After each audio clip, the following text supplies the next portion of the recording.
but one of them was the video down in the corner. In fact, the layout of this has slightly changed. I wanted to get a bigger chat. I think that was one thing that really jumped out whilst I was streaming in America was the chat was small, very small. And I knew I wanted to find a way of getting your comments on screen bigger, more of them, right? So we've got a nice bigger chat now. So we have sacrificed a little bit of the background, but it's a sacrifice that I thought was worth making so that we could get more of your thoughts on screen. We've got the video which has been updated, but obviously it's going to have to get updated again because we know that the new rosters are going to come into effect on Monday. So obviously we're going to need new graphics for SmackDown. We're going to need new graphics for Raw. So all of that is going to have to get changed as well. But we're not worried about that right now. Right now, we're focused on what we've got coming up. And what we've got coming up is this kickoff show, followed by SmackDown Now. I do have a little preview for this week's SmackDown so that we can all kind of get onto the same page. In regards to the kickoff, I think it's YouTube. I'm just currently heading over there now to see if I can find it. Because it tends to be on their social media platforms. So I'm guessing YouTube will carry it, but I haven't actually seen that yet. So Backlash, Kickoff, WWE. If not, then it's got to be on there. It's got to be on their WWE network. Not jumping out at the moment. Kickoff. They do normally do these things across their social media platforms. WWE Kickoff. Royal Rumble Kickoff. Not jumping out. Let's click on this and see if it's got anything over on here. Road to Backlash. Don't want that. Live. Is there one queued up, maybe?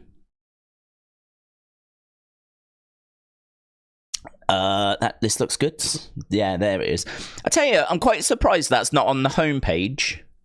So if you go to the WWE YouTube channel, then you can't find it. It's not. Oh, there it is. You have to scroll down about 4 or 5 rows, and then you finally get to Backlash. I would have thought that this would have been front and center. But you'd have to scroll down to find it. So if you are struggling to find the Backlash Kickoff, then at the moment there's only 800 people in the world that are waiting for it. So if you are struggling to find it, click on live. That's probably the quickest way of getting to it, and it'll be the very not the very top row, and it's like 4 across. Although that might be different for different people. But yeah, Backlash Kickoff starts in about 15 minutes time. So there we go, lovely. Right, let me do the preview. Let me do the breakdown as to what we've got for SmackDown. Then we'll jump into the chat. Say hello to people and throw some comments around. Oh, I needed to sort that. I'm going to write that on my list. I need to sort out this cable because this cable keeps cutting out, doesn't it? And that was a job that I knew I needed to do. So sort mic cable. There might be someone out there called Mike Cable that's like, what have I done? Coming to sort you out, Mike Cable. Right, lovely. Lovely. Right, so on SmackDown, we've got Cody and AJ Styles face-to-face before their undisputed WWE Championship match. We've got New Catch Republic taking on the Authors of Pain. We've got a WWE Tag Team Championship match, A-Town Down Under, taking on the Street Profits. And we've also got the first edition of the RKO show. So Randy Orton, Kevin Owens doing the RKO show. And they are going to be obviously talking about their match that's coming up against Solo Sikoa and Tama Tonga. So we've got 4 things that have been listed. There might be a few more bits out there, but that gives you a good idea as to what SmackDown's going to be like. It is the go-home show. We are live tomorrow for Backlash itself. And of course, when we're talking about Backlash, we have to talk about Uncle Howdy, Wyatt 6. We have to talk about this new faction that's on the way, and obviously a lot of excitement around that. There was a clue on Tuesday, which unfortunately I was not around for, but I still saw, and it had some very interesting imagery. One picture in particular seems to have really got people excited, and that was the Statue of Liberty. Now, of course, this can be read into a few different ways, right? The explanation for this could be a few different things, but the big thing that's got people excited is that the Statue of Liberty was a gift from the French to the Americans. Could it be that now we're giving a gift back to the French, and that is the arrival of the Wyatt 6? The Wyatt 6 could arrive in France at Backlash, and that Statue of Liberty image just really has got people very, very, and rightfully so, excited, because it is kind of teasing the fact that we could be doing something over in France. Now, of course, the Statue of Liberty represents lots of things, right? It is true that it was a gift from the French, so we can definitely read it that way. But as we said, you know, there's a lot of definitions that you could put onto the Statue of Liberty. So it's not enough for me to go, yeah, it's definitely happening. It's not enough for me to go get overly excited. But I'm hopeful, to be honest. I think because when Bray's return, we were trying to work out, is it Bray? And there wasn't any rumors that Bray was coming back, right? So when it all started, we were like, is this Bray? Is this Bianca Belair? Like, there was a few different names. Is it Finn Balor? You know, there was lots of little references in White Rabbit to other people. I think Belair got mentioned because there was a place that was called Belair. And Finn got mentioned because there were some purple crosses that was used in the White Rabbit campaign. And there was quite a few people, but obviously the big theory was that it was Bray, right? That was the big accepted theory very early in the beginning. It was spooky, it was cryptic, there was Easter eggs. You go, it's Bray, right? So, but other names did get mentioned. With this, there's not really been mentioning of other names. It's been Howdy from the start.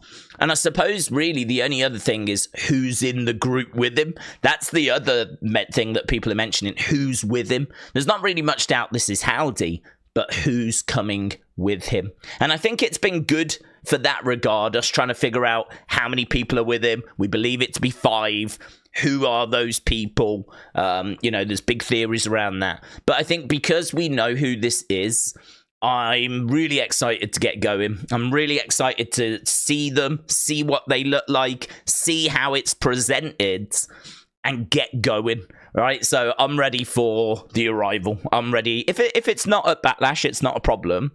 I don't think they would debut them in Saudi Arabia. I don't think they would. But in France, I must admit, I'm still surprised it's France. I would have thought they would have debuted them in America, but we do go through a bit of a period now of France, Saudi Arabia, and Scotland. There are no American premium live events, I think, until SummerSlam. So there's not really an option to do it in America, unless you do it on a Raw or a SmackDown or a house show.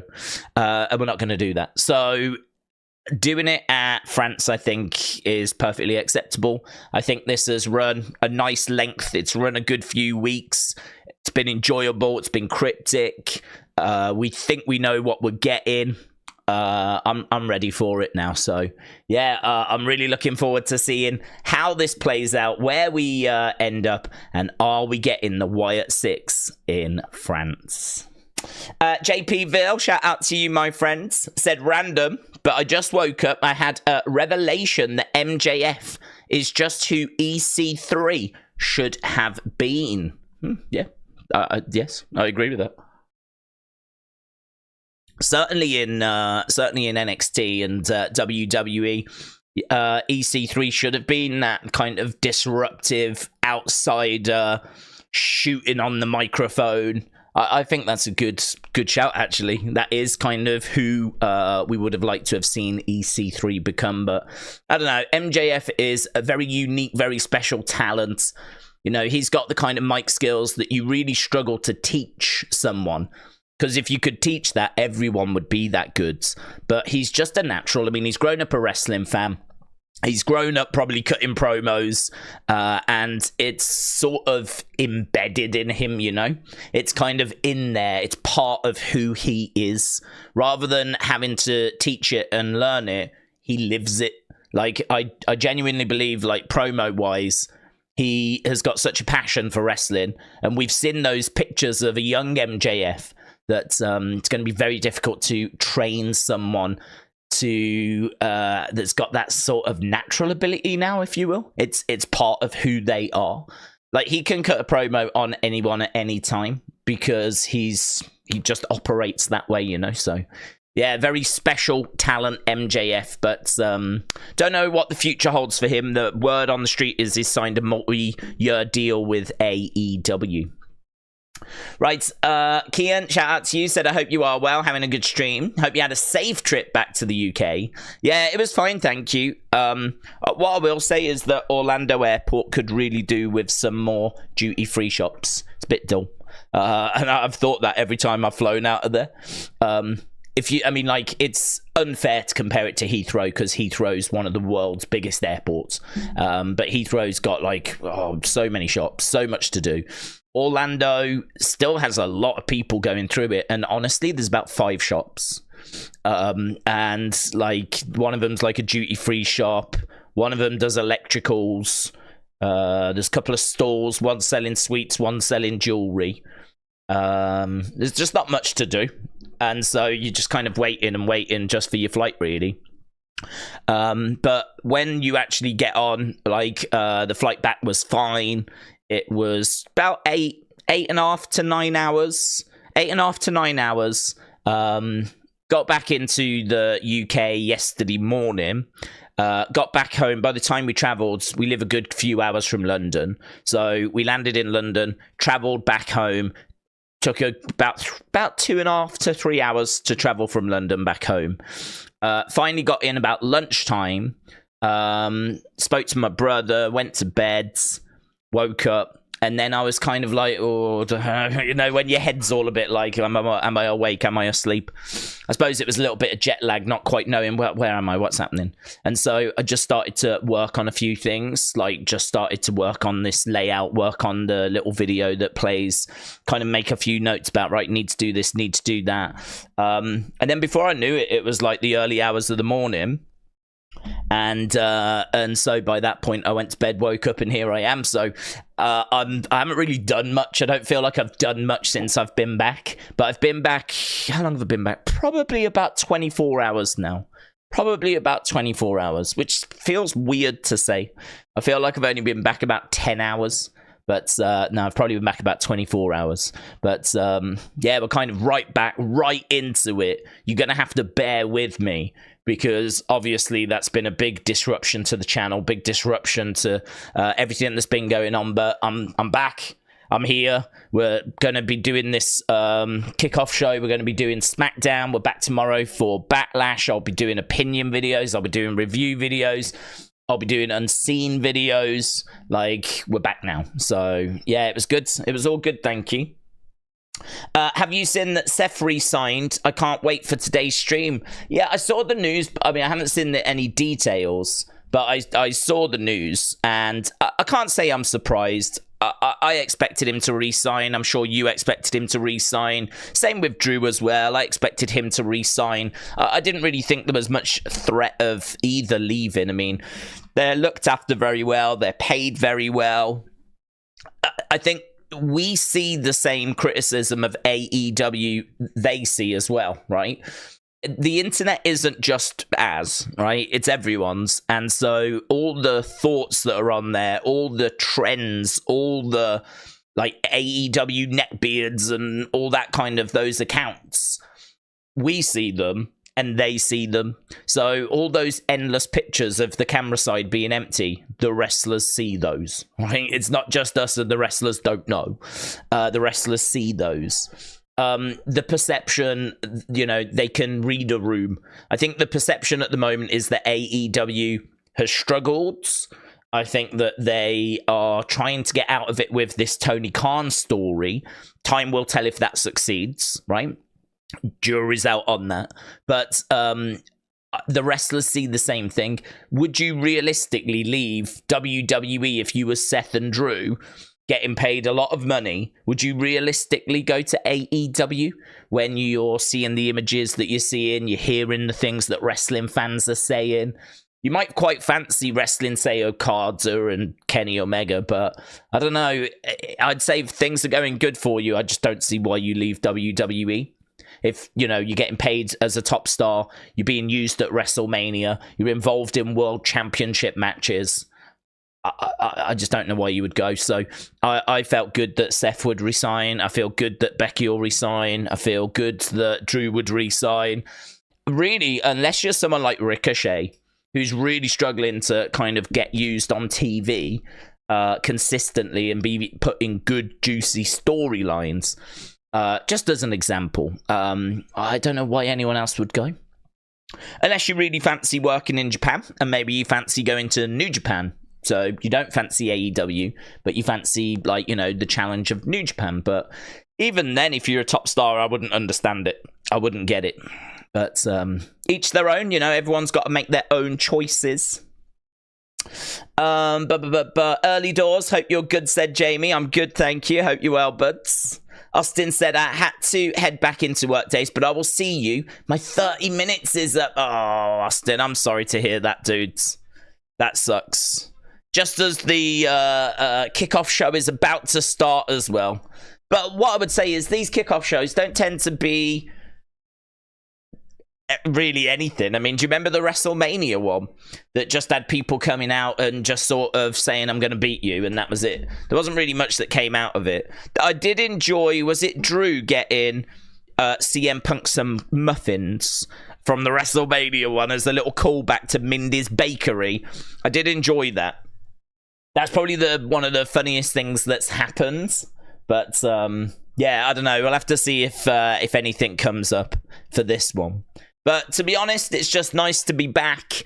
Nice to be streaming this with you guys. We'll see what they've got coming up for this kickoff show. We are obviously in France. And so hopefully we'll get a little bit of, French influence. And that might mean that everyone in the matches surrenders, though. It might mean that every single match just ends in a no contest because all the participants surrender. That would be French influence. But I'm joking. But yeah, I think that I always look for that when we go to these shows. I want to feel like I'm not watching an American show. I want to feel like I'm in France. I want to feel like I'm getting some of that local, kind of points of interest. Right, we have got the thing up and running. It says live stream coming up, so it looks like it is ready to go live any seconds. But they are making us wait. Suzanne said, Days, I've got a new phone. Oh, many congratulations. I got one just before I went away. I do need to now try and end my contract, which is going to be a bit tricky. Well, I need a SIM-only contract now. I don't need a phone now. I bought one because mine was rubbish, and I was like, it's not good enough if I'm going to America. So I just went and bought one, which made me cry because it was like £900, and I was like, Jesus. But then if I end my phone contract, it means I'm spending less a month anyway, so I'll get it back eventually. But yeah, I did that as well. But what phone is it you've got? I got a Pixel 8 Pro. Because I'm a pro, yeah. Freddie said, at the moment, the only reason to go to AEW would be the lighter schedule for better pay. I wonder if the pay, I'd imagine the pay is competitive. I wonder if it is better. I wonder if they do offer more money. I would imagine they probably do. I've actually never seen a comparison. But it's done on a case-by-case basis, isn't it, you know? But I would love to see the wages of AEW superstars, compare it to the wages of WWE superstars, and just see, like, how much is an Orange Cassidy earning compared, where would that put him on the list of WWE? How much is a Chris Statlander earning? Where does that put her in relation to the women in WWE? That would be very interesting. Right, we're in Lyon in France.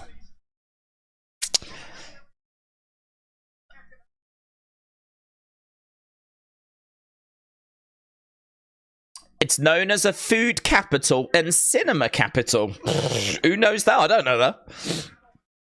Right, we're in France. Oh, I like that. I like knowing exactly where we are on the map. So we've got a map of France. We're sort of center, but over to the right and just a little bit further down.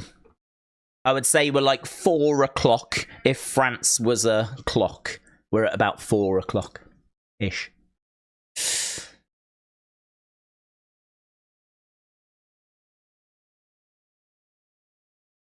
So we're just seeing, I think Paris deserves a good old-fashioned PLE, said Cody.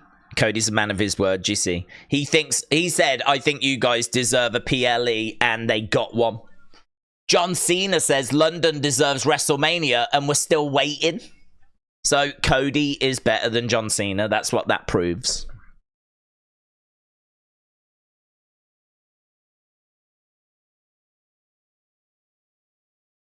No.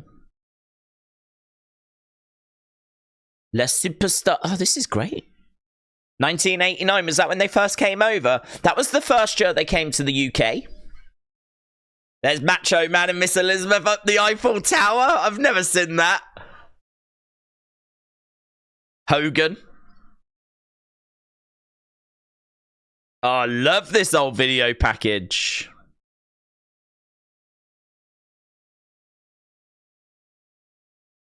Well, if you've had a relationship with France for 40 years, all I'm going to say is WWE has been a bit of an awful partner to them. They hardly ever go to France.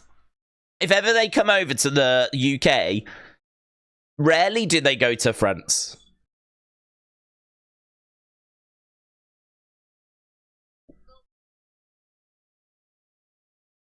The love is indescribable. Paris loves Cody.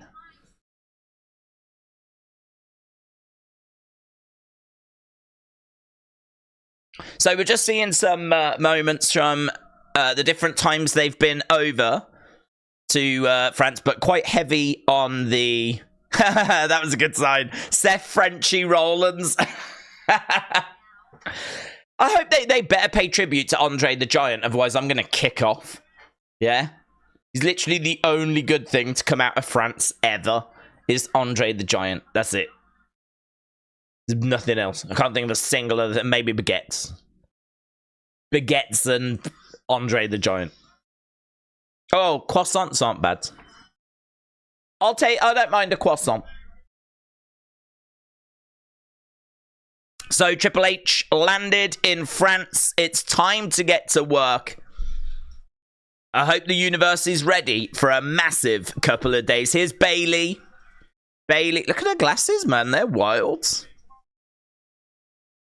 They're wild. I wonder if they go into shops and just find the most outlandish things, thinking this will look so good on TV. Because those glasses, man, I don't know if they'd be easy to look out of, but they look amazing. Here's Cody. Cody's got a big smile on his face. He's thinking, I beat you, John Cena. I told France they deserved a PLE, and here we are. Here's Randy Orton, Kevin Owens. Randy Orton looking absolutely huge. Absolutely huge. Okay, we're outside the arena. We've got Michael Cole and Byron Saxton.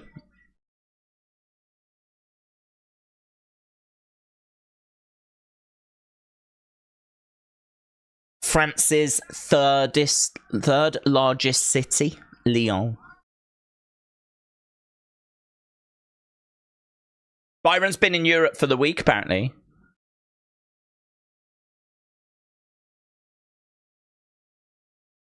Okay, so Michael Cole, Byron Saxton, they're on stage.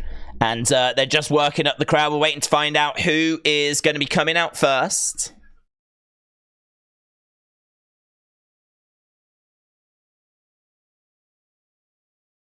That's right. That's right. That's right. Byron says that European fans are the best fans around the world. That's right. Yeah, that's right. Or it could be the Americans. Here's Triple H. Here's the game. Time to play the game.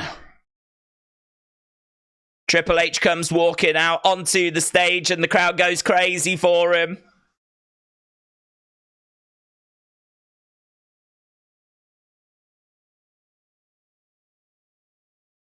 Great scenes. Miss Clown, shout out to you. Said, wishing everyone a flippin' fudge-tastic Friday. Scorpio said, what time does SmackDown start in the US? I think it starts in like 2 hours 53 around the world. Does it? Now I've said that. Does it? I actually don't know, you know. Because I was in America and now I'm starting to wonder if it's delayed. An on tape thing. That's a good question, that is.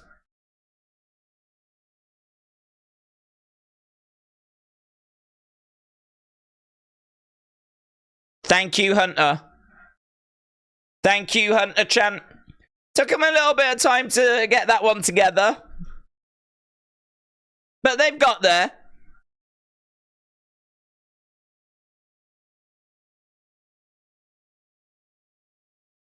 Let me be the one to say thank you to all of you. Do you know why we're here? We're here because of you.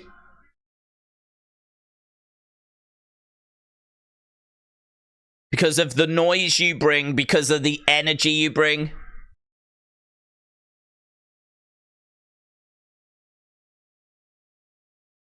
They were all weeing then.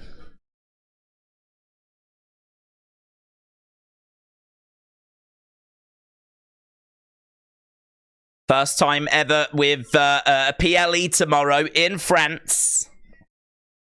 Crowd seem good. They seem up for it. They seem like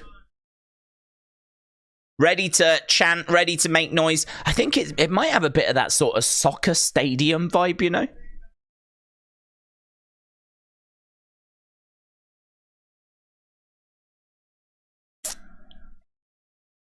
Here we are. Live and in person.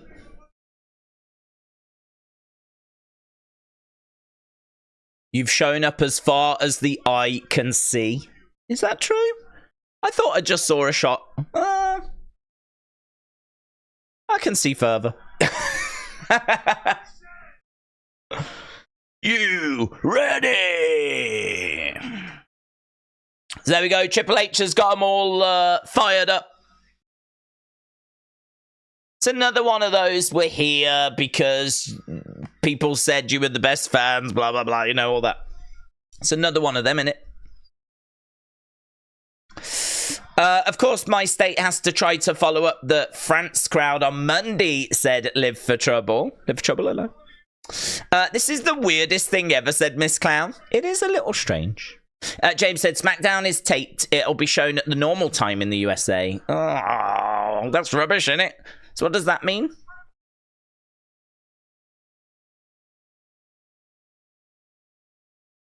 That means that we're getting it at a different time to them.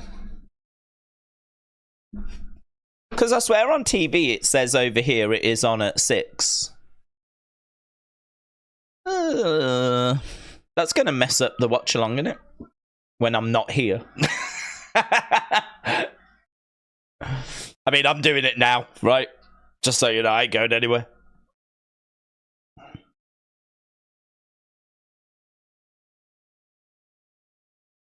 Okay, here's Byron.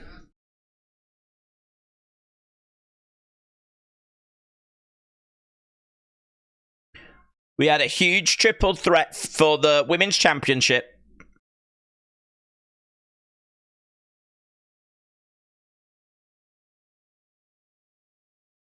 Okay, they're talking about the Women's Championship. Oh, they're bringing out Tiffy. It's Tiffy time. She was on the Kickoff show when we were in Australia. So Tiffany Stratton is coming out. Big cheer for Tiffany Stratton. It's Tiffy time. What time is it? Oh, she must love it in France. It is known as a fashion capital, isn't it?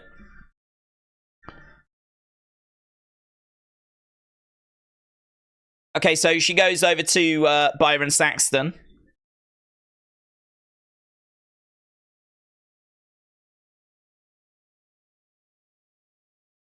What do you make of the incredible support you've gotten?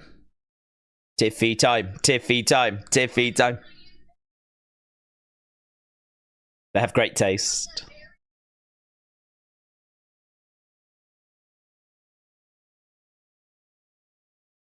I told everybody I would be the fastest rising star in all of WWE. Tiffy time is international.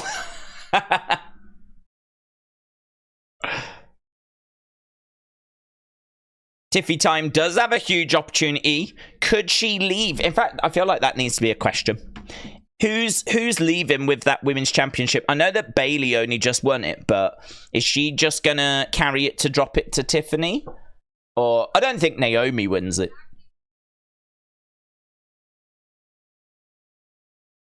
Who leaves as Women's Champion? Cheer for Bayley.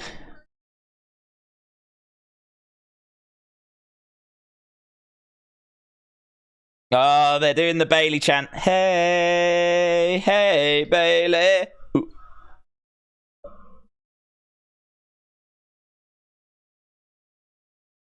No, they're talking over her now.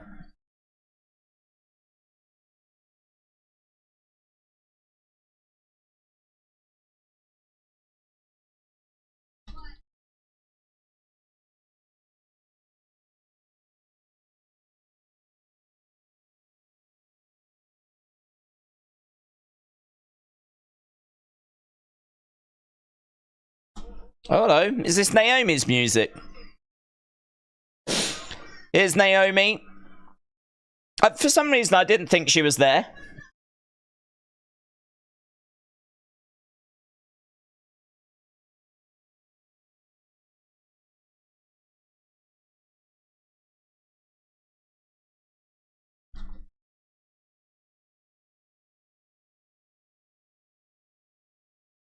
So Naomi has come out.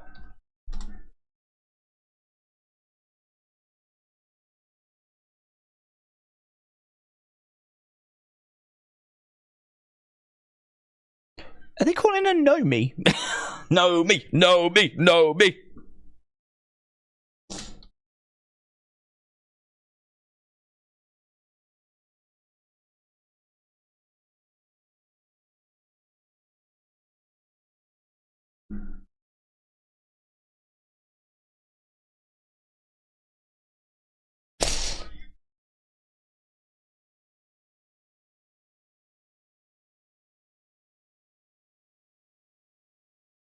She said she's been up this mountain before.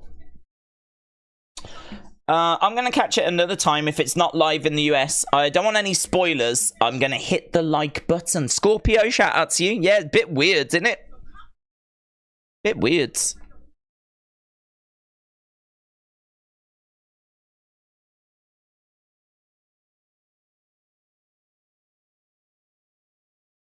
Okay, so she tells Tiffany that she is going to put her in her place.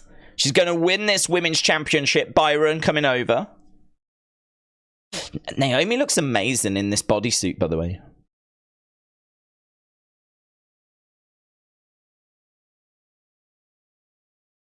A couple of weeks ago, Naomi, I pinned you. This is no different. I'll always be at the tippy top. I like it. I like the tiffy top.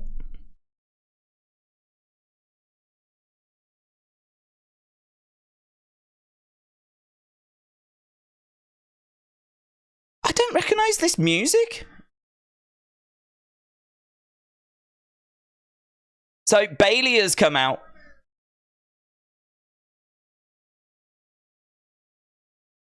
Has she got new music? I've not heard this music before.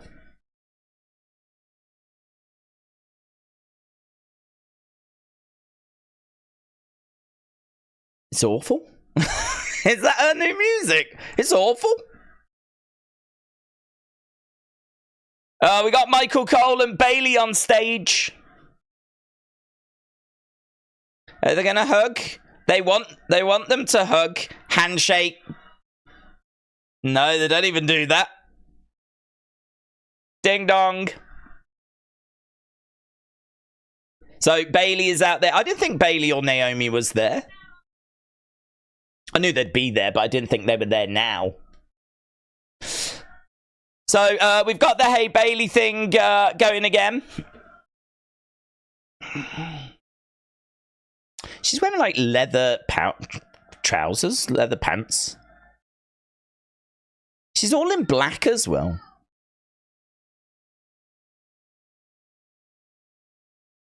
The WWE Women's Champion is your girl, says Bayley. Wait.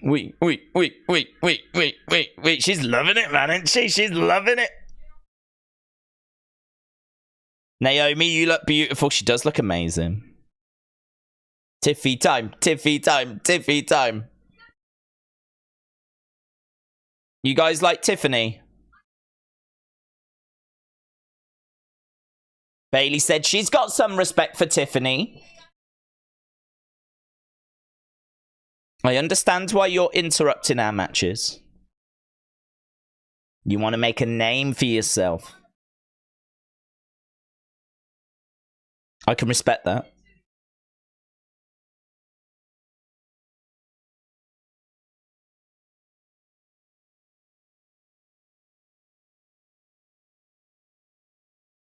You got a long way to go. I've been here 11 years. Naomi's been here longer than me. You've got a long way to go. She covers over Michael Cole's mouth. And the crowd starts singing her Are You Gonna Be My Girl song. And then Tiffany comes forward. She's like, what time is it? Sorry, what time is it? And then that changes the chant to Tiffy time. Crowd of goods. Crowd of goods. They botched the animation on her title on the name for Bayley. They botched the animation of her title on the name for Bayley.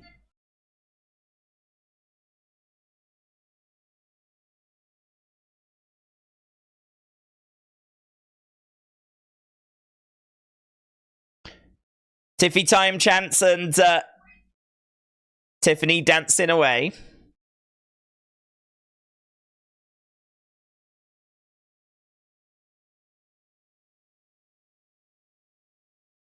Naomi calls Tiffany a little brat.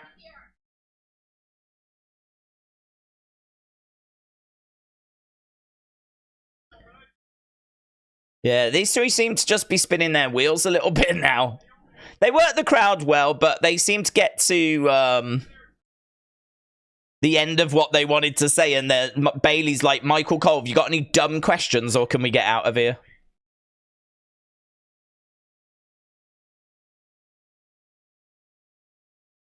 Well, there we go. They are done. It had a couple of moments in it. The crowd got the opportunity to chant away. I don't know that it really built up the match much, to be honest. But match build is probably done in it.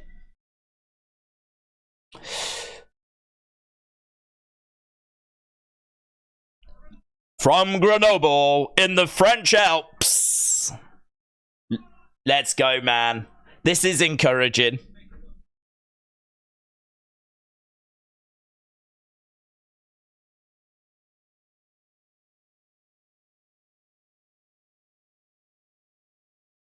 The 8th wonder of the world. Look at that jacket.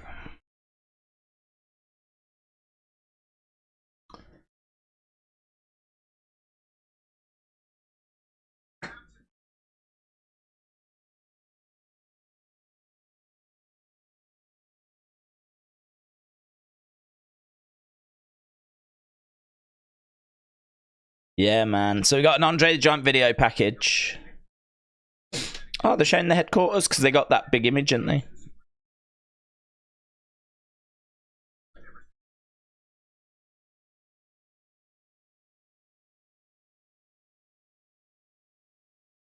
Five stories tall, that picture. Oh, they're showing it being done. Oh, God, that's sick.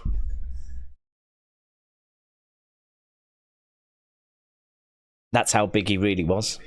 He was huge. Body Slam challenge at WrestleMania 1.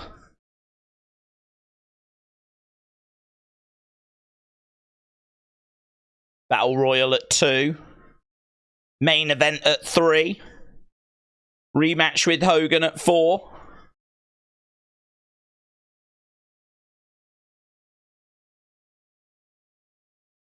Well, this gives me encouragement that we're going to do something with Andre, or do something to do with Andre at the show. Hopefully they don't just play this again, but maybe they will.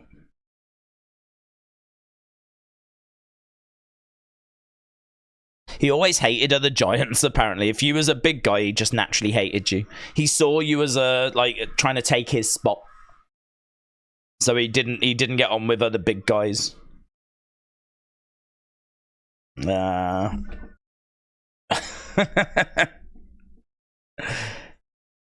His crowning achievement, WrestleMania 3. Let's go. Carlin 1985 Gareth says, have a great stream. Shout out to you, buds. Appreciate the support, man. Michelle Vaughan, welcome. Shout out to you. Hope you are well. So right now they're just doing if you are just joining us, this thing's on for about 25 minutes already. It's kind of gone pretty fast, to be honest. Not much with we had Triple H come out, speak to the crowds. Are you ready? All of that. Then we had Bayley, Tiffany, Naomi. Kind of outstayed its welcome a little bit towards the end. Bayley was like, "Have you got any questions, Michael Cole? Or can we go?" And nothing really came of it, really. But it allowed the crowd to do their Tiffy time chants. It allowed the crowd to do their Bayley, are you going to be my girl? It showed. I think the one thing I've took from this show is that the crowd are vocal. They're ready. They're going to be making some noise. We're going to get that at Backlash. That's what I'm taking away.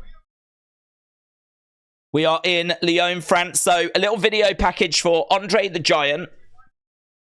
Wrestle Andy, shout out to you. Said they should have done the Andre Battle Royal tonight and the winner wrestle for the title tomorrow. That would have been sick. That would have been so good. The only problem with that would have been would have hurt the build. But we could have had people maybe trying to qualify or something. I don't know. Randy Orton is coming out now. Here's Randy. Oh, God, he's looking bigger. Every time I see him, he looks bigger. I don't know what regime is on. I don't know what his workout regime is, but he doesn't seem to have stopped. So Randy has come out. He's come out with Kevin Owens.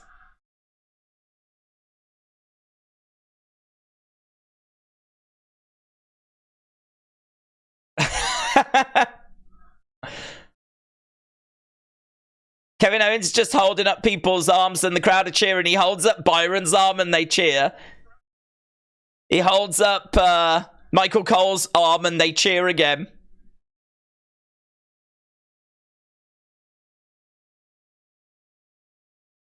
Kevin Owens said, "Shall I speak French?" And Randy's like, "Shall I speak French?" And the crowd are like, "Oui, oui, oui."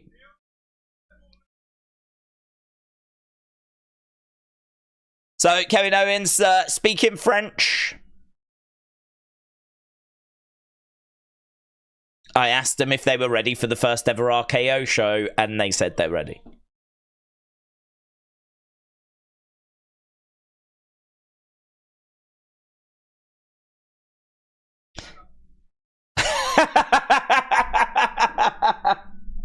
Randy Orton said, I'm going to RKO the shiz out of them all. He came to drop some Samoans.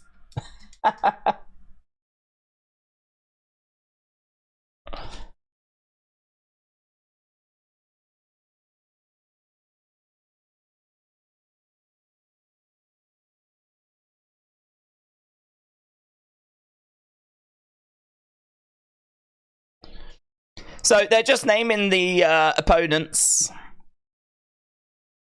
Booze for Tama. Kevin Owens. Tama, boo. Solo, boo. Kevin Owens, yay. It's just a lot of work in the crowd, innit?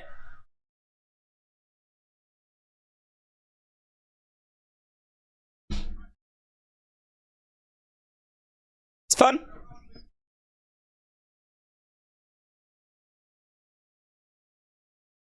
Kevin Owens going back to talking French. It's a few signs in the crowd. They don't appear to be in French. They do chant we instead of yes. But other than that, this has all been in English. Kevin Owens coming out and speaking a bit of French now, of course. French Canadian.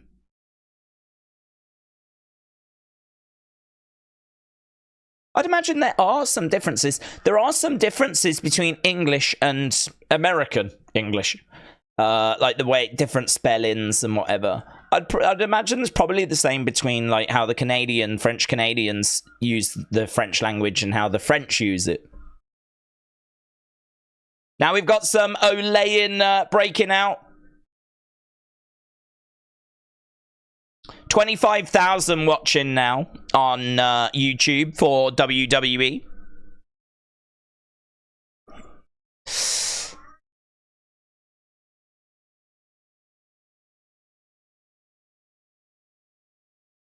So a mention for Sami Zayn.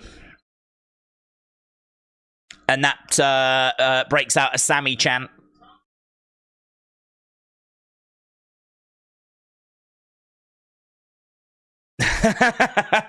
Randy said Tamatonga, they boo. Solo, they boo. Sami Zayn. And they cheer. We've got a Forever Funk Terry Funk shirt. That's Kevin's wearing. A Muhammad Ali shirt that Randy Orton is wearing. There we go. So Randy and Kevin, they've come out. They've just had a bit of fun with the crowd, worked the crowd. They're done.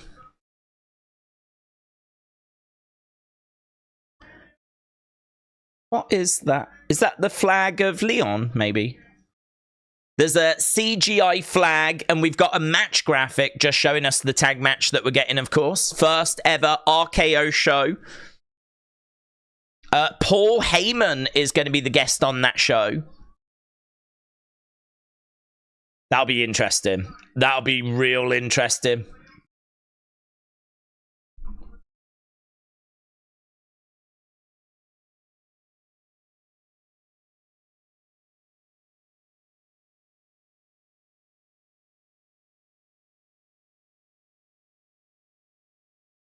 Oh, talking about the main event now. Undercover Manager said, I hope you're well. Hope you enjoyed your trip. I've emailed you about something. Get back to me when you can. I think we could do something with it. Okay. I will have a look through. I'm pretty behind on everything. Bishop said, I have a question. Do you think we will ever get more information, international Raws and Smackdowns, now that we're doing more international pay-per-views? Yeah, definitely. I mean, it's going to be divided as to whether it's a good or a bad thing. I mean, I think it's good to go around the world and give fans around the world the opportunity to see WWE live, and not just house show, but shows that actually matter. Makes a big difference if it's a Raw or a SmackDown or a house show. I mean, first of all, you just want any show. But if they're coming and they're bringing a SmackDown or a Raw, that obviously increases the chances of a title change. It increases the chances of seeing the big stars. You know, for a house show, you might get a lot of low carders and then just a little sprinkling of like big names to just fill out the top few matches. Whereas if you're doing a Raw or a SmackDown, that show's going to be stacked from start to finish. So Raws and SmackDowns, if you're an international fan, are a big step up from the house show experience. Although I don't know how much that's true in 2024, to be honest with you.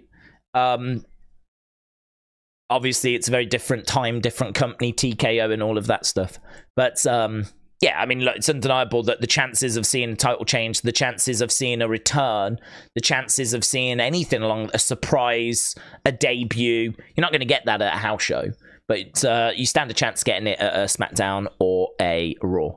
So if you're an international fan, you definitely want those. But as we said, I don't know if it's a good or a bad thing, because obviously it means different start times. We're seeing actually the disruption that's going to cause tonight, because it looks like in Europe it's going to be shown live, and in America it's going to be on tape delay. And so all of a sudden now we've got this weird situation where now we're actually not going to be watching it at the same time. That's not great for watch-alongs, but I don't know, like, it's not great in... I don't know why they don't just show it live around the world at the same time. Because unless the network just can't do it because they've already got another commitment, you know? Maybe when we go to Netflix and there's a bit more flexibility, perhaps then we can. But in this day and age, you can't afford to not show it at the same time because of social media. I mean, if I was in America, I'd be livid, because I've got to now try and avoid the internet. And spoilers are going to be out there. Footage is going to be out there. You know, things are going to happen. And it's going to go onto Twitter. And it's going to be reported by Sean Rossap, Dave Meltzer. All the channels going to talk about it live. And yet I can't watch it and I've got to try and avoid it. So, as I said, when they go to Netflix, hopefully that'll fix the problem. But in this short term, for the rest of this year, there might be some other examples of this, like when we go to Scotland. I'll be doing the first SmackDown in Saudi Arabia as well. I'm sure we are. It might be an issue there. So we might have a few more examples where we're all watching it at different times. And yeah, that's not something that I want to see repeated. But as we said, when we go to Netflix, hopefully they won't have those same constraints as being on traditional, like, broadcaster. Here's AJ.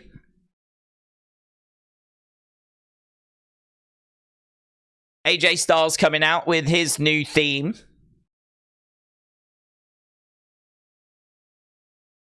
It's okay for him being a heel. It's okay, but AJ has come out. He's looking big as well, actually. Looks like he's hit the gym. AJ Styles looking jacked.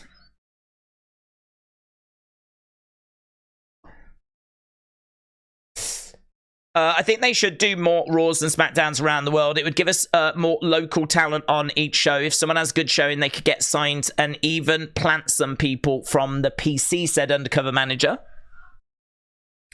AJ Styles chant.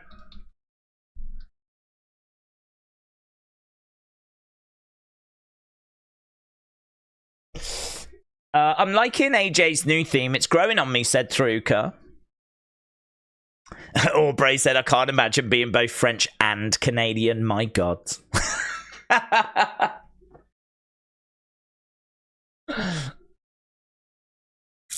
Okay, so AJ has come out. He's getting questioned by Michael Cole. Bonzo, shout out to you. Said, I'm glad you're back. Hope you had a lovely trip. Bonzo, shout out to you. Appreciate the support. It's great to be back. We're sort of easing our way back into things at the moment. AJ takes off his top. Look at the size of him. He stopped playing a few video games, didn't he?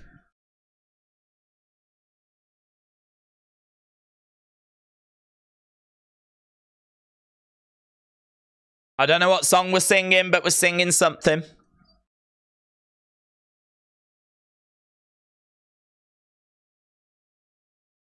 I don't think AJ knows what they're singing, but they seem to be enjoying themselves.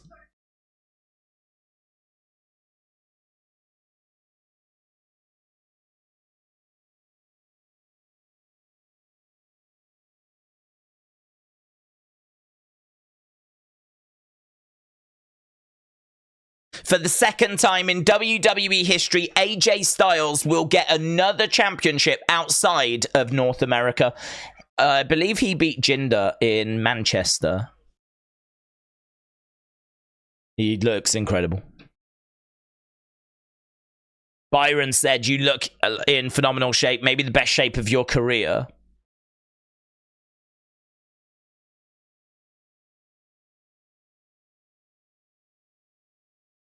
Too sweet, too sweet. And he throws up the too sweet. AJ said he's got the advantage because he's AJ Styles. I will be WWE champion.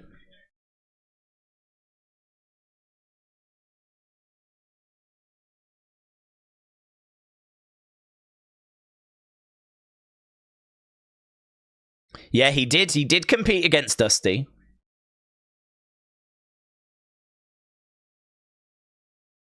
Crowd start singing that song again. I don't know what that song is. AJ is paying tribute to Scott Steiner with this new physique. He looks amazing, doesn't he? Nathan said, I don't mind the inconvenience. People around the world have to adjust to United States time, so I don't mind at all. Tharuka said, AJ has wrestled Dusty in 2003. 2003. 21 years ago. Make as much noise as you want.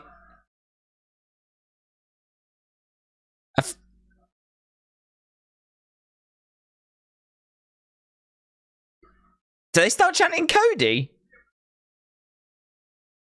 Right, he's talking about Dusty. I whooped his ass. I whooped his ass. Look back in the archives, you'll see. I'll beat Cody Rhodes.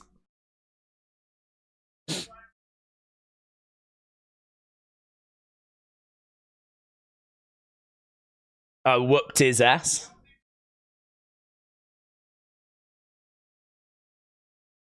They haven't like leaned into that enough. He beat Dusty, but then it wasn't in WWE, was it? So perhaps they're thinking like, don't really want to pay attention to that.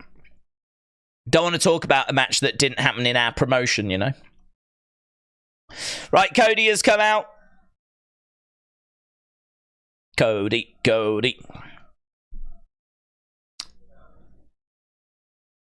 He looks great. He looks great in the glasses. Oh, he speaks French. Little bit.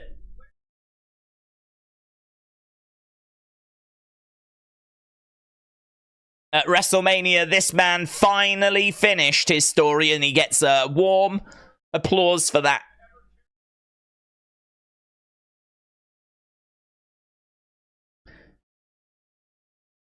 You deserve it is the chant. This is, so Cody's out there, AJ's out there. We've still got 20 minutes to go.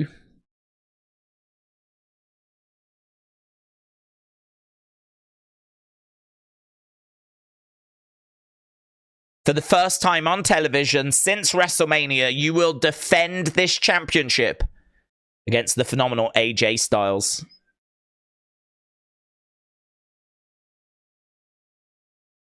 What have you done to prepare for this? That's a good question.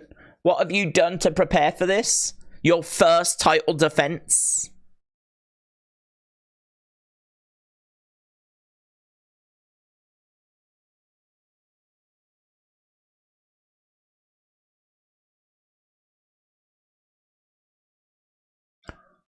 Again, don't know what they're singing. Leon. You guys are ready, aren't you? And they cheer.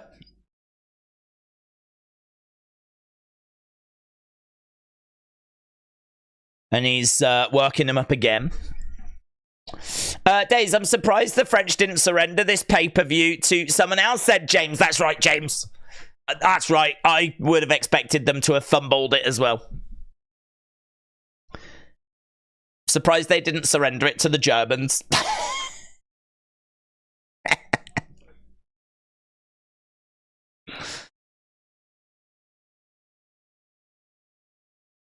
How did I prepare?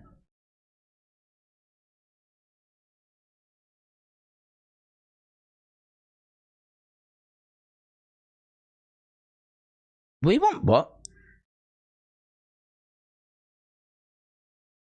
We won't let him. We want Beckham.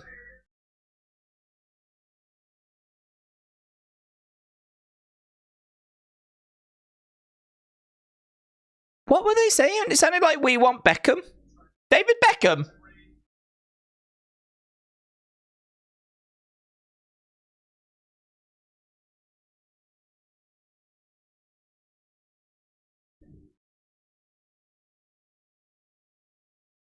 Thank you, Roman chant.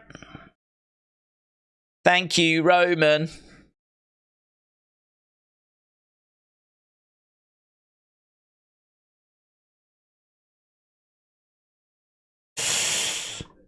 Thank you, Roman chants. Not brilliant.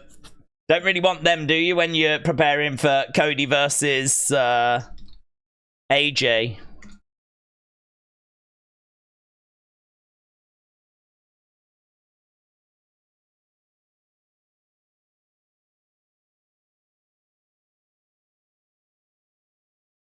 Former leader of the Bullet Club.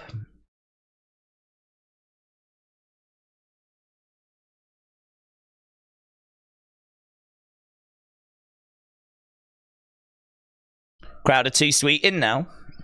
Days, are you doing Smackdown? Yes. It's on a couple of hours after this ends. This ends in about 17 minutes, and then we have to wait a few hours. But that's only like we normally do. A couple of hours before. So we'll do that. We'll chat away. We'll try and catch up with a few bits and bobs. And we'll go into Smackdown. I'm debating whether to come back later. I don't know if I can watch the show, though.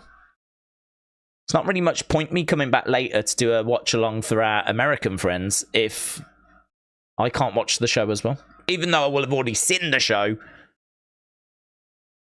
I don't know. It's all a bit confusing.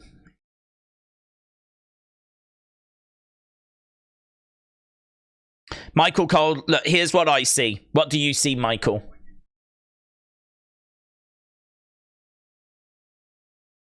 If you tried to show him respect, you're going to get burned. That's what Michael said. If you try and show him respect, you're going to get burned. This is one of the shrewdest veterans in this business. Michael's working, man. Michael's cooking.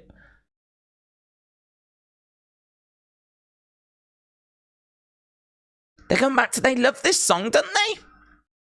Must be like Taylor Swift or something.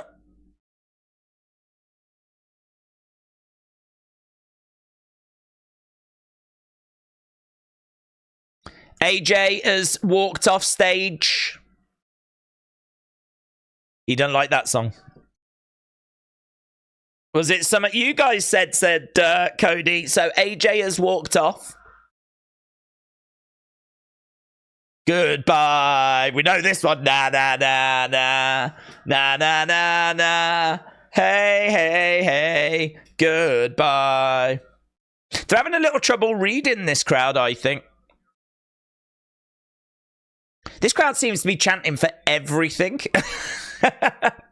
And that's sort of throwing people up. They're chanting for the heels. They're chanting for the faces. We're chanting for Roman. They did boo Tamatonga and Solo, though.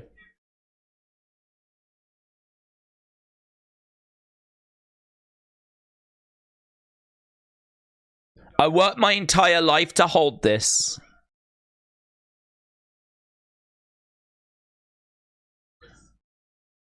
I told everyone when we were in Paris that a PLE would be coming.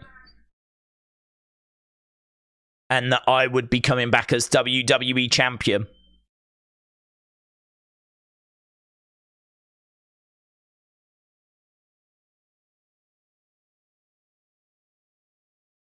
However we say it, however we do it, just know this. I will be leaving Backlash as the WWE champion. So he holds up that championship belt. And the crowd cheer. Well, I don't get... We've still got 13 minutes. So I'm a bit confused.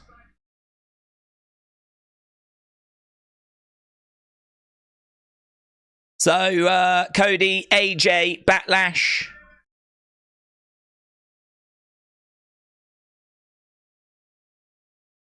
There's a lot of interacting with the crowd, isn't it? That's what these kickoff shows seem to be, just interacting with the live crowd, more so than building the matches. Oh, that's it. The little thing in the corner. Oh, dear. Oh, dear. Well, that's ended after 47 minutes. Oh, I don't seem to have anything to watch right now. Could we not have put another couple of people out there? I mean, oh dear. Oh dear, oh dear, oh dear. I've got to tell you, the more I watch those, the more I think, why do I watch those? Every single one that I've seen so far doesn't really... I mean, the WrestleMania one didn't have much talking point, apart from Drew handing some muffins over to CM Punk. The one in Australia before that didn't have much apart from Rhea bouncing a prime bottle off Nia's head. This one had even less. I can't even remember a single moment from this one, really, that was worth tuning in for. It was worth tuning in because you never know what's going to happen, and it's worth watching to see if anything's going to happen. But to be honest, I still got a few things from it, but yeah, I think they are struggling a little bit with the crowds. I think the crowds are largely, like, you know, making noise and with them, and there's a good connection, but they're just struggling at times to understand, like, that song and what does that mean. You can see they're standing there trying to read the situation. A lot of interacting with the crowds. Crowds seem to be up for everything. Yeah, but outside of that, there wasn't much else there. That we really was just getting the crowd ready, but the crowd are ready. So it's a shame that we don't just put a little something into these. It's a shame there's not just a little, you know, it's a golden opportunity for something to happen. For them to get a bit of extra engagement, you know? I mean, what would you really tweet out about on this? What would you really post videos about this? Nothing really happened. I think that's a bit of a missed opportunity, but it's not a massive missed opportunity because we weren't even doing these before. You know, this was not part of WWE before to do these pre-event press conferences. So Triple H has started doing them now, and it's created an opportunity, but at the moment it doesn't feel like we're taking it. It doesn't feel like we're maximizing it, and we'll get there eventually. I think it's just a way of getting the crowd going in it, really, but I think it can be a little more than that. But I'm not saying like a return or anything, but you know, certainly a little talking point, something that's, oh my god, did you see the kickoff show? We don't seem to have that yet. What we do have, though, is a poll that's got nearly 300 votes. And the question was, who leaves as women's champion?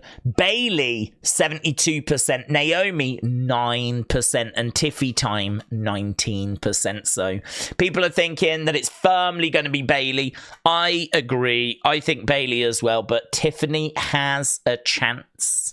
Tiffany has a chance. If they wanted to get the belt onto Tiffany, then you can understand why they took it off of EO. And I don't know, perhaps they're thinking Bayley doesn't need a long run with this title. We need to start the new era. Let's get it onto Tiffany. Let's start building Tiffany. She can have a run for, like, you know, the rest of the year. I don't know that it's going to go that way, but I definitely do have an eye on Tiffy Time.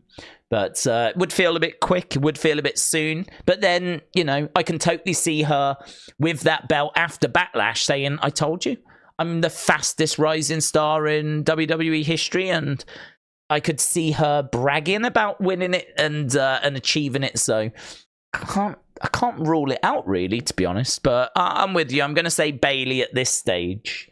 But keep an eye on Tiffany. I don't think Naomi's got a chance. But, okay.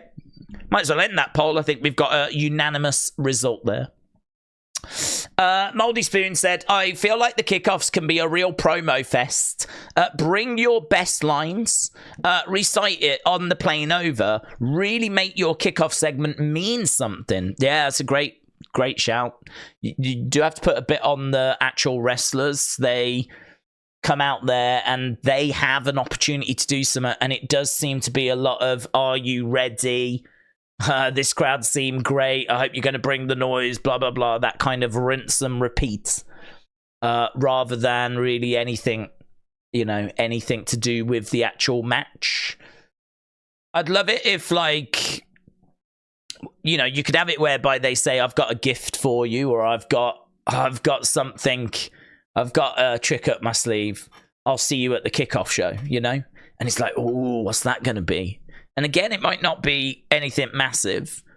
But at least it builds a bit of intrigue. And I'm sure you could think of something, something that you could hand over that would just be a mind game to get into the heads. It's a bit like, how The Rock gave that watch back to Cody. Well, we think it's the watch now.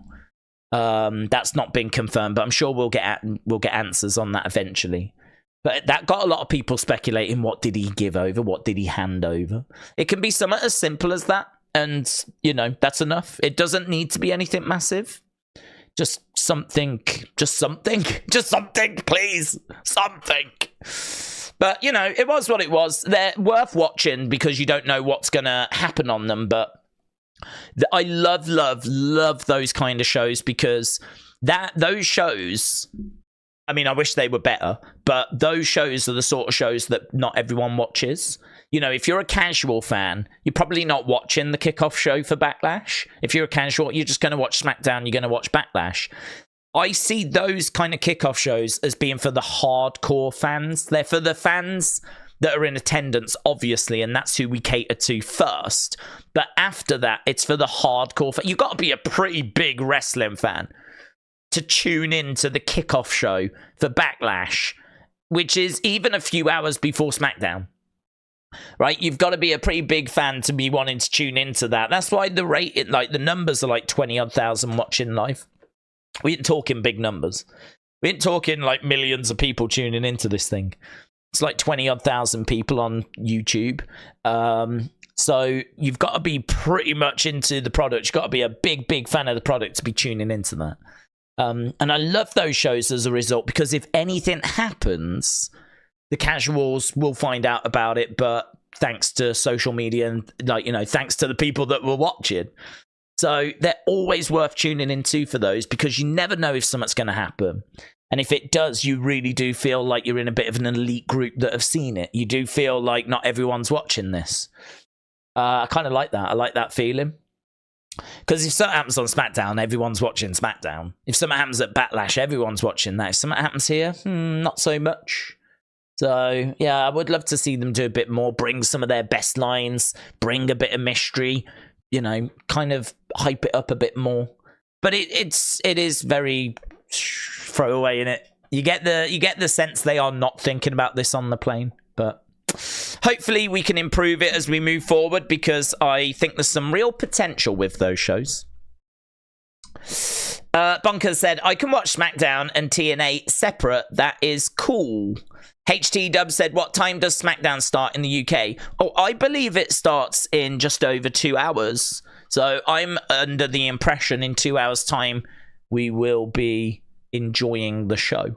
But in America, apparently it's at its usual time, so it's going to really mess things up, man, innit? Because, I want to do review, I want to do all that stuff, and I'm not going to wait around until it gets shown in America. I think, to be honest, what I'll do is I'll just do review, community, all that stuff, start working on Unseen, and I'll have a look and see if they're showing it at its usual time on, because they probably are showing it at its usual time. I might be back for a couple of hours later to watch it again. I might watch this show twice.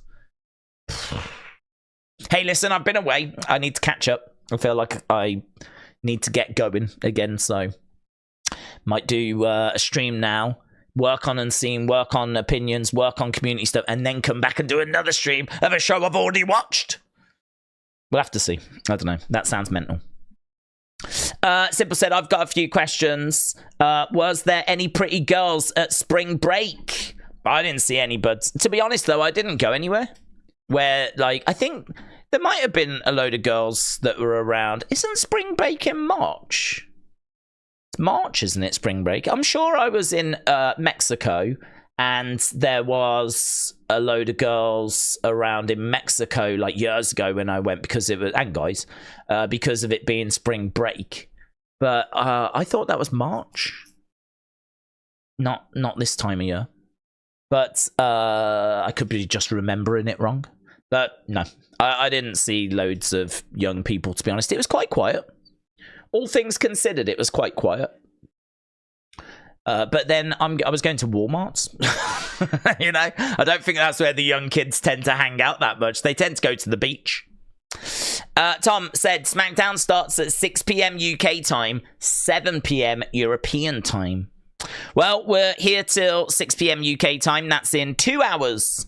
So we're here for a couple of hours so that we can talk about whatever's going on in the world of wrestling. And I wonder if I can get to my... AJ does look big, man. I wonder if I can get... Well, I don't even know where to go on this. There I go. I was going to say, I wonder if I can get to my list that is going to show what people are talking about. We see you, Michael Cole. Thank you, Roman chants. That's what a lot of people are singing. This is going to be show of the year. That's what Cody said. Michael Cole did the Too Sweet with Cody, and the crowd chanted Cole's name. Michael Cole has got to be in charge of the graphics. That's true, yeah. The incorrect graphic was shown. So it was NXT women's belt that was shown when Bayley came out. Kayla Braxton's posted an image of her over in the arena, so she's ready. Yeah, there's not much to talk about, is there, to be honest? And it seems to be that people are just, like, talking about the crowds. That's all right. We've covered it. We've watched it. We know what people are saying. It's a picture of Tiffany Stratton from Backstage. Tiffy time is international. Right, I thought we were going to get a cheeky 11-hour stream because I'm in Australia and it's still 9 hours time till we start, says Morgan. Tharuka said Smackdown isn't going to be shown in 2 hours here. No, in America, apparently not. Sucks, doesn't it? James said all the Yanks are going to have to use Watch Wrestling. That's true, but is it even going to work? Because Watch Wrestling, I don't know where they stream it from, where they get their links. I don't know. It might be if...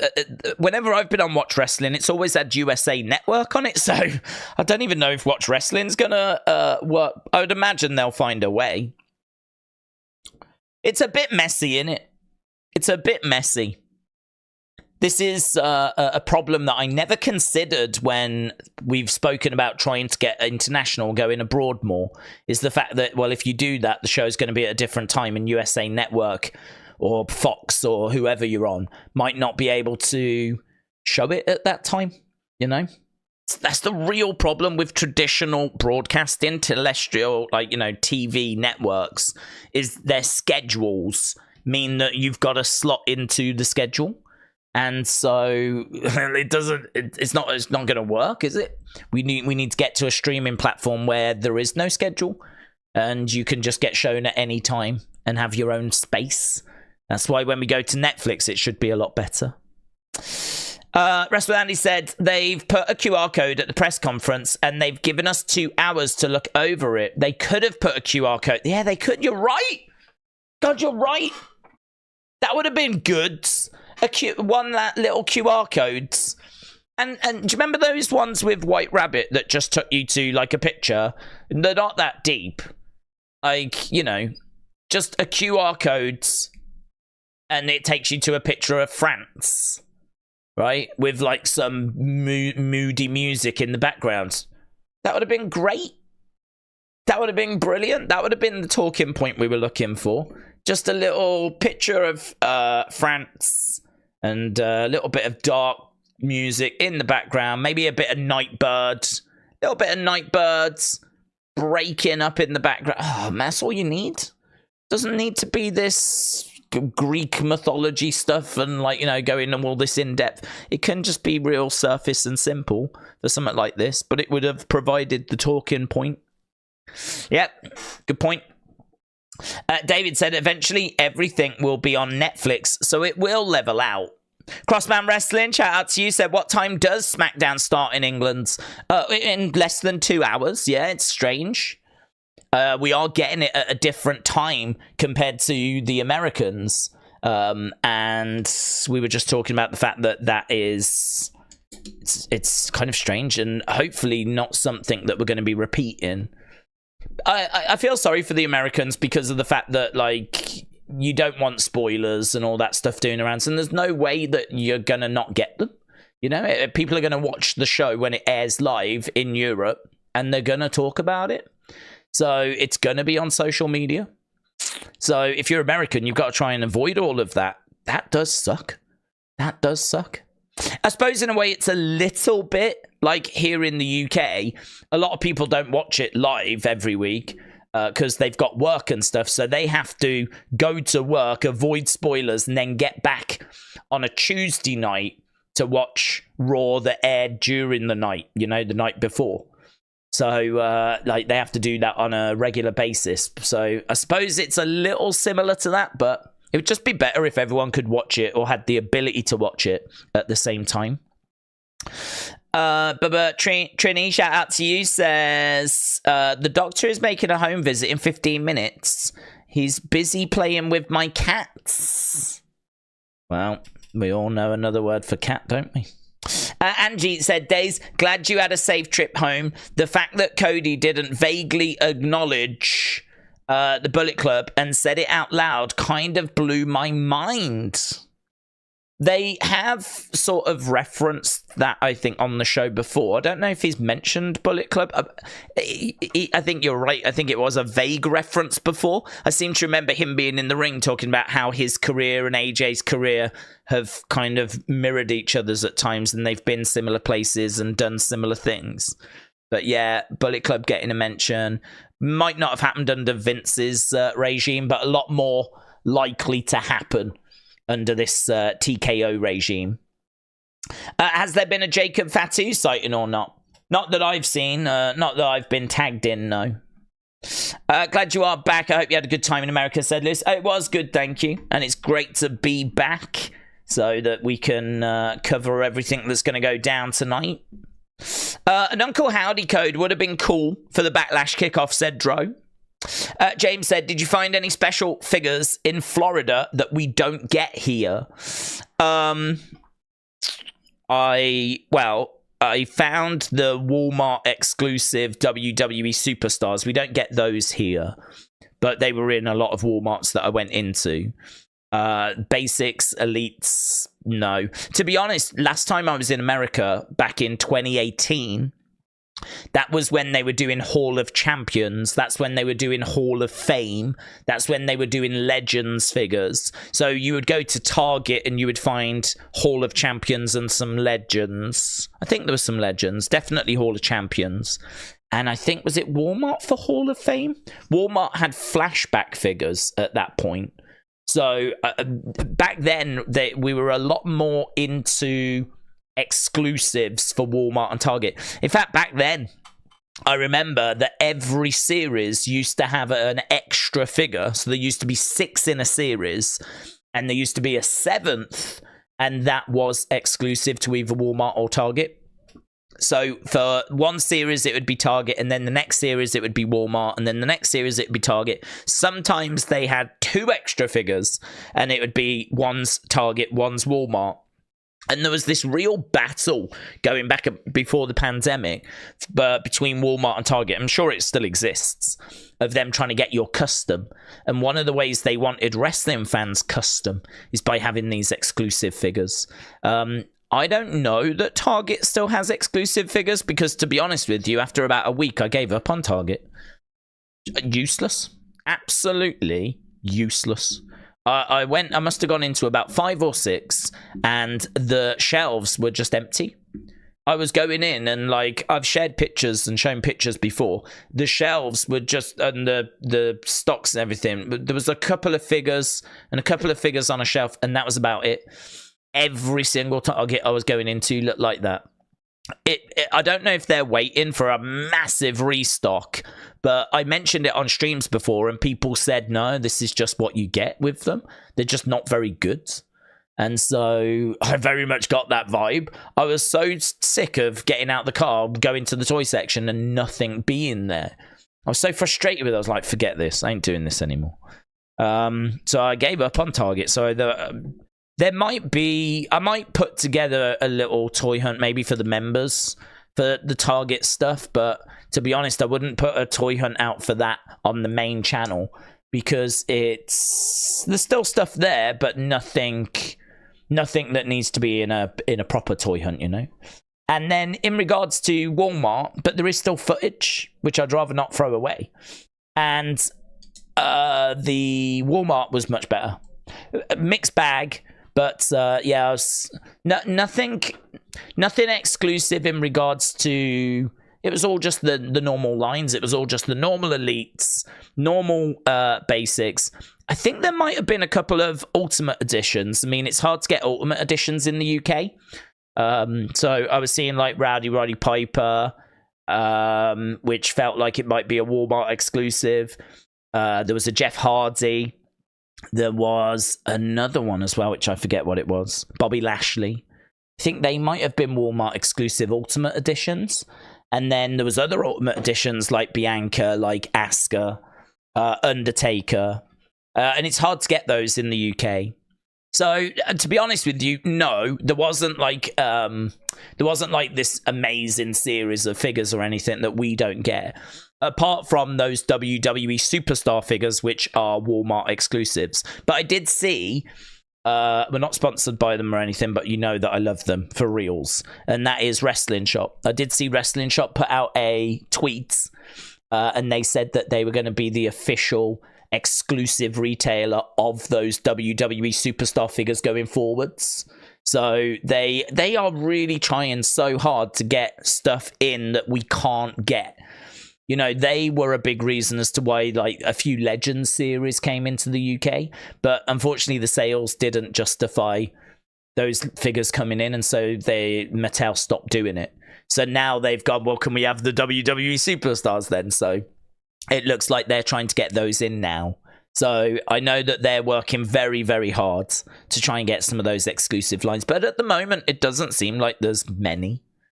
A lot of what we see now is the figures going on to Mattel Creations, and that is Mattel's own website, where they tend to run a load of like stuff there which won't hit stores. You know that I haven't looked in a while, actually. I should have a look. But you know that Gorilla Monsoon, Muhammad Ali, is it Hulk Hogan, Harley Race, like that 4-pack of figures from I think it might be Superstar Billy Graham rather than Hogan, actually. But you get 4 figures from the Territory days, and that is a pack I'm very interested in. I love Gorilla Monsoon, so I'm very interested in that set. I don't believe that's going to be released in shops, and that's going to be only on Mattel Creations. So I would say Mattel Creations is definitely something to have a look at if you are a figure collector, because there is a section on there for WWE. And I don't know when that Territory pack's out. It might be out. I'm having a look now. WWE Collectors. 2 eras. Rock and Wrestling, Snake and Rude. Shop now. Can I... Is there a way... I haven't used this for a while, have I? So I'm guessing there is a way. But is there a way of me showing... I want to show what I'm looking at. There we go. That'll do for now. So this is what you've got. This is the Heart Foundation pack that's only available on Mattel Creations. WCW Nitro Ring is only available on Mattel Creations. Bish is back. And that might be it at the moment. Is it just those two? Here, look. George the Animal Steel, Rowdy Roddy Piper. This 4-pack of Rock and Wrestling with Hogan, Big John Studd, Muhammad Ali, and Wendy Richter. We've got this Jake the Snake and Ravishing Rick Rhodes. There's the Ultimate Edition New Generation Arena, some other retro figures, but no sign of that Territories pack yet. That'll be coming here. This is Mattel Creations, and this seems to be where they're putting a lot more of those, not exclusives, but they clearly don't want to run loads of numbers. They clearly don't want a massive run of figures, certain lines, because there's just not the demand for them, but they still want to make them, which is kind of really cool. You know, I think that's really cool that they so passionate. They so want to make these figures that they'll make them, but they know the demand's not there, so they put them onto Mattel Creations instead. Tariq said, when will we get the first Toy Hunt video? Yeah, I think that that was all insane, to be honest. Looking back now, I probably should have known that it would not be possible, but I really did go with the intention of still doing unseen videos. In my mind, I was going to wake up, jump in the car, go to Walmart's. When I got to the Walmart, I was going to film. And then, like, throughout the day, I was just going to keep on top of the news. I was going to get back home where I was staying. I was going to do unseen videos. And then once that was done, I was going to compile the footage and try and get toy hunts out. And in my mind, I was like, yeah, that'll work. In actuality, not a chance. Because in actuality, I was out pretty much all day, so I was not getting back to compile anything. And whilst I was out, I was using my phone as a sat-nav, which meant that whilst I was out, I wasn't able to keep on top of the news. So it's very early. I was like, yeah, this ain't going to work, is it? This ain't going to work. So it kind of all went out the window. So I've got loads of footage. I reckon an easy 6-7 videos. Until I actually get all that footage, it could be more.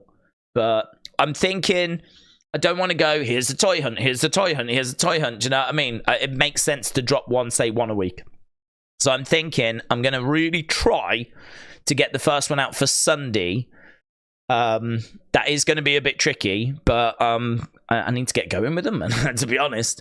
So I'm going to see if I can find one that maybe won't take too much editing, because there's a couple of shops I went to that are just... It ain't going to take much. I mean, really, just showing you what I saw is going to blow your mind, right? Because it blew mine. So I think I might put one of them out first. So it might not be like a Walmart one that's loads of different Walmarts and all that stuff. It might just be one of the more specialist toy shops, because I think that'll be easy. And then at least I've got a bit of time to start working on like the more complicated ones. Because the ones that are different Walmarts and have got loads of different footage, and I've got to take this bit and that bit, and that's going to take longer. So I'm hoping to get the first one out Sunday, and I might then, going forward, put one out every Sunday for the next 2 months, right? That's crazy, innit? But that is the work that I've been doing. I've got that footage. I can do that. So I might try and do that. But obviously right now the focus is Smackdown today. Then tomorrow we've got Backlash. I want to make sure we're doing opinion videos. I want to make sure we're doing review videos. I want to make sure we're doing unseen videos. Toy hunt, hopefully for Sunday. And then, of course, we're back Raw Monday, NXT on Tuesday, SmackDown.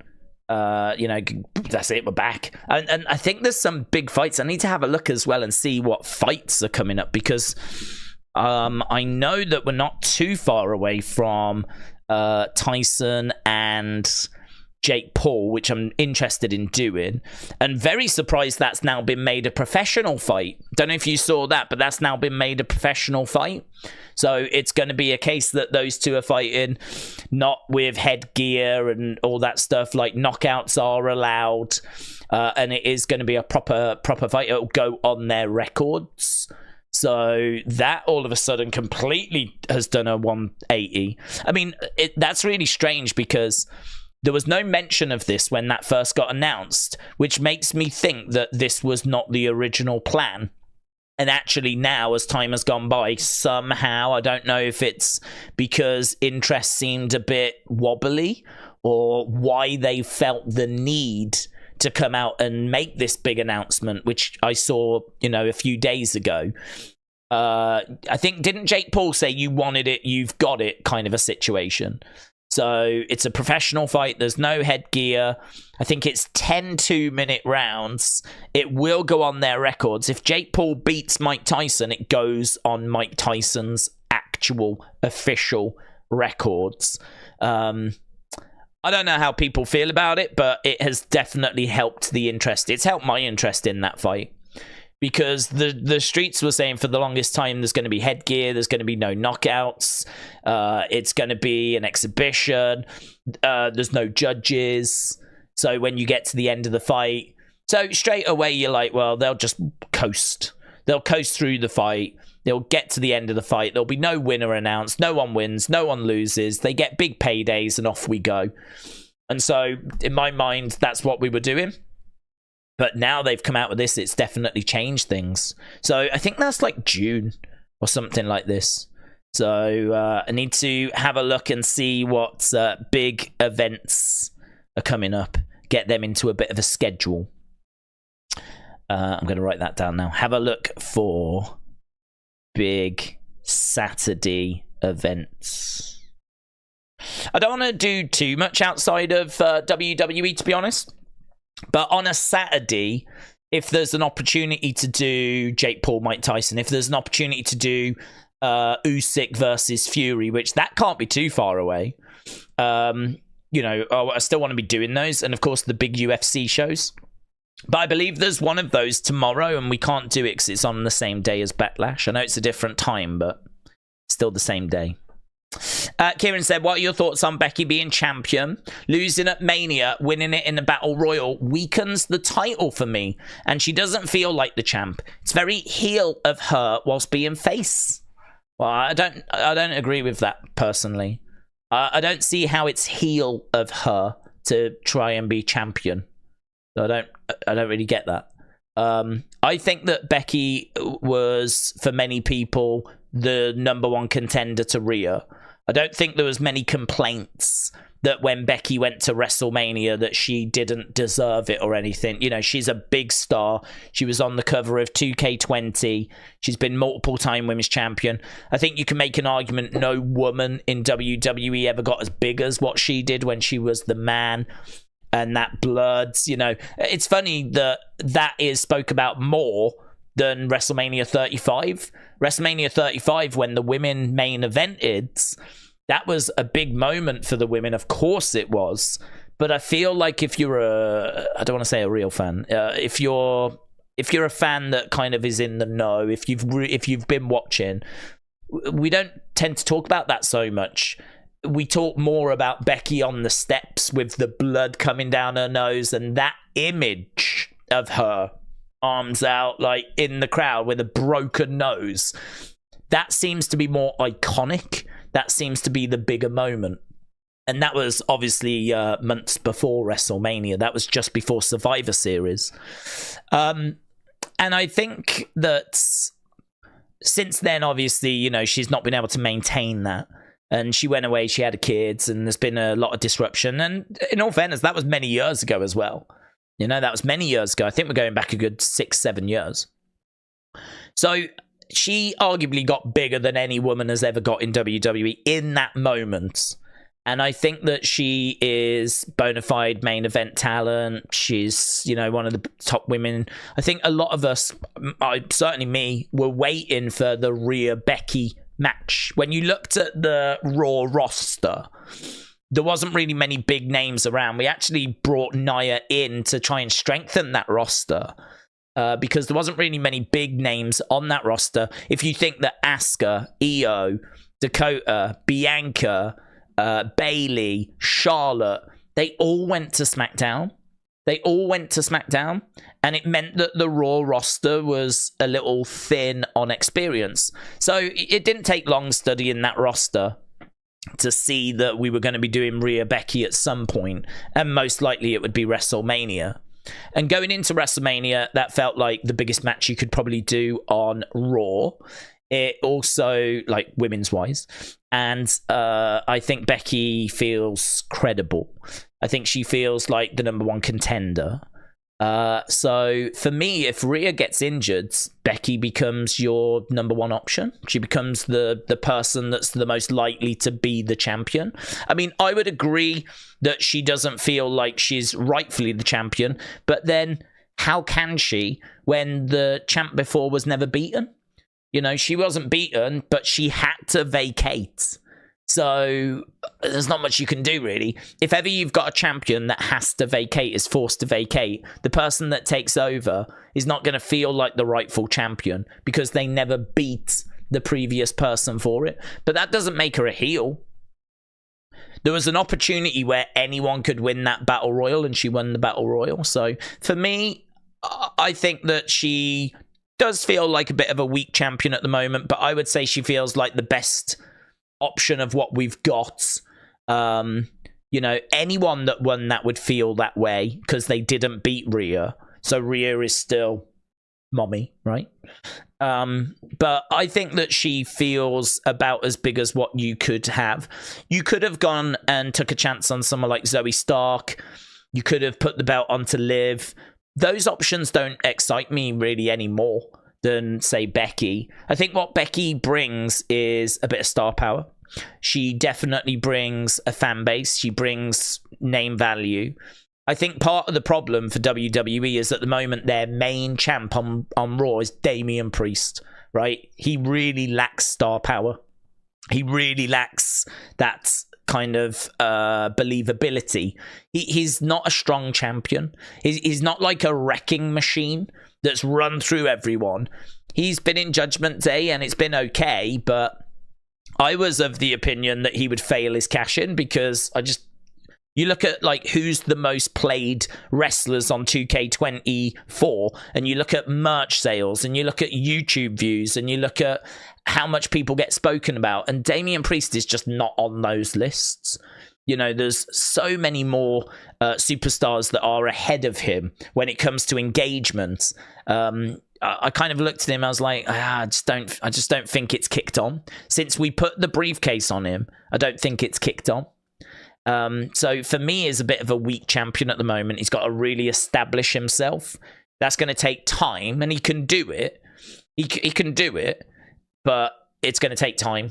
It's not something that's going to come quickly or easily.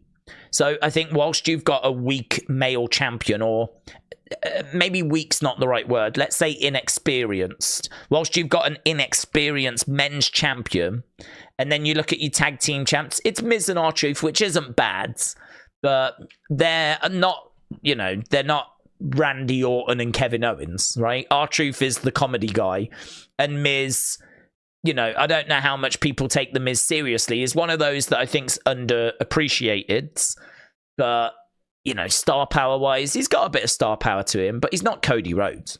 He's not Seth Rollins. He's not Randy Orton, you know? He's not even Rey Mysterio. So you kind of look at that and you go, well, yeah, they're all right. I'm pleased they won, but I don't think they're really carrying ratings. I don't think people are tuning in for the awesome truth. So, like, you look at Damian, you look at the tag champs. I don't know. At that point, can you really afford to put the belt on as Zoe Stark? at that point, can you really afford to take a chance on someone that's like a Candice LeRae or someone? I feel like you've got to go with a name. You've got to go with a name. You've got to go with someone that's got some star power, because I don't think the men's champion does. I don't think the tag champs have got much. You need someone that's got a bit of something about them, and I think that's where Becky comes in. So, you know, maybe if Seth was still champ, we could have took a chance on someone else. But I think at the moment, Becky is probably the right person to carry the ball. And that might not be a popular opinion, because I've seen lots of people with a different viewpoint. And that's absolutely fine. It doesn't bother me that people don't share the same opinion. That's welcome to the world of wrestling, right? But I think that for me, I can see the logic. I can see why you would go with Becky at this time, so that she can carry the ball. She can carry that responsibility. And it's maybe not just the responsibility of that belt. I wouldn't be surprised if she's opening the shows, being in main events, and if they're actually leaning on her quite a bit, because you look around and there's not really much star power when it comes to the champs. You do have Sammy as Intercontinental Champion. That helps. But again, I think you still need someone with a bit of star power being the women's champ, which is why I don't think you can go with a Chelsea Green or a Zoe Stark or someone of that ilk. The Liv Morgan conversation was interesting, but for me, Liv's story is going to be with Rhea when Rhea comes back, and apparently Rhea's back in a few months. So for me, Liv and Rhea at SummerSlam feels like it's set, right? I would say Liv Rhea at SummerSlam is a done deal. Do you have the title on the line for that? Do you need the title on the line for that? I would say that they've got a story that doesn't need the title. I would say they've got a story where it's a grudge match and they hate each other. And so you could run that as a story, right? And then you've still got a title feud as a separate story, which means the women get two stories, which I think is pretty good. I think that's something which should be celebrated, because what you hear a lot from the women's division, Becky has made this comment, is that the women haven't really got to where they want to be yet, because at the moment we're still only focused on women's title feuds. We need to be doing stuff outside of titles. We need grudge matches. We need things that don't just revolve around belts. And like, we need to do that consistently. And I think you got a great opportunity to do that here with Liv and Rhea, for them to have a feud away from the title. Because the great thing is, if Rhea gets past Liv, say, and wins that feud, her next match is then her going after the title. It's not her winning the title. You've then got another story of her going after the title, trying to get back what she lost, and that's a whole different thing. So I think if you did Liv as champion and you brought Rhea back, I think that's very short-term booking, because you're putting all your eggs in one basket. And that's it. You're just doing the title and you're doing the feuds, and you're putting it all into the one same match when you don't need to. You can have this as a grudge match, and then you can have the winner go after the belt after that feuds, and then that sets you up another story, which is a lot better way of booking, to be honest, because you've got a few things mapped out then, you know? You've got a few things that you can do rather than putting all your eggs in the same basket. So for me, I can't lie, I wasn't down on Becky being the person that was the winner. I think she's a credible name, as we said. I think she can carry the weight of it. I think it means that Liv can now focus on a different story. Maybe she tries to win the belts. I wouldn't have her win it. I think that I would keep her frustrated. I would make it so that she knows now's her time. Now that Rhea's out the way, this is her time. And I would frustrate her. I would have it so that she can't quite get to the title and she's getting really more and more frustrated. I would probably use that frustration to turn her heel. And Rhea is so over, I would bring Rhea back as a face, because the crowd are treating her like a face. The crowd are chanting for mommy.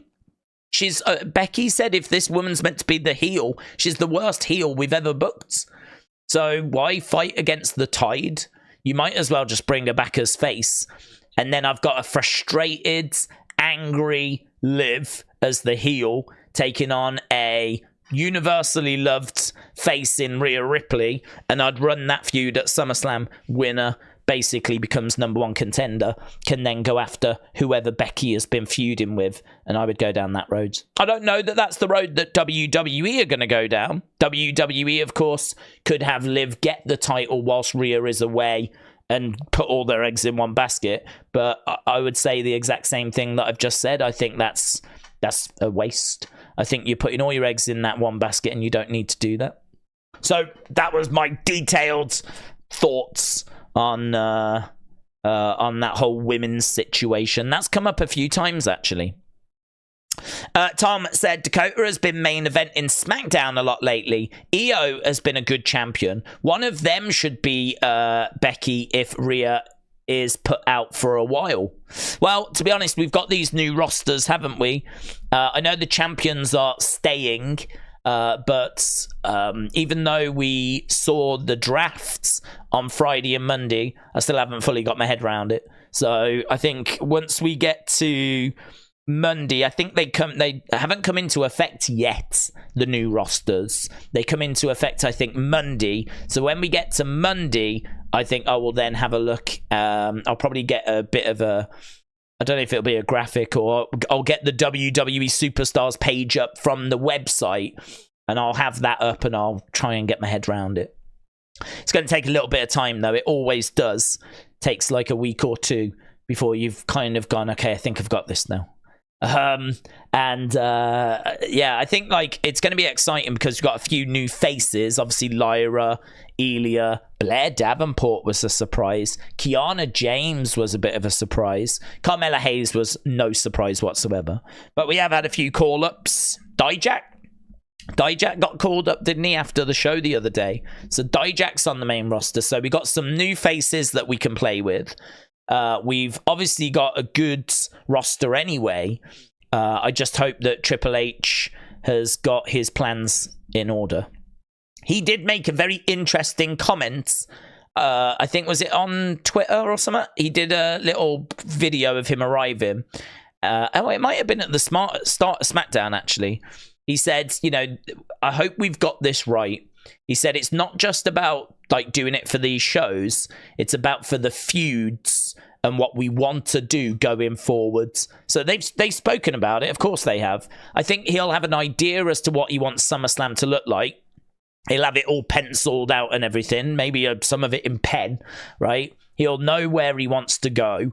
He'll know what he wants SummerSlam to look like. He'll know what he wants Cody doing, and what Roman's doing, and what The Rock's doing, and all of that, if The Rock's doing anything. He'll have that mapped out. SummerSlam this year, I think, will be real big. And, yeah, I just hope that he's got it all right. I hope he's got creative for everyone. I hate it when they call up NXT talent and they just have them do a couple of matches, and then that's it. It's a bit like Cameron Grimes. He got called up, and they just didn't have anything for him. I don't know why they called him up. They didn't have anything. He did a couple of like matches, but we never really got going with him, and that was it. We were done.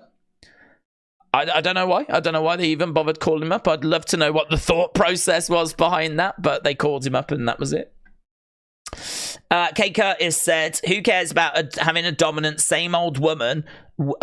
A woman are pretty. You should have different new women on the belt, not the same old Becky, says Kay Curtis.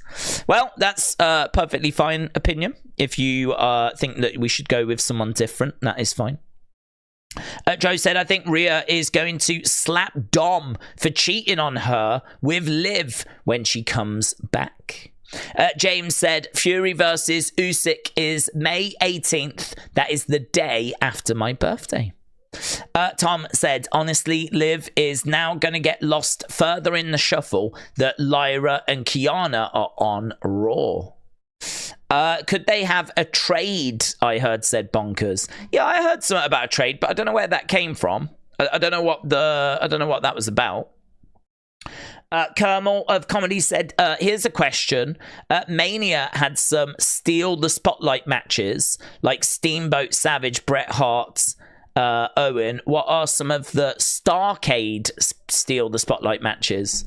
Well, to be honest, I mean, I go back to like the early Starcades. I think about like, you know, Ric Flair matches and Dusty matches, like going back to the 80s and the War Games stuff and things along those lines. I was never really a big fan of like what WCW was doing with like the Starcade stuff in the 90s. It was more the 80s stuff that kind of was grabbing my attention. I think part of that was because I wanted to go back and kind of learn more about like wrestling history. Going back to the first Starcade, which I think was that 83, 84? That was a Flair for the Golds. So I think going back, you'd probably look at like Ric Flair, Dusty Rhodes. You would look at the War Games. You would look at... Was Hogan Sting? Was Hogan Sting at a Starcade? Because if it was, I can't remember where Hogan Sting was and they finally faced. But if that was at a Starcade, you'd have to say that even though it was a rubbish letdown, the build for that was absolutely monstrous. But yeah, I would say that they have a lot of iconic matches, but for me, I don't feel a connection with them like I do with WWE, because WWE was always my brand, if you will. That was the promotion I loved watching. I was never really a WCW fan. Well, I changed that. I was never a WCW fan. I was, the Monday Night War, I was here for WWE. Kermel said, yeah, 83 was the first. Piper Valentine stole that show. Hogan Sting was 97. Yeah, that was Starcade 97. Yeah, that's a weird one. I mean, I've got to include it because unless she was there at the time, I think it's very hard to understand how big that was. Because like Sting hadn't actually competed. He'd been turned into the Crow, and they kept him away from the ring for months and months and months and months and months and months, and it was building and it was building and it was building. And I mean, honestly, it's one of the biggest kind of builds, one of the biggest. That moment feels like they got it so right, and they got so much right, and then the match happens and it's an overbooked mess. But I've still got to include that match because of the build, really, and the anticipation, and just how monumental it was. They had built this thing up to like one of the biggest matches of the 90s, maybe one of the biggest matches ever. The build was phenomenal, and then the match itself just completely lets it all down. They just completely ruin it. This is WCW, though. You know, they found unique ways to shoot themselves in the foot, finger poker doom and all that. Just constantly finding new ways of just shooting themselves in the foot, which a lot of people say that AEW is the new WCW, like from the 2000s. And what I would say is that I don't know how true that is, but I do find with AEW that they do have the ability to shoot themselves in the foot at big key moments. You know, you think about the exploding barbed wire match, where, you know, there was a lot. I actually really enjoyed the match, and then you get to the end and it's just, you get what you get, right? Or you think about the Blood and Guts match, where it was a really good match, and then Jericho that was thrown off the top into a crash mat, into some like cardboard and a crash mat, and it all looked quite phony and fake. And it just really, considering you'd had this very real match where there was blood and they were just absolutely beating the living daylights out of each other, for it to end with Jericho being thrown into a crash mat and it looked rubbish, in my opinion, that's another one where you go, why have you done that? And then, of course, you know, you've got the whole brawl out overshadowing All Out. You've got the Wembley incident, which overshadowed the Wembley show. And, of course, that led to CM Punk leaving AEW, which then derailed the pay-per-view, which was only the next week. They did one weekend, and then the very next weekend they had another pay-per-view, and that got derailed because we had the brawl at the first pay-per-view, and Punk was then missing from the second one. So that whole instant completely overshadowed those two shows. And it's not, some of it is not AEW's fault per se. You know, you can't really blame Tony too much for that. I know that you can say there should have been someone backstage. They should have found a different way of making it work, blah, blah, blah. But some of it is booking. Some of it isn't booking. But either way, they just keep finding these moments to kind of sabotage themselves, if you will. It's a little bit like Sting's moment. I just saw everyone was talking about the glass that went showering into the crowds. So even like Sting's retirement was, I wouldn't say it was totally overshadowed, but there was a lot of people talking about the glass and that image of the glass going over the crowd and everything. And just, it does remind me a lot of WCW, where they would doing stuff like Hogan Sting, and it was building up to this massive moment, and then they, you know, go and massively let themselves down. Or do you remember when Hogan Warrior, and it was the rematch for WrestleMania 6? I mean, WrestleMania 6 is loved. They do the rematch in WCW, and they're using like fake fire. You know, those like where he threw the fire at his face and he couldn't quite get it to work and it looked rubbish. Sometimes I think honestly, one of the biggest lessons is keep it simple. If you just keep it simple, you know, you tried to do an exploding barbed wire match, and it's the exploding bit at the part that let it down. If you'd just done a match with barbed wire around the ropes, that would have been maybe better. You wouldn't have had that moment at the end. Same with, like, you know, Blood and Guts. If you just stayed in the ring and just like wrestled the rest of that match, that would be well remembered. But you had to go to the top. You had to do that thing. You went that little bit further in it, and it backfired. You know, the Punk stuff, that's a different thing. That's not booking, but I can see similarities between how WCW would shoot themselves in the foot and how AEW have done that in recent times. I can't talk so much for now because I don't watch AEW anymore. I genuinely don't even know what's happening on the show now. But I definitely feel like what we saw from them in the recent history was a bit of an example of kind of what I was seeing from WCW. Right. Leapin Lucha Larry said, I actually didn't know how terrible Starrcade 97 was until years later. When I was young, I only was watching Nitro and Raw. I never got to see the pay-per-views. So for years, I only saw the video packages. LZS said, does SmackDown start at its normal time? So it does in America, but it doesn't here in the UK. It's very strange. I don't like it.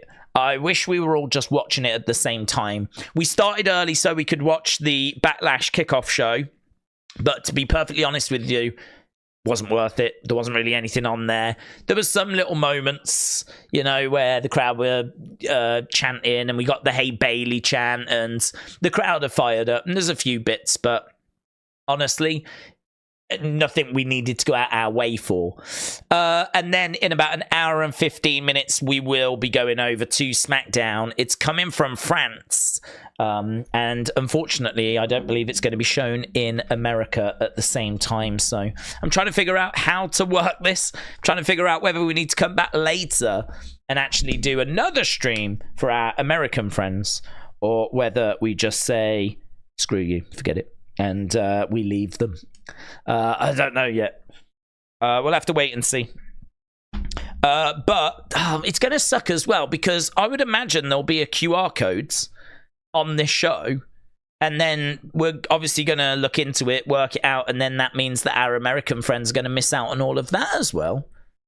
Really, really sucks, doesn't it? It really sucks. But you know, it is what it is. As you said, when we go over to Netflix, hopefully this won't be an issue. Hopefully we can all just watch it at the same time. Trini said, my only comment on AEW is that I hope they soon return to the wrestlers and the wrestling, being the stars of the show and not the owner. Stan said, could WWE use the Bullet Club name? No. Bullet Club is New Japan, so they will have that copyrighted, they will have that as their intellectual property. So, you can mention it. You can say how they were both part of it, but you can't use it as a group and put it on shirts and everything. Not unless they've got a deal with New Japan. I mean, I think they'd be able to get it. I think they'd be able to pay some money to have it, but it just depends as to whether they want to do that. That would cost a bit, I'd imagine, because that is probably the most well-known thing from New Japan is Bullet Club. So, I mean, you'd probably get it for the right price, but I'd imagine it would not be a cheap price. But doing 2 streams for the same thing is pointless and, quite frankly, stupid. James said, AEW is pushing my limit of my love for wrestling. Not because of the wrestling, but because of Tony Khan and the BS clown ass. JPville, shout out to you, said, Wyatt 6's first feuds. Well, to be honest with you, we need to know what brand they're going to. I mean, I feel like Final Testament would be a pretty good team to go after. I mean, or Judgment Day. Because it feels like it's going to be a faction, it feels like you need a heel faction to go after. And that gives you a few options, to be honest. Final Testament, it gives you... So, it gives you Final Testament, it gives you Legado del Fantasma, it gives you Judgment Day. Is there any others outside of that? I don't think there is at the moment. Bobby and the Street Profits are faces. LWO are faces. New Day aren't a faction anymore.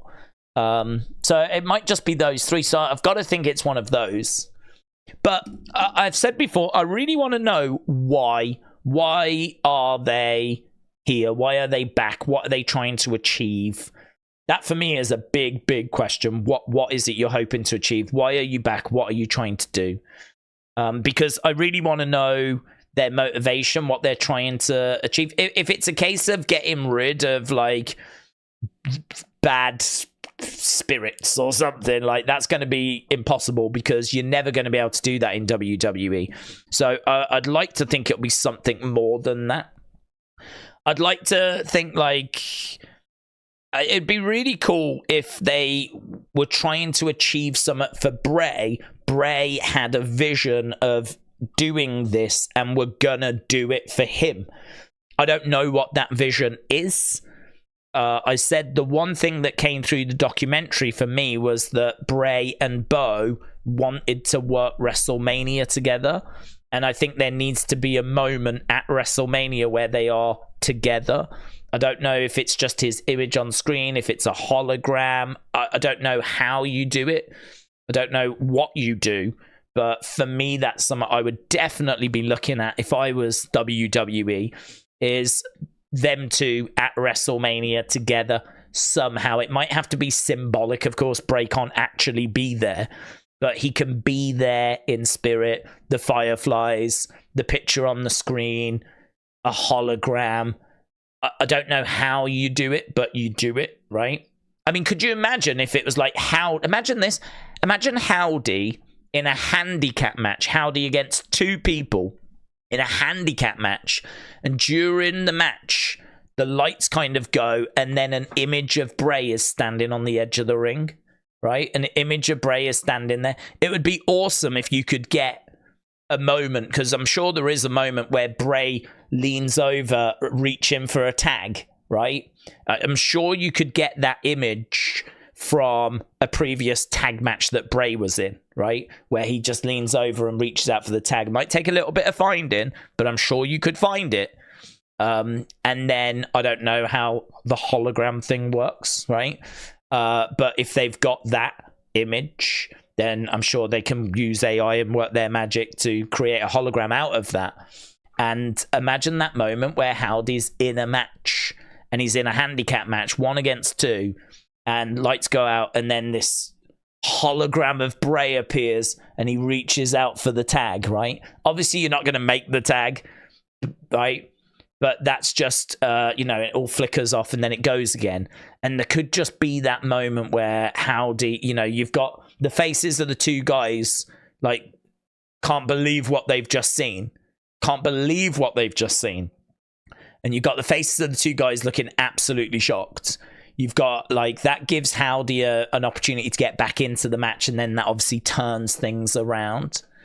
I would be very interested in something like that, because I just think that one of the big things that came out of that documentary was that Bo and Bray wanted to work together. And if I could find a way of getting a moment like that at WrestleMania, which I think, you know, you tell the story of how Bo wanted to be with Bray at WrestleMania, you do that in the builds, and then when that moment drops, everyone will understand the symbolism, the significance. It's not just doing it for the sake of doing it. You're doing it because that was their dream. That's what they wanted to do.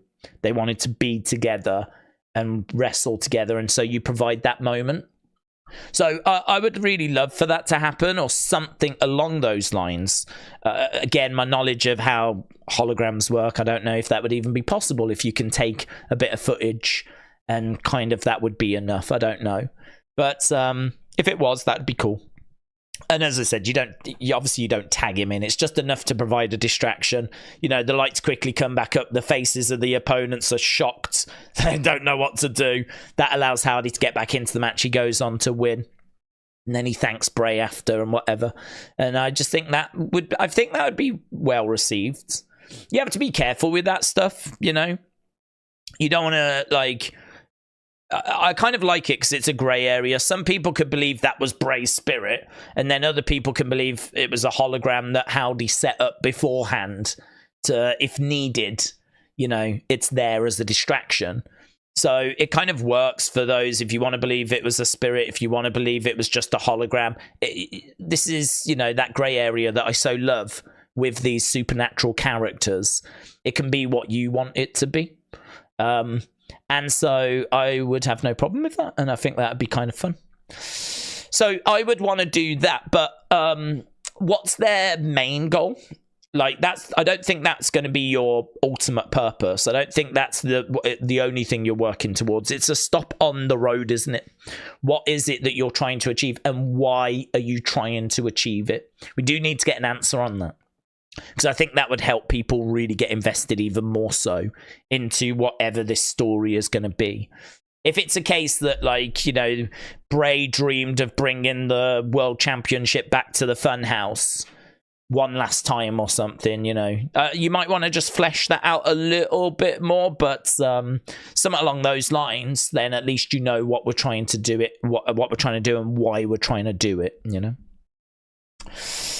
Finley said the weekend is going to be huge. I hope you had the best time. Glad to have you back, said Finley. Finley, shout out to you, my friends. Mitchell, hello, said, what channel is it on in the UK? I'm going to try and watch it on a VPN. Well, it'll be on TNT Sports 1. The only problem with that is that's a channel that you have to be subscribed to. I mean, I don't know if that's like ESPN or something. I mean, here in the UK, you get a cable package, and then if you want the sports options, you obviously pay a bit more. If you want the films, you pay a bit more. Like, you know, you could have a basic cable package that will just give you, like, you know, the kind of free view channels, the kind of extra channels, whatever. But I don't even know if it works that way anymore. A lot of TVs have got those extra channels just built in now. Don't forget, I'm a boomer. So when I used to buy TVs, you used to get 4 channels in the TV, right? You plug it into the wall, you could get 4 channels. BBC 1, BBC 2, ITV, Channel 4. Those were the 4 channels. Then in the late 90s, Channel 5 came along. That was another free extra channel. So then we had 5. And then kind of over the past, I don't know, 20 odd years, now if you buy a TV, a lot of them have got Freeview built in, which gives you like all the ITV2, BBC 3, BBC 4, like, you know, the different news channels, BBC News, GB News. Like, you get all these Talk TV and QVC, and like all of those channels tend to get built in now. But you still don't get the sports channels. So if you want the sports channels, obviously you've got to pay extra for those. And unfortunately, WWE is on one of those sports channels here in the UK.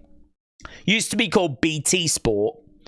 And now they've changed it to TNT Sport. And that changed earlier this year, I think.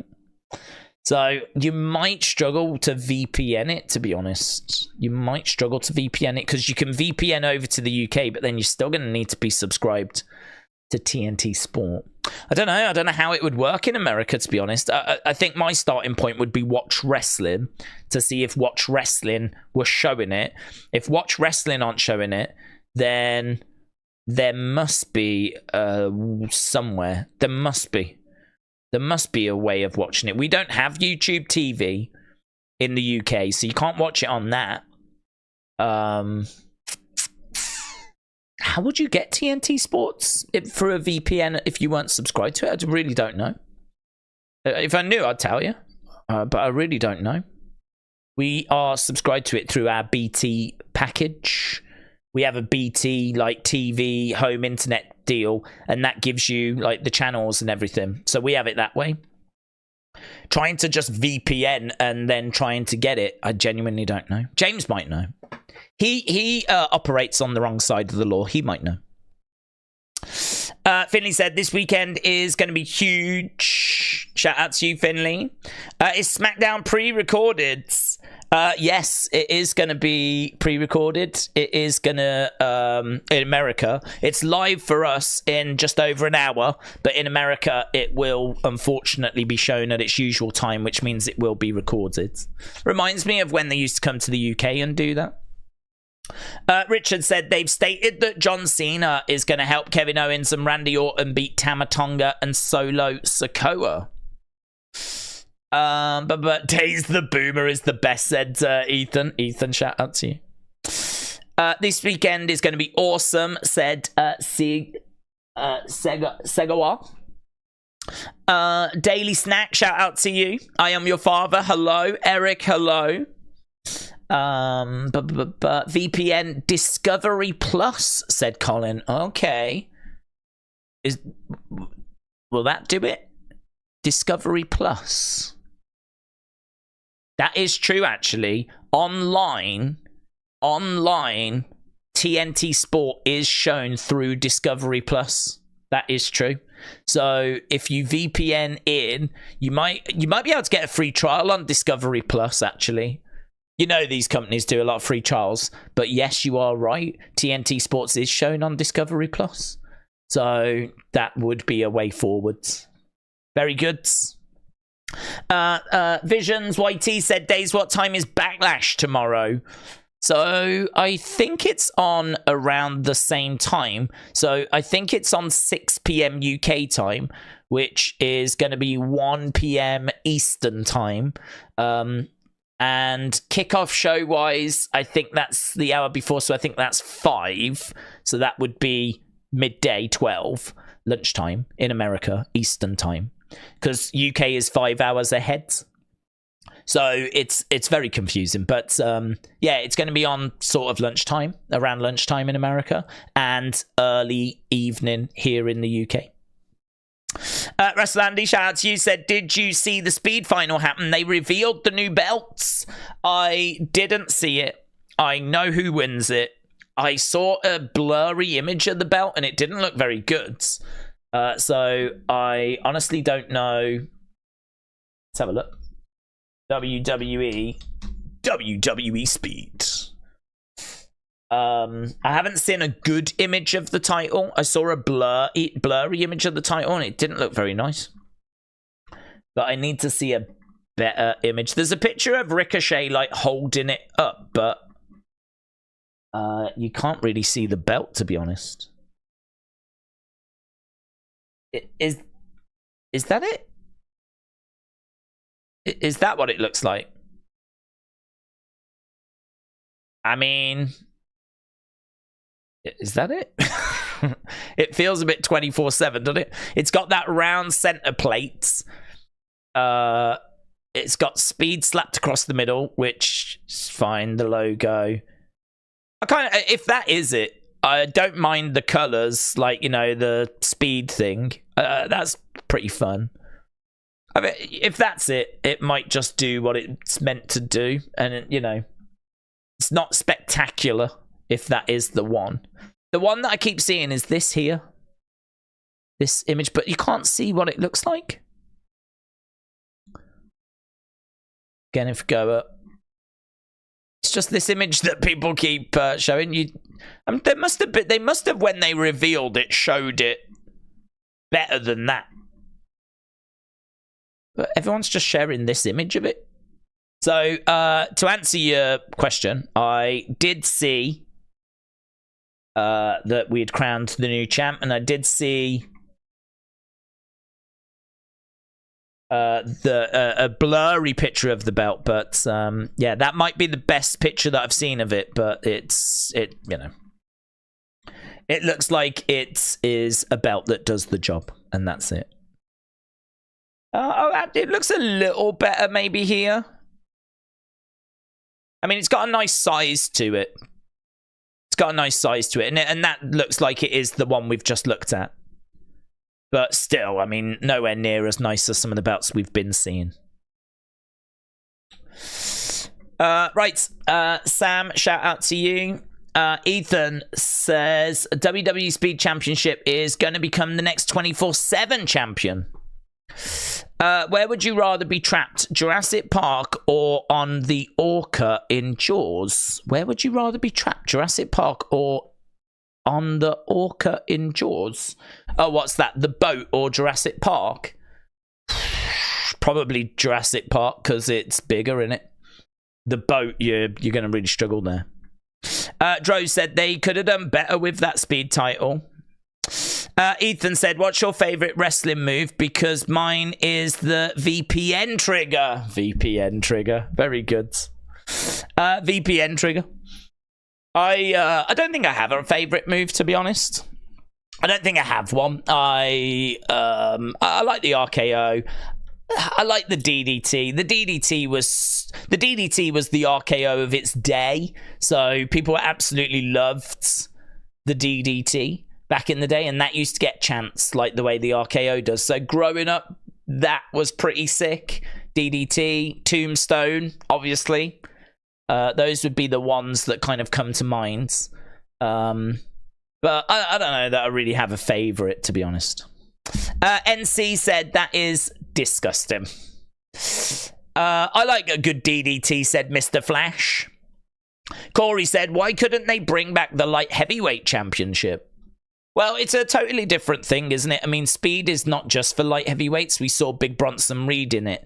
And, you know, it's interesting because speed is about winning a match in 3 minutes. So you've got to try and win as quick as you can. And I think that that's an interesting concept. I know that people have been critical because they've said, well, if you win in 3 minutes, how am I meant to believe that it also takes you 20? But my answer to that would be, well, you're both trying to win in 3 minutes. So defense sort of goes out the window.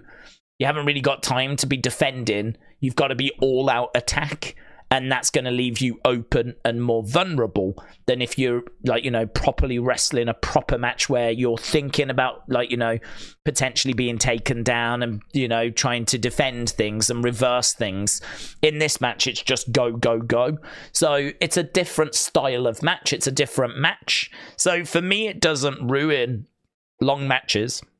I don't think, oh, now I'm struggling to understand how can they take 20 minutes when here it's 3. I can understand that, right? So for me, it's not a problem. But I think what's interesting about the speed thing is that it is literally that. That is it. That's the only parameter. Get it done in 3 minutes. So it doesn't matter if you're a big guy, small guy, tall guy, short guy. Doesn't make any difference. You've all got to try and win the match in 3 minutes. And this is where if you're a big guy, you might be a bit slower. But if you can grab your opponent and, like, you know, slam them down and splash on top of them, you probably are going to do, like, quite a bit of damage. And, you know, you might end up winning the match. It's just, can you get them in 3 minutes? And can you do enough damage within that time? So I kind of like it. There's, like, different strategies for different people. Because obviously if you're a smaller guy, you can't do that. Slamming someone down is probably not going to have the same impact. So you've got to be working a lot harder. You can't with a big guy, you only need a few moves. With a smaller guy, you probably need a lot of moves, and you're going to have to be quite, aerial, I would imagine. Your offense is going to have to be quicker. It's going to have to still need to deliver a bit of an impact, but you're not going to be able to deliver the same impact as a bigger guy. So there's a bit of strategy that kind of comes in. It makes it quite interesting. So it's a different thing. It's not just small people. So I would still love to see a light heavyweight championship come back, but I understand this was maybe not the place for it. Days, AEW's decline has really accelerated in the past few months, and it could 683 said big time. Yeah, honestly, we've said before, I think that the conversation about ratings with AEW had become very boring for me. I really was not interested because every week, whatever they were doing, it was about 800 to 850. And it was just consistently at that level. And it had been for a long, long time. One week it was 850. Next week it was 840. Next week it was 820. Next week it was 840. Next week it was 850. Next week it was 820. Next week it was 840. We just seemed to be doing that week after week after week after week after week. Like it really was very little variance. And, I remember getting to the point, I was like, surely the people that are saying like, another week, no million, surely they're finished with that now, It got to the point where it was like, clearly we're not getting back to the million. They were even trying those big shows, like big kind of theme shows, and we were still just not hitting that million mark. You might get to an 870. But we weren't even getting to like really the 900,000 range towards the end of last year. So for me, the conversation with ratings had got very stale. We were just in this groove.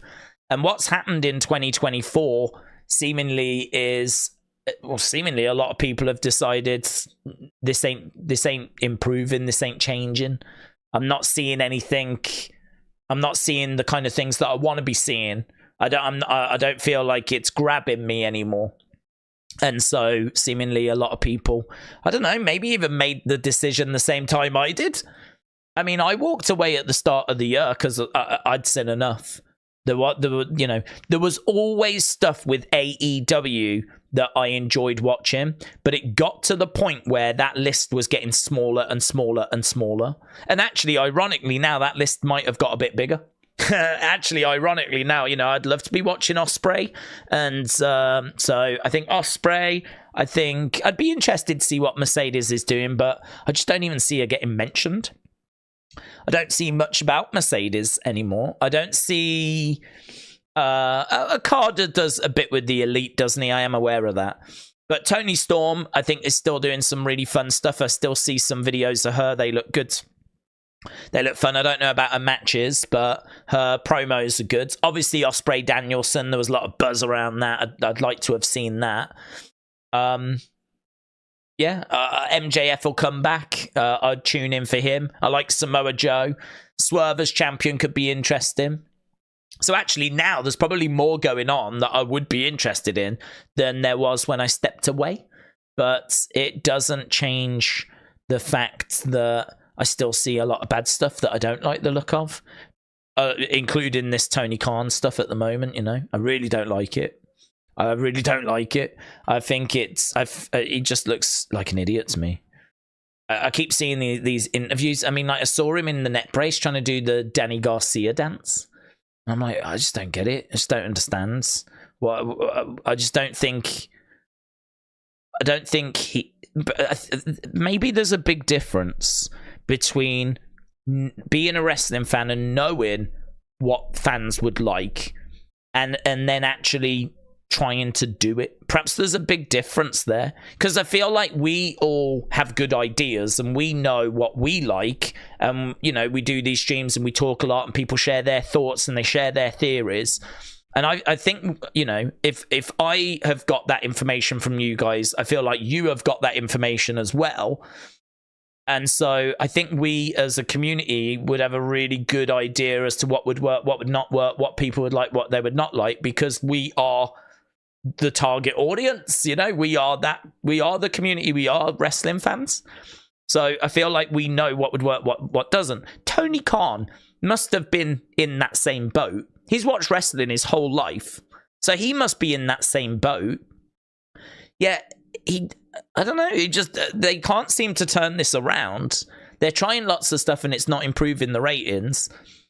And so he doesn't seem to be able to do it, like turn it about. And then when I see him trying to sell this neck injury and doing interviews, there's just so much that I think is wrong with it. There's just so much that is just not what I would be doing. But it's stuff that he must know as well. He must know. But I think what happens is that you stop being a fan and you start being a promoter, and I think you start going to a different headspace. I think you start thinking as a promoter rather than as a fan, and I think you then lose sight of kind of, you know, what you're presenting and how you're presenting it. I think part of that comes from worrying about 15-minute breakdowns. You know, if you've got to worry about ratings and segments, and you've got to worry about communicating to people what's happening, right? I think you go into a different space than just someone that's sat at home watching the show. Because I don't watch WWE and think, oh, I wonder how this 15-minute segment's going to do in the ratings. I don't think that, right? At the end of the show, I might think or I wonder how this show does in the ratings. But I don't really give it any more thought than that, you know? And I don't worry about, have we communicated this feud to the casuals well enough, you know? I don't think in that headspace either. I just watch the show, and if I enjoy it, I enjoy it. If I don't, I don't. And I think that if you are a Tony Khan and you're in meetings and you're having those conversations and you're, you know, doing a lot of that kind of promoting, I think you go to a different headspace. And I think that might be part of the issue, is that he's gone to this different headspace and maybe lost the perspective of what the fans are after. It's the only thing I can think, because he was a fan for so long. I can't believe he doesn't know what the fans want, but then the numbers seem to show that he's not quite where he should be, you know? It's very interesting. All of a sudden, the ratings conversation has become interesting again. Before, it got stale and I was just bored with it. But now we're starting to see some very different numbers. We're starting to see some real fluctuation. You know, now I don't know if it's going to say 750, 800, or if it's going to be 690. Like, all of a sudden, I don't know what the number's going to be on a week-by-week basis. So, and I'm sure there's an argument that they're up against tough competition and all this kind of stuff, and that could be true. But it's competition they will have faced previous years, you know? It's competition that they will have faced before. And we know that ratings are on the way down on TV. They're not going up. So you do have to take that into account as well. I don't know that it's fair to expect the same numbers from 2-3 years ago as it is now, right? I can agree with that. But even so, I think we can agree that what's happening with AEW at the moment, there's a lot of movement happening. There's a lot of... It feels like the company is really trying at the moment to get attention. And it's very interesting to see how that's reflecting in the numbers. So I think all of a sudden it's become very interesting again. But booking in AEW is a bit sus, but the match quality is better, said Puff Dutch. Ramen Noodles said, other than their top talent leaving and getting injured, it seems like Tony thinks that everyone is intimately familiar with the indies and Joshi wrestling. And I think that's a huge disconnect. That's interesting. Perhaps he has gone a bit too far down the rabbit hole, and perhaps he does think that everyone has a same knowledge or same passion as what he does for, as you say, the indies and Joshi wrestling and whatever. I mean, I think Forbidden Door was a bit of a sign of that, to be honest.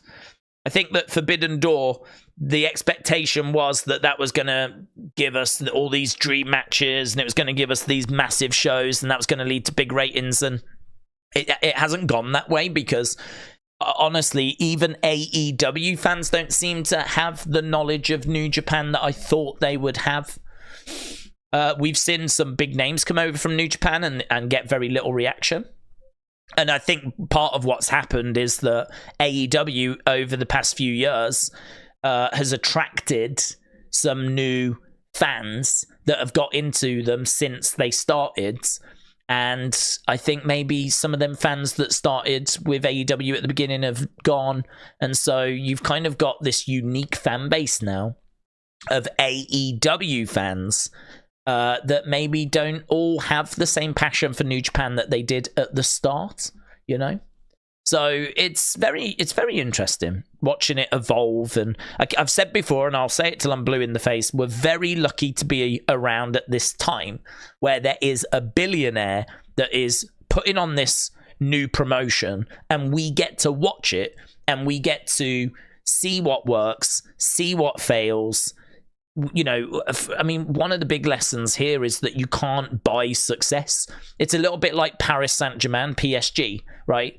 This massive club in Paris, this football club that went out and bought Messi, and they got Mbappe, and they got Neymar. They went out and bought these massive names. I mean, you look a few years ago at their team, and it was just from top to bottom, just dripping with these massive names. And every year they won the French league because there's not much competition there. Their goal was to win the European Cup. They wanted the European Cup, the Champions League. They've yet to win it. And they have been trying for at least 10 years with amazing team, right? But it shows that you can't just buy your way to success. It helps. You know, they've reached the final, and they're still in the competition this year. But they lost the other day to Dortmund 1-0. So I love watching PSG go out, to be honest. I love watching them fail because I don't like the idea that you can buy your way to success unless you're Man United, and then it's fine, clearly. If you're Man United, you're allowed to do that, yeah. Anyone else, it's a disgrace. But I think that watching them try and fail, and Man United now, I mean, Man United can get it because they've also gone out and spent $1 billion over the last 12 years and have been atrocious. It's been a horrific period for Manchester United as well. And I think that it shows you can't go out and just buy big names and get success. You've got to have the right structure in place for that success for that talent to flourish. And I think that with AEW, it's not quite right. I think with Man United, it's not quite right. I think with PSG, it's not been quite right. I think that there's this belief you can go out and just buy these big stars and that'll do it. And it won't. It won't. We've learnt this through other sports. I'm sure that there's examples in American sports where there's a dream team that's been put together where the management is not right, and so they've not had the success that they should have had, right? And I think we're kind of seeing that with AEW. Now they've pressed that emergency button, haven't they, of like, let's get Tony on screen and let's make him a character. And so they're trying that road now and seeing if that's going to land. But we'll have to see. We'll have to see. I mean, the ratings at the moment don't seem to be heading in the direction that they would want. But they've got time. I don't think there's panic stations. I think, he'll quite happily keep financing them. But equally, I think he will want to see those numbers improve because they haven't negotiated their next TV deal yet, have they? So undoubtedly, he's going to be concerned about that. So he'll want those numbers to improve, but he will keep, bankrolling it. The problem for them will be if they don't get renewed and then no one else really comes in and is interested. One thing that he can't do is create a TV deal out of nowhere. I'm sure someone will pick them up, but the terms might not be brilliant. So that, I would imagine, is probably his concern at the moment. But I don't know. Every time he talks about it, he seems in good spirits. So I think unless he's bluffing, I think he's probably got some sort of assurances, Eric said, I think Sasha's not been cleared to wrestle yet. And if that's the case, I don't know why they debuted her, says Eric. James said, Days, you get success by cheating and breaking the rules like Man City. That's it. That's what we all need to do. We need to cheat and break the rules. Yeah, I mean, what I will say is Man City have spent a lot of money. That is true, but they equally invested in their structure. I mean, their youth setup is amazing. You know, the money they spent on the kind of the stadium was given to them, of course, but they have put training facilities and all this stuff around the stadium to, like, you know, really work on their infrastructure. I believe their training facilities, their youth facilities are, like, you know, the best in the country. And of course, they've gone and got the best manager in the world as well in Pep Guardiola. So, you know, they haven't just gone out, and you've got to say they have gone out and spent 100 million on, say, Grealish, but they have also gone out and signed like Alvarez, you know, and they've signed a lot of people that are their scouting department is clearly where it needs to be as well. They've got excellent scouts. You know, they don't tend to buy too many misses. They buy players that have an instant impact, really. Maybe they haven't got everything right, but compare them to Man United and the mistakes Man United have consistently made in the transfer market in particular. It's absolute night and day.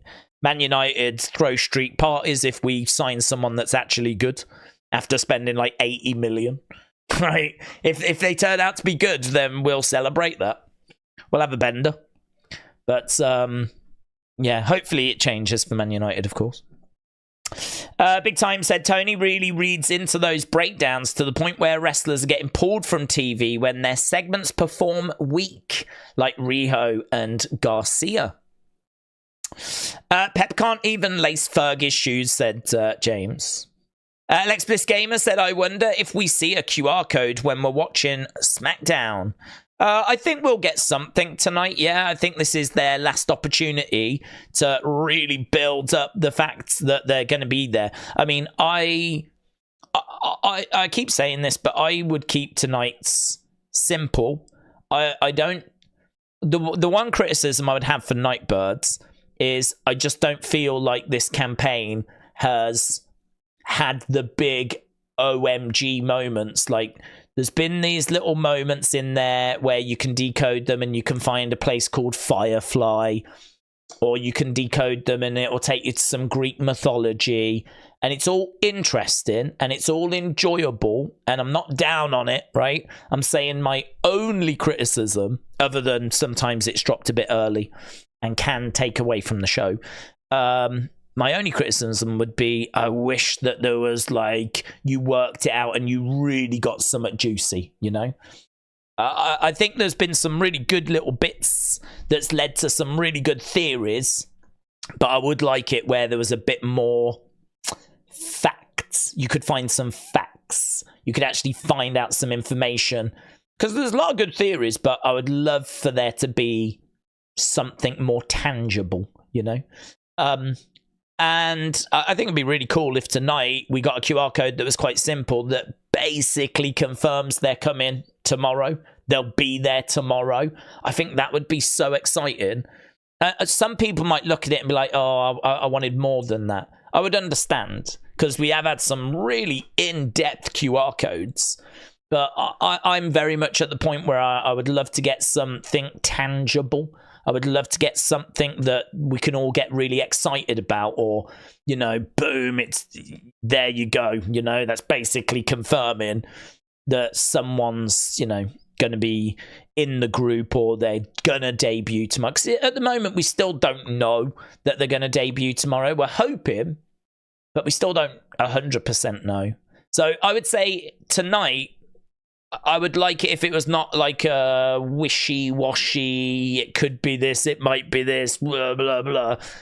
I'd like something a bit more that I can get my teeth into, you know? So, but it's been brilliant. I mean, as I said, that would be my only criticism, other than sometimes it's dropped a bit early. I prefer it when it drops later. That's it. I think considering Bray's not with us and they've had to deliver this without him, I think they've done an excellent job. Oh, do you know another one though? I'm going to keep criticizing. Another criticism would be that they haven't mixed it up the same way they did before. Do you remember before we had like games and stuff? There was like the Hangman game, and there was another one where you actually led the rabbit through a maze. Do you remember that one? In White Rabbit. This one hasn't really had those different things. I suppose there was the one where you could type the words and get answers. But I think a little look in the source code kind of revealed what would lead to answers, what words worked and what didn't. So unfortunately, that sort of undid that. It sort of meant once you knew those words, you didn't need to go looking anymore. So perhaps we sort of ruined that for ourselves. Perhaps if we didn't know what words, people would still be there now, typing them in, you know, trying to see what would come back. So I will get credit for that. That was very clever. That was a good idea.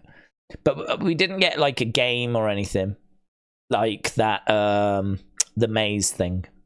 But it's been great. They've killed it. I think that this has been a lot of fun. It's been obviously very reminiscent of White Rabbit. And as I said at the start of this stream, I'm very much at the point now where I'm ready to get my teeth into something. I'm at the point now where I'm ready to take a big step forward. Even if they don't come at Backlash, that's fine. If they don't come at Backlash, there might be a little disappointment because I think people are ready to see them. But if they don't come at Backlash, that's okay. Just give me something where it sort of, I don't know, tells me they'll be here for King and Queen of the Ring or something instead, or Clash at the Castle, where, you know, I can, you know, start to get my teeth into something, start to get my expectations going. So, but no, it's been very good.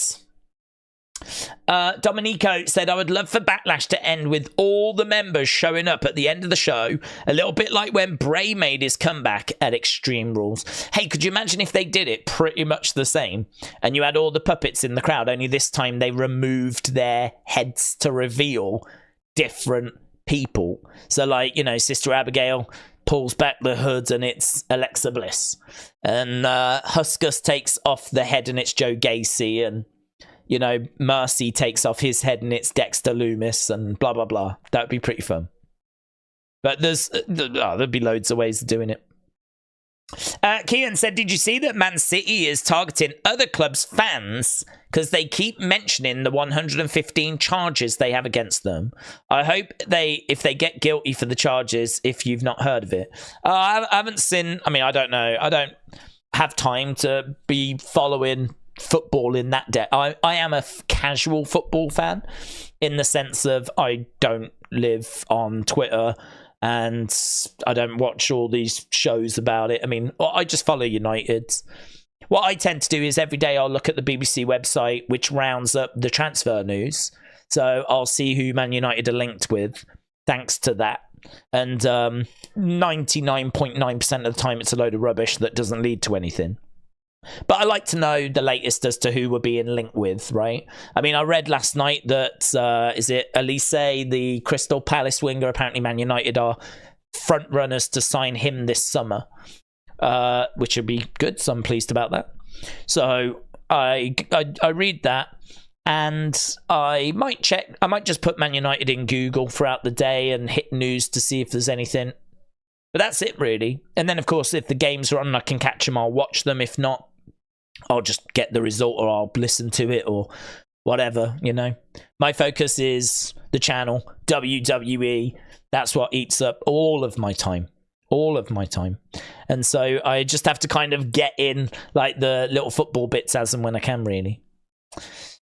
But, yeah, it's been rubbish for Man United. And hopefully next year will be better. James said, I'm going to watch Everton versus Luton straight after Smackdown. Tom said, Eric Rowan, Uncle Howdy, Joe Gacy, Alexa Bliss. Yeah, these sound like names that could all be involved. Braun and maybe someone else. They could be the Wyatt Six. Moldy said, I like Elise, but he is a little bit injury prone.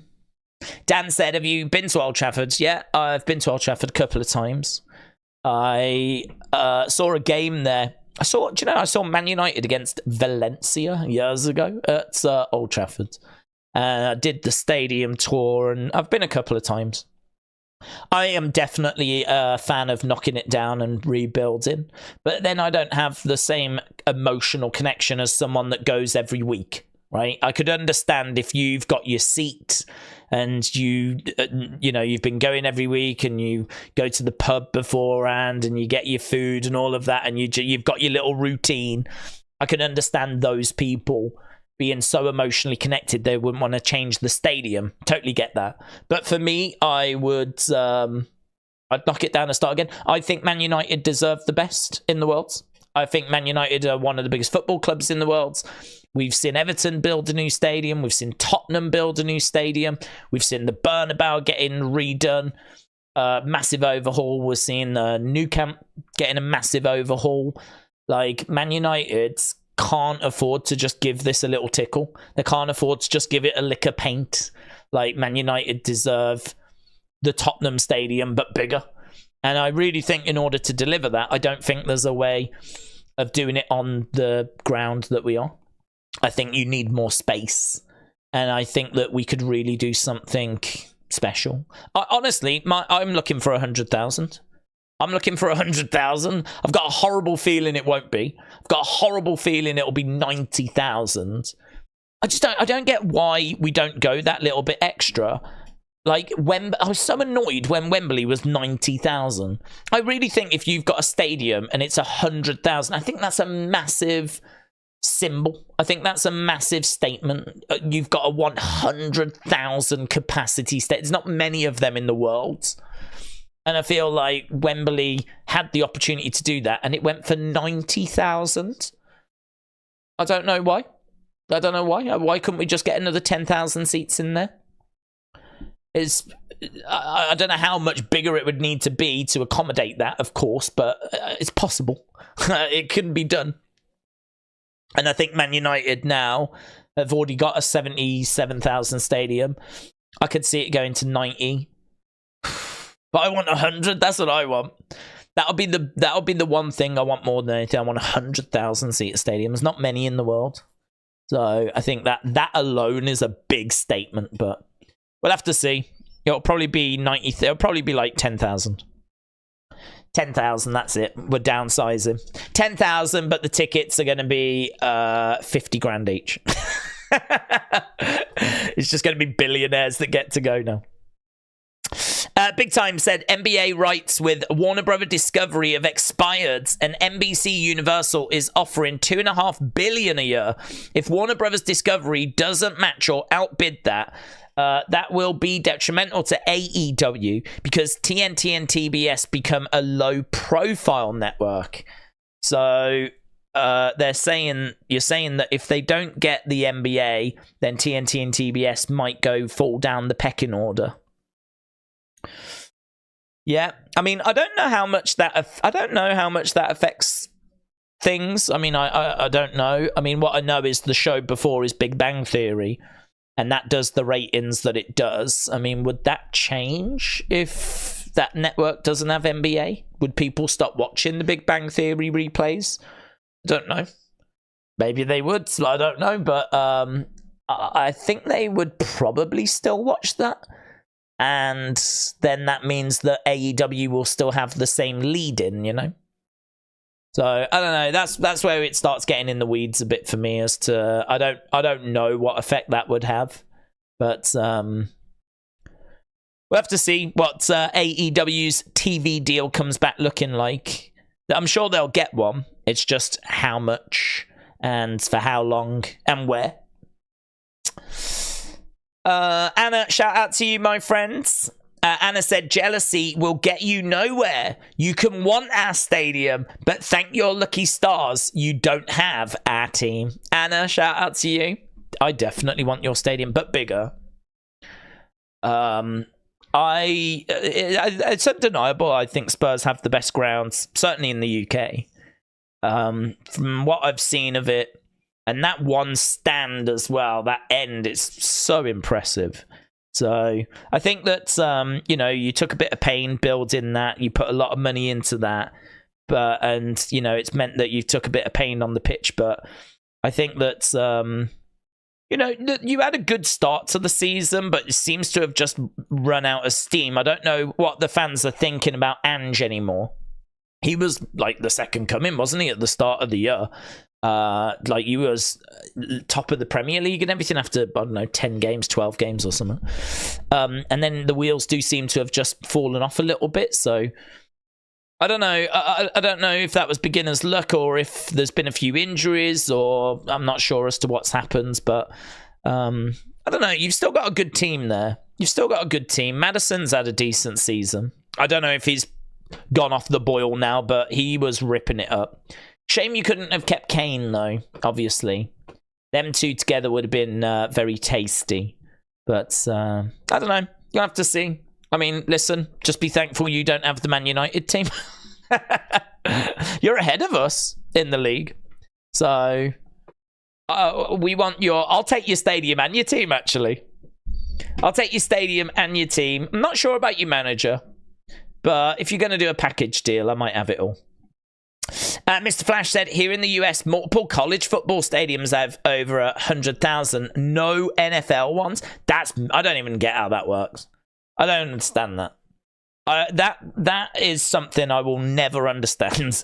How college teams, university teams, have such this large, passionate fan base and following, to the point where even some of those grounds are bigger than... I mean, you go to college and everything, and then you go to the NFL?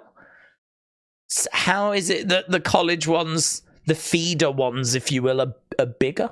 It seems like there's a lot of people that are fans of like college teams and whatever that maybe have an NFL team but are more into their college team. Isn't that like JR?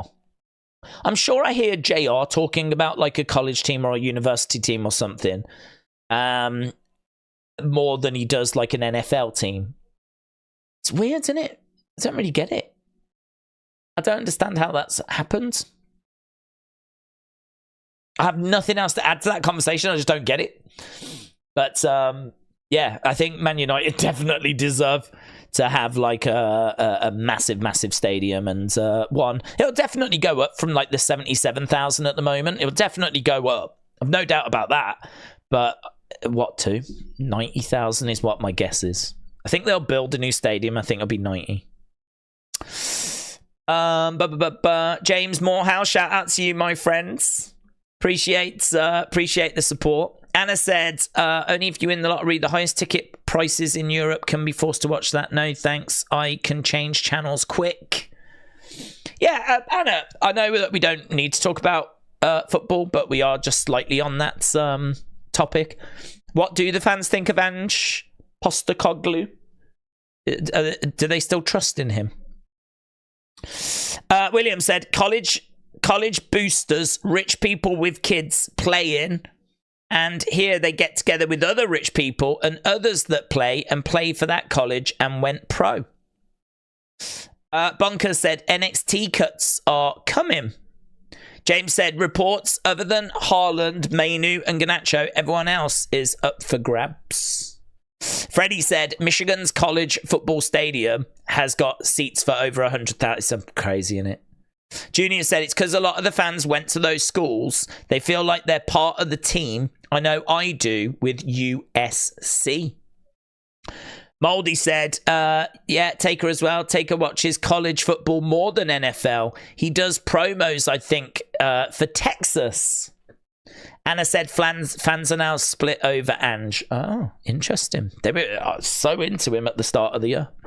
Bembo said, according to Fightful, NXT cuts are coming. Bembo Sports, shout out to you.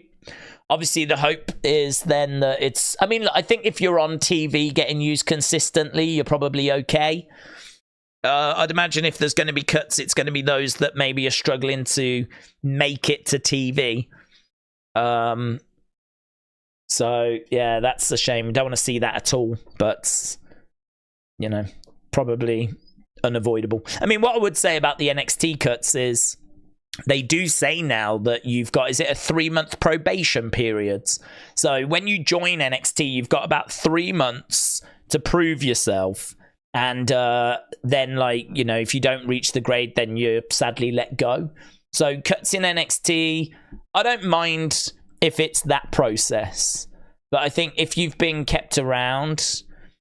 I don't know, it's difficult with NXT, innit? I mean, you don't want to see anyone get cut. You'd like to think everyone can improve, but to be honest, some people reach a bit of a ceiling and they can't get past that. Some people maximize what they can do, and they can't, you know, they haven't got the charisma, they haven't got the personality, they haven't got the agility, they haven't got the explosiveness, they lack the skills required. maybe they have a really good start and they reach the standard that was required to be kept on, but they haven't kicked on and they don't reach the standard for the main roster. I think at that point you've got to have the freedom to be able to let people go if they're just not getting to where they need to be, you know? I think, though, by the time you get to the main roster, WWE should know what they've got by that point. They should know what they've got. And so if you get given a contract, I mean, that contract should be honoured, you know? But I'd imagine there's something built into the NXT contracts where there's a bit more leeway to part ways, you know? I'd have to think that that's the case because you are dealing with people that you are constantly trying to improve. When on the main roster, you're not necessarily trying to improve them. Obviously, you want them to improve, but that's not really what you're looking to do on the main roster. You're looking to utilize them on the main roster. It's a different thing. Interesting. But one that I fear is a bit unavoidable. Big Time said, for simpler terms, if you become a low-profile network, the satellite cable providers will stop carrying those stations, and as a result, less homes will get them. USA without Raw would be in trouble. Do we know of any stations that the networks have stopped carrying? I mean, all I see are just so many cable stations. I don't know how that works, to be honest. I don't know if the cable thing... is it a case that the cable providers drop the channel, or is it that the channel can no longer afford to be carried? Do you have to pay the provider to be able to provide your channel? Or is it that the provider decides this channel's not worth it? I don't know why they would ever decide a channel's not worth it. You know, there's... surely there's endless space for channels. They're not all competing for like 100 slots, are they? So, don't know. That's where it loses me, as I said, because I don't have any knowledge of how that works. Miss Clan said it's kind of like probation at a new job. Yeah, that's why I don't mind that side of it, to be honest, because there is a probation period at a new job where they can say, sorry, you're not quite to the standard we're looking for, or we want you to see you do more of this, and then you don't do it, and well, that's it, thank you, you know? I don't have a problem with that. You know, if it's not working and it's not the right fit, then I think it's fine for employers to turn around and say, I'm sorry, it's not working. But once you've got through that probation period, you should be able to breathe then, you know? It should be a case that you're like, right, okay. I mean, like, you know, you can get a bit more comfortable. That's why I hate these budget cut contract things, because I think if you give someone a contract saying, you know, I want you for this period of time, I'm going to pay you this money, you should be able to sort of relax. I mean, obviously, if you're going to underperform, then you'll be managed accordingly. But this whole budget cut thing sucks. It's just, I would like to see that actually somehow, like, dealt with legally, that it's not possible to do. Because perhaps, like, if you put a limit on it, you can readjust the budget once every 3 years or something. Like, and you can't do it every year, readjust the budget like they do. Because they're abusing it. You can understand that if your company is in trouble and you've got to change your budget, which means then you've got a new budget and so you've got to cut workers, you can understand why that would be necessary for certain companies. It's not necessary for WWE. It's not necessary for them. They're making more money than they ever have. Like, they're making money hand over fist. How could you ever justify budget cuts with WWE? That's where it should be investigated. How can you justify budget cuts when you're making, like, you know, they're bragging about making more money than ever before with all these different shows. How could you ever justify budget cuts? So you know, we have seen some legal work done where non-compete clauses are now being phased out. Like, apparently non-compete clauses are not going to be allowed anymore. So that means once someone's out of their contract, they can just go straight to another company. So we've seen some work and some movement on that. I'd love to see some work and movement on budget cuts being abused. I understand there's a need for them, but think we all know that WWE are taking the P. A lot of people are pushing for Liv to be champion, said Jessica, but I don't think she's that great on the mic. She has improved in the ring. She's definitely a mid-card star. I don't know. I think there are people pushing for that because there are Liv fans, but I think there's plenty of people that aren't pushing for it as well. I think that she's average, to be honest. I don't think she's anything special. I don't look at Liv as anything special. I'm not saying that as a disrespectful thing.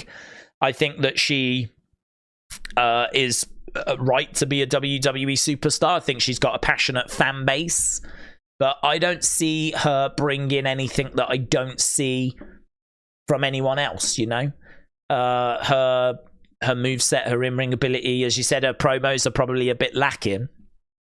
So it's not a disrespectful thing of Liv to say that. I just think that, I don't know, people get into wrestlers for lots of different reasons.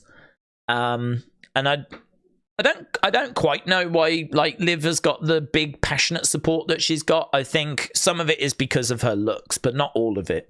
There's a lot of Liv stans that just seem to really like her as a person, and they really like, you know, her personality and all of that, and that's cool. That's great. I don't really see anything there that I don't see elsewhere, to be honest. And so for me, it's hard to kind of join any sort of campaign to say that she should be the women's champion when I don't see what, as I said, I don't see what makes her stand out. She's not the biggest, she's not the strongest, she's not the best in ring, she's not the best on the microphone. It's very hard for me to join any sort of campaign to be like, oh, come on, let's go, we need to push Liv, you know? I think she's served her time, if you will, on the main roster. You know, she should be there or thereabouts, but looking at it, she is there or thereabouts. You know, she just lost a year of her career. She came back. She is on this revenge tour. They've put her in a feud with Rhea. She, I'm sure, will be around the championship. I mean, she doesn't feel to me now like a girl that is going to struggle to be around the title. She feels to me now like a girl that's going to get plenty of opportunity. I mean, do you remember not long ago, was it day one a few years ago, she had a title match with Becky, and she very much felt like we were giving Liv a chance. She doesn't feel like that girl anymore. I think it's because she's been like runner-up in the Rumble a few times, and she was runner-up in that Battle Royal. I think they've done a good job of, in those kind of matches, like Elimination Chambers and whatever, always having her get quite close to winning it, and just always being that bridesmaid. And I think that's built up sympathy, and I think it's also built up credibility, because it shows that she's there or thereabouts. So I think sympathy and credibility have been built up from those. And I think we're at the point now where you sort of expect her to be in the mix. You sort of expect her to be in the conversation. And so I'm pretty chilled on it, to be honest, because I just naturally expect her to get title opportunities. I think she definitely wins the women's title again, if not multiple times.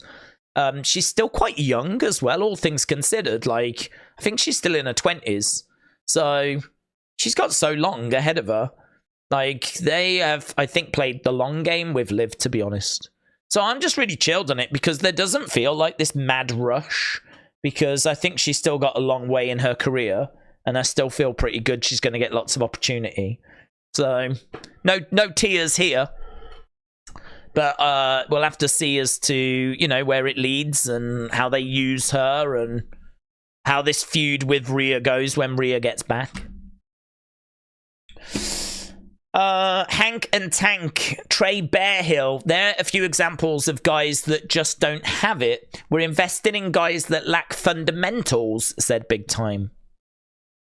Well, I don't know about Trey Bearhill, to be honest, because we haven't seen much of him. I've only seen him a handful of times, so I think it's very difficult to know if he's got it or not when he just hasn't really got going. I think with NXT, you've got to remember that when you first see these people, They're not always going to come out of the gates flying. I mean, Alexa was wearing like a blue cheerleader's outfit and blowing glitter into the crowd when she first arrived. Becky was doing river dance.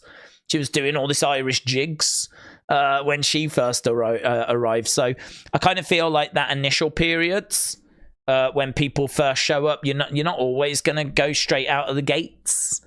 So I would say with Trey Bearhill, for me, the jury is still out. Hank and Tank. Tank, I'm not sure about. Hank, I've always struggled with because Hank doesn't look like a superstar. Again, not knocking him. I'm just being honest. He just looks like a dude that works at Walmart.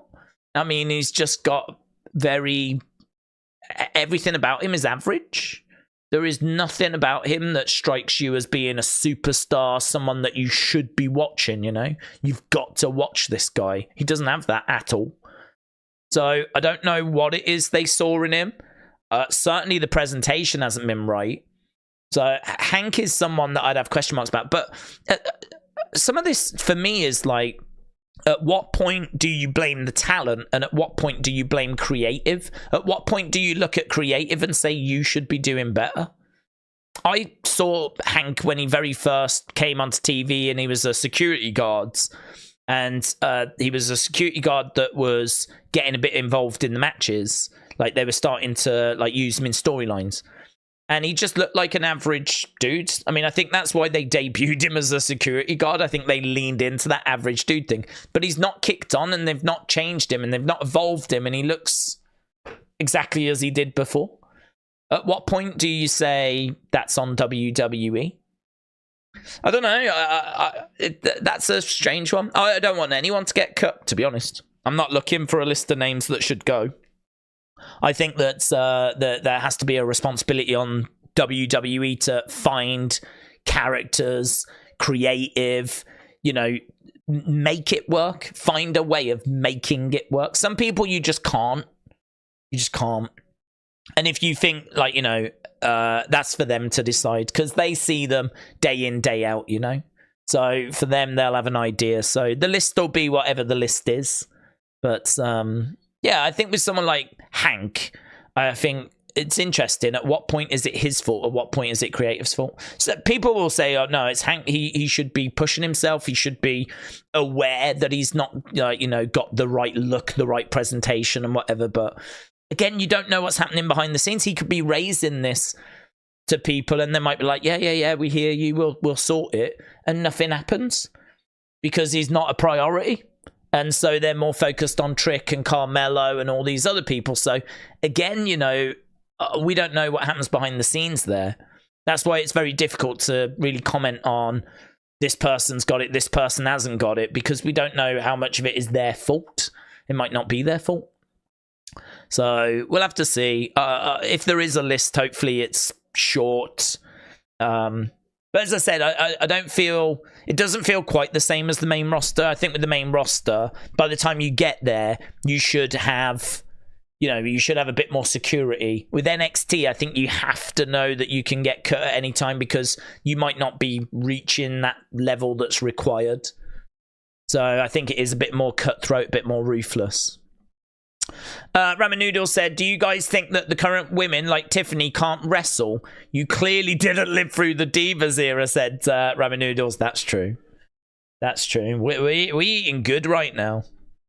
Jody said, Liv is a Jersey girl who loved wrestling. Tiffy is an athlete.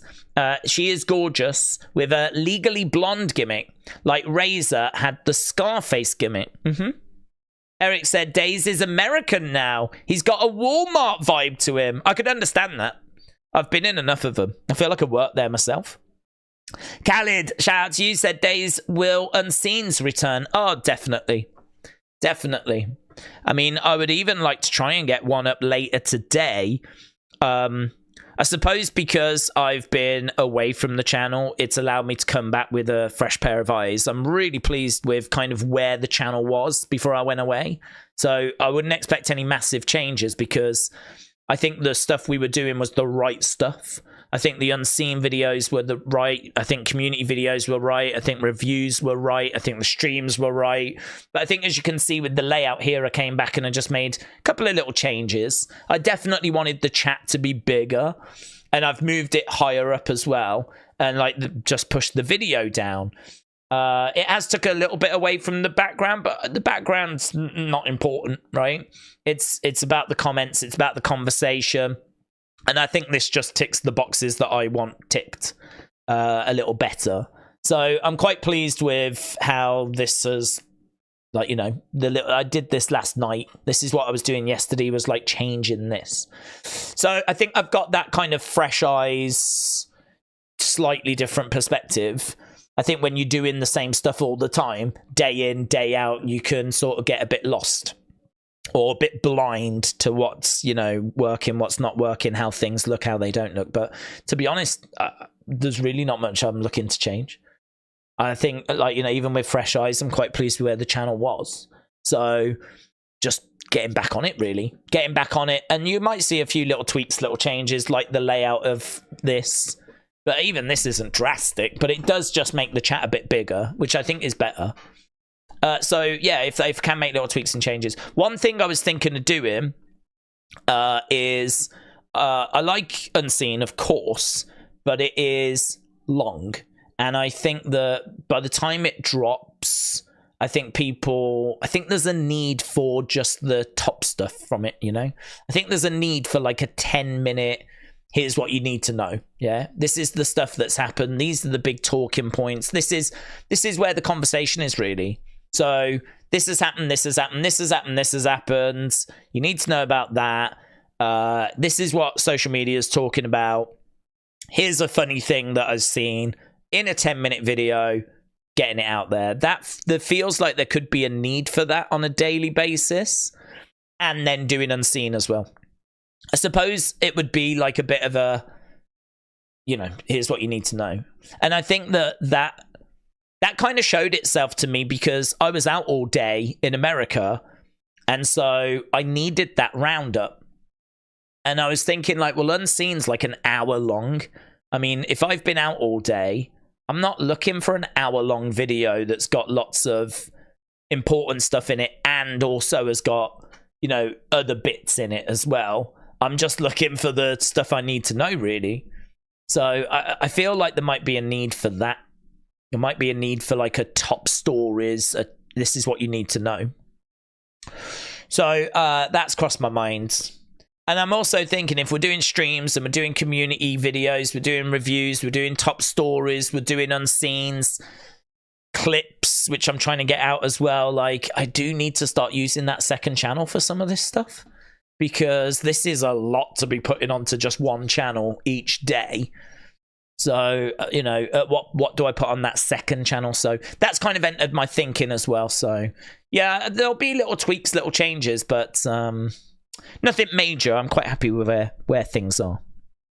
PJ, shout out to you, my friends. PJ said, how are you today? I'm good, thank you. I hope you're well. I didn't watch WWE during Bray's time. Okay. From what I've seen on videos, he was captivating. Tell me how it was live. I love the channel and I appreciate the time that you put in. PJ, shout out to you. I love the fact that we've got a community of people that have been around a long time and have been around a short time. And I love that mixture, because I think that's very reflective of the WWE universe, right? I think that there's a lot of people that have been around a long time and a lot of people have been around a short time. So it's kind of strange to speak to someone that wasn't really around when Bray was around, or, you know, kind of that White Rabbit and all of that stuff. But it's true. I mean, that's a couple of years ago now.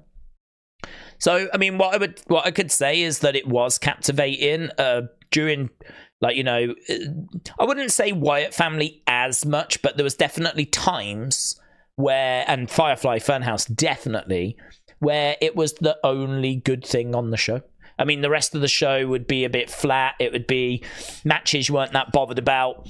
There'd be the odd little talking point, of course, but really it was... That was what you really spoke about afterwards, was what Bray was doing. And it was captivating. You know, some people weren't into it because it was a bit too gobbledygook. So some people weren't into it, but a lot of people were. And certainly focusing more on Funhouse and Fiend and everything, I think that captured social media in a way that I'm not sure much had before. I'd say that Daniel Bryan and the Yes Movement was pretty good for social media, but you got to remember that was like 2013, 2014. You're going back 10 years ago. You know, social media is still in its early stages 10 years ago. I mean, YouTube arrives, is it 08? I don't even know when Twitter arrived. Twitter maybe 2011 or something. So, I mean, that hadn't been around that long. And obviously, you know, technology's improved a lot. Mobile phones have improved a lot over that time. So I feel like 2019, that was the right time for something like the Funhouse. And I think that if you went online, you saw a lot of people talking about it, sharing thoughts on it. Really, you know, engagement on a different level, really. It was great. He was great. He always provided talking points, and that's what you look for. Right, we're starting with Bayley. We do have the show, and Bayley is making her way out. The role model. Oh, hello. 8-woman tag match is what we've got. So Bayley is making her way down to the ring. So it is the smaller set, just a little screen. Bayley coming down to the ring. She's touching hands with the fans. She's got the belt around her waist. Corey Graves, Wade Barrett, they are our commentary team. We are in Lyon, France, of course.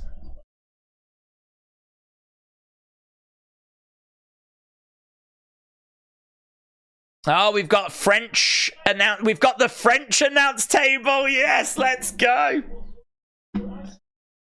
Let's go.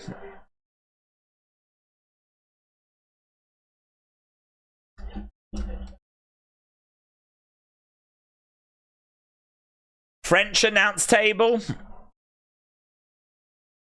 Here's Naomi.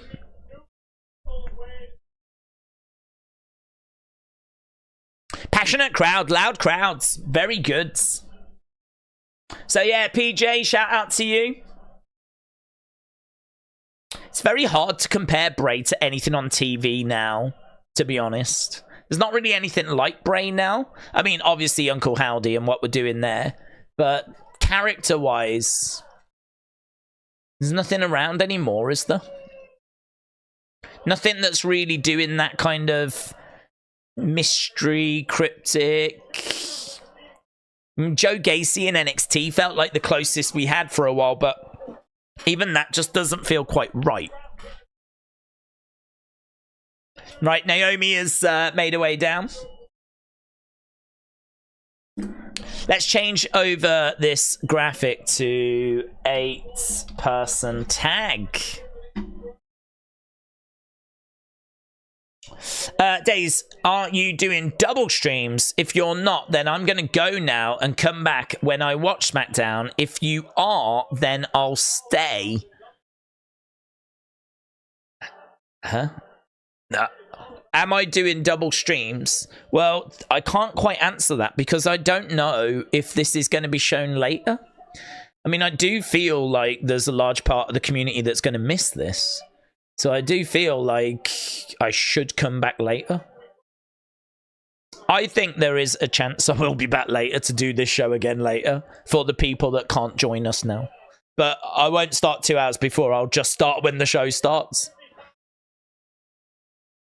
But chatting away with the community, I mean, that's a pleasure. So I think for our American friends that are at work right now and at school right now and are not able to watch this right now, it probably makes sense to try and be there for them later. Okay, here's Tiffany. Dakota. Hang on, is Tiffany going to be working with Bayley and Naomi? Is Tiffany with Bayley and Naomi?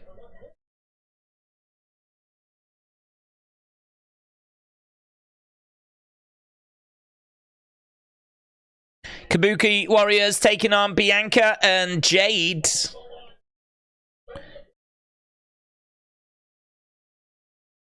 What many are calling the Dream Team tomorrow. Hang on, I'm all, got you. So, it's going to be Tiffany and Damage Control.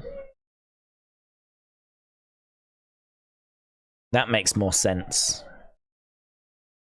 So, Tiffany and Damage Control taking on Bayley, Naomi, Bianca, and Jade.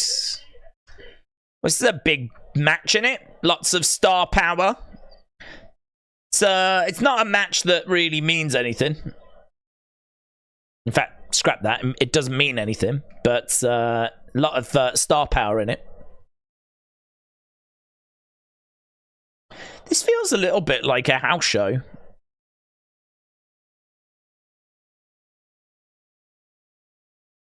A storm is coming. Here comes Jade Cargill.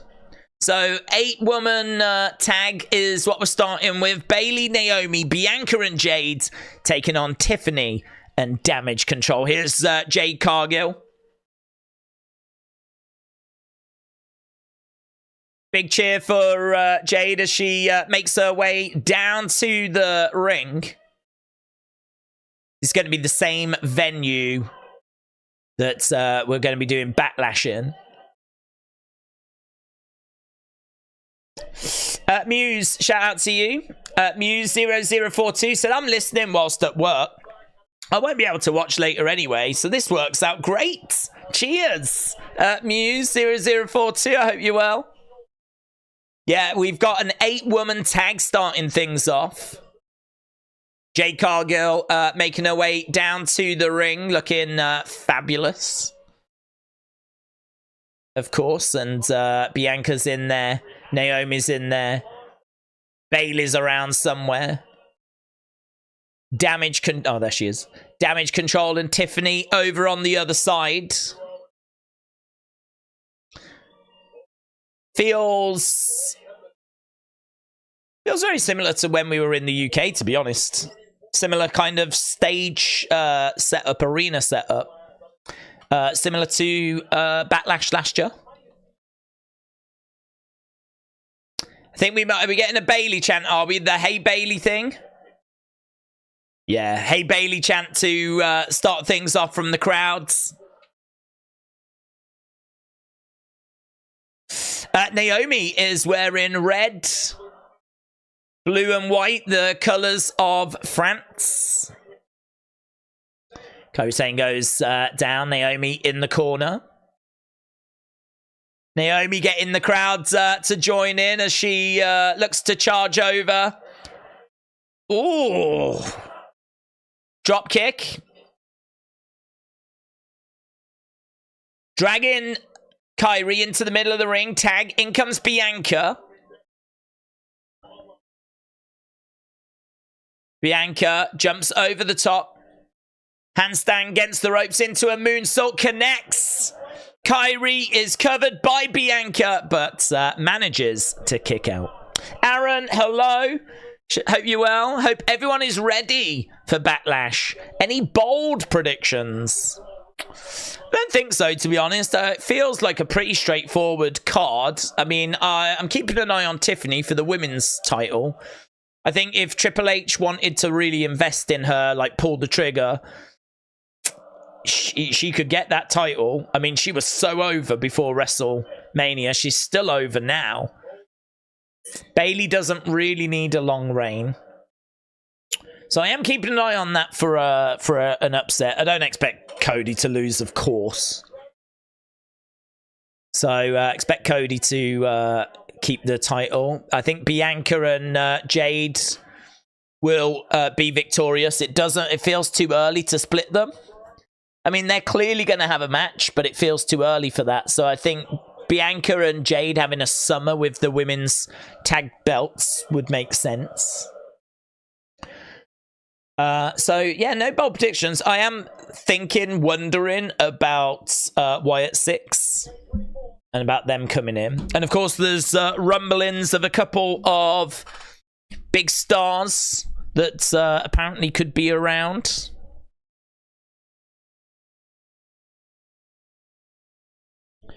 So we could be seeing a couple of legends, which would make sense because we did get John Cena at Money in the Bank, for example. So,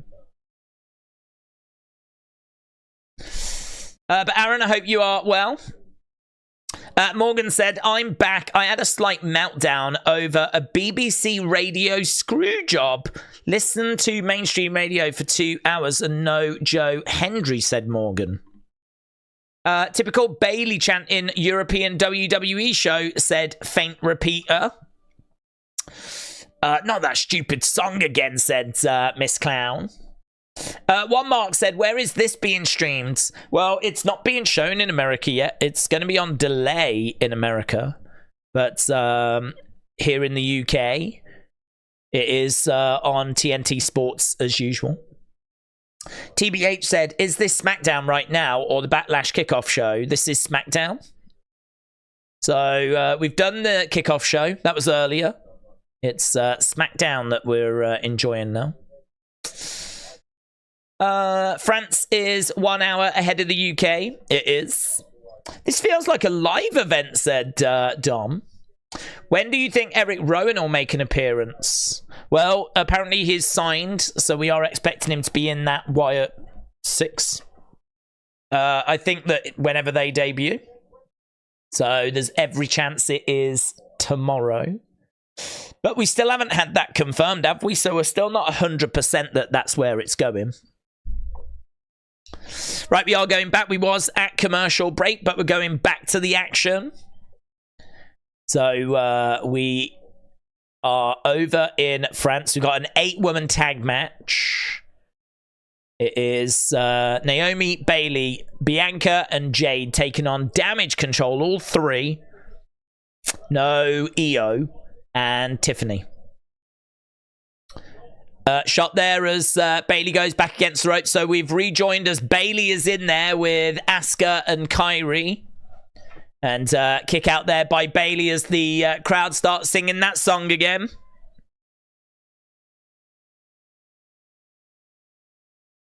What are they chanting now? Big club to the back there of Bailey by Tiffany. Tiffany has got Bailey over against the ropes. Did you see Kairi?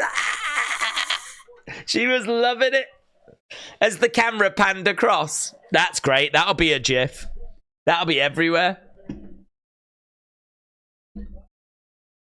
The camera just panned over and she was like, ah! Big smile on her face. She's in the ring right now. Asuka is in. She is working over Bailey, going for a cover, but Bailey kicks out. Asuka with some pretty intense face paint tonight. Into the corner goes Bailey. Tiffany, cartwheel, backflip, back elbow into Bailey. She grabs Bailey. Sends her over. Against the ropes goes Tiffany. Up, over, picks up Bailey. It's going to look to slam her down, and she does. 1, 2. Oh, Naomi makes the save. Naomi makes the save. Tiffany was in there with Bailey. She slammed her down with like an Alabama slam. And Naomi making the save. Tiffany over by the ropes.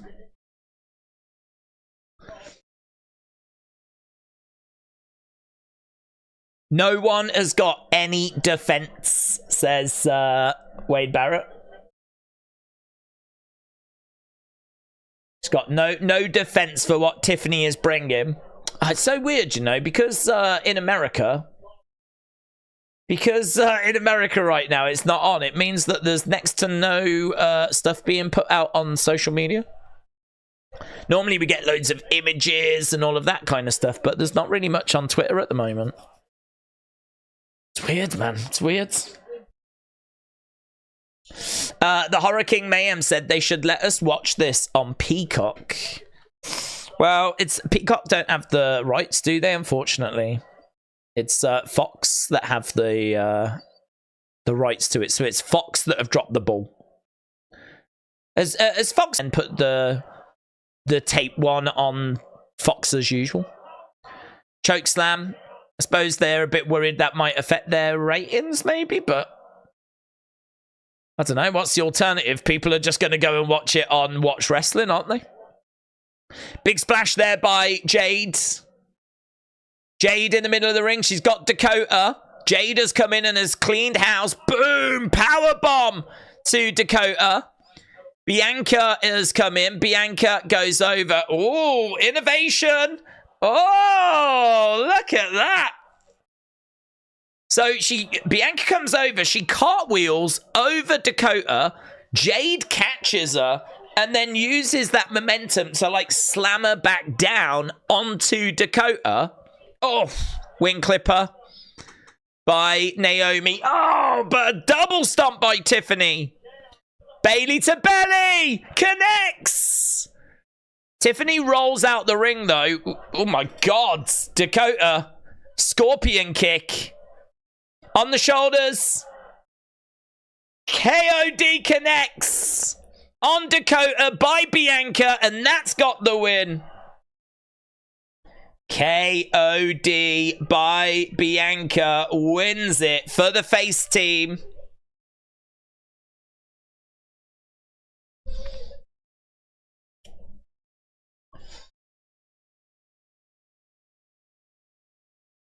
So it's a win for them. We need to get the match scores up, don't we? We do. So match score. All time great. So they're celebrating in the ring. They're showing a replay of that move. That is very innovative.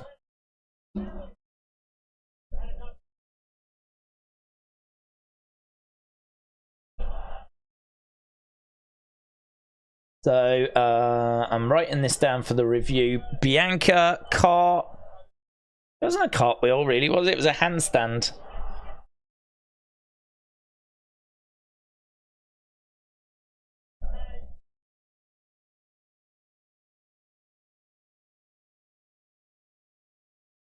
So, the crowd are shouting away as the women are celebrating. Right, we're backstage with Theory and Grayson Waller. You get the greatest undefeated tag team champs. You get their first title defense tonight. They're getting a smell. Cheese. No. No, that's what the audience smell like. Smoke.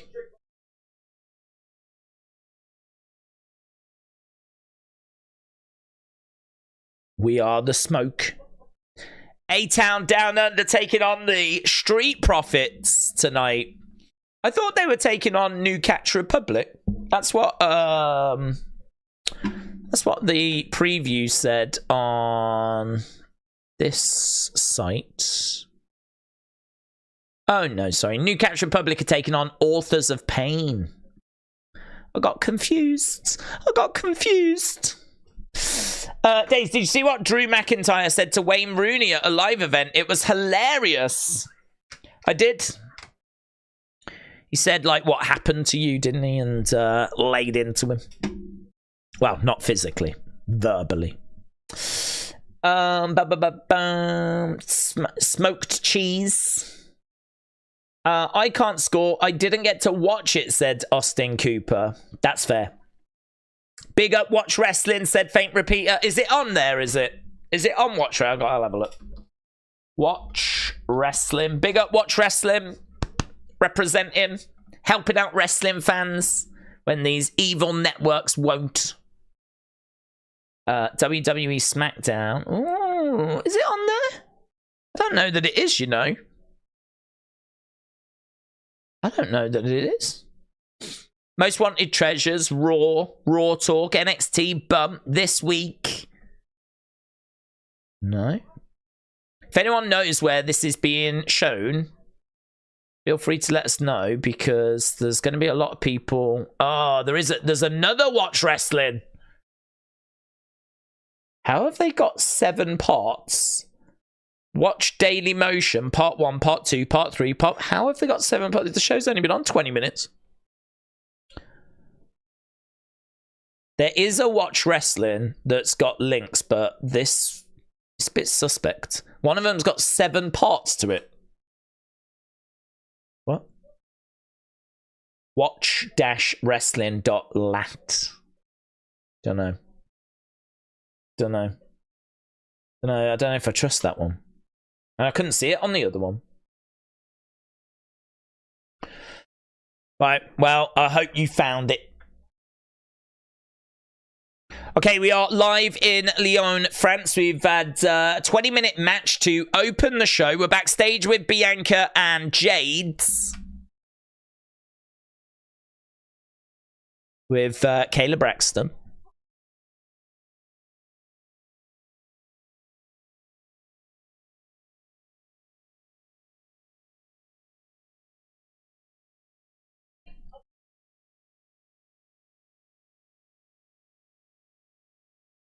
Damage Control have been coming at me my whole career. And there was Bailey.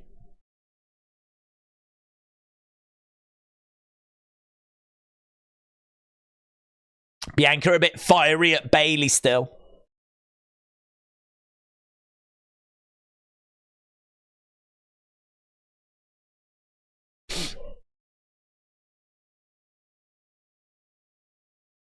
So Bianca talks about dealing with Damage Control her whole career.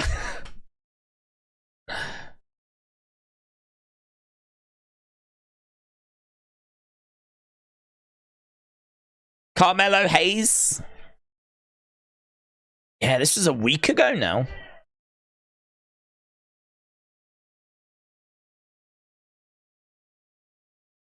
So video package for Carmelo.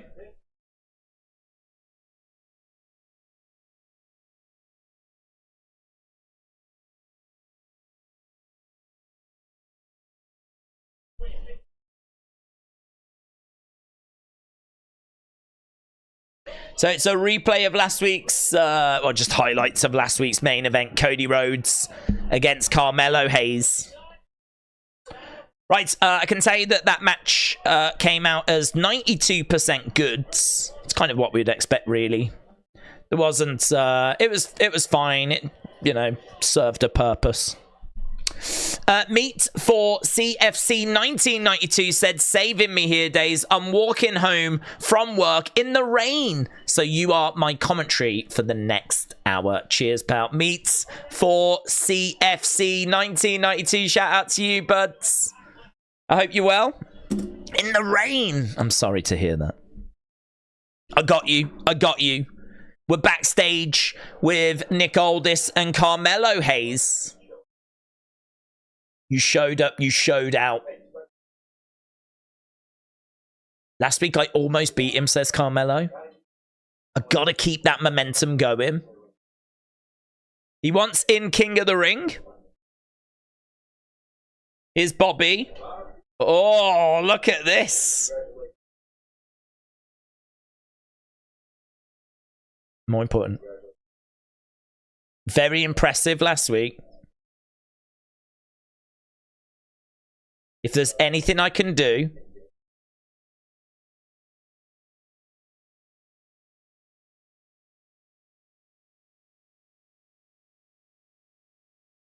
I think I've got this figured out, says Carmelo.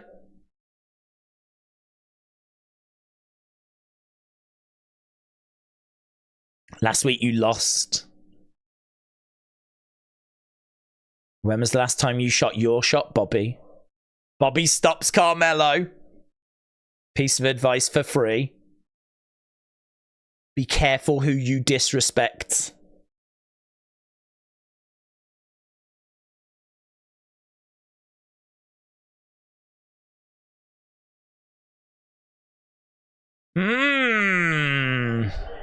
That went all over the place, didn't it? He was being very respectful, Bobby. Carmelo Bobby feud would be weird, I think.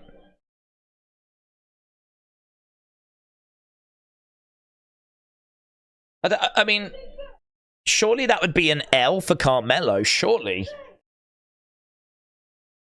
New Catch Republic then making their way out. This is match number 2. So, Tyler Bate coming down to the ring.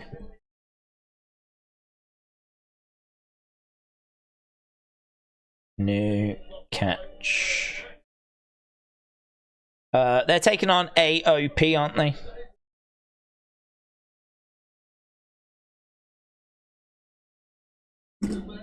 Okay, so France, New Catch Republic taking on the Authors of Pain.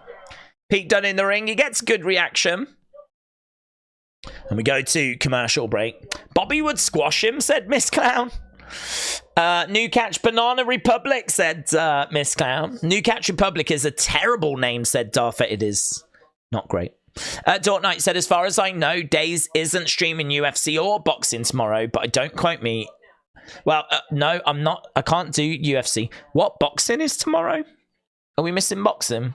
I'm disappointed at missing UFC, but to be honest, WWE is the priority. So it's Backlash. So that's the priority. And I know it ends before UFC begins, but if I do UFC, that means Unseen will be delayed, opinion video will be delayed, review will probably be delayed. Like, it's not just a case of watching the show these days. We have all these other videos that kind of follow it. Plus also, could you imagine if the Wyatt 6 arrive at the end of Backlash and we can't talk about it because I've got to go and do UFC? It's not going to work, is it? So I have to make a decision. I have to pick a lane these days. And the lane that I'll always look to pick is the WWE lane.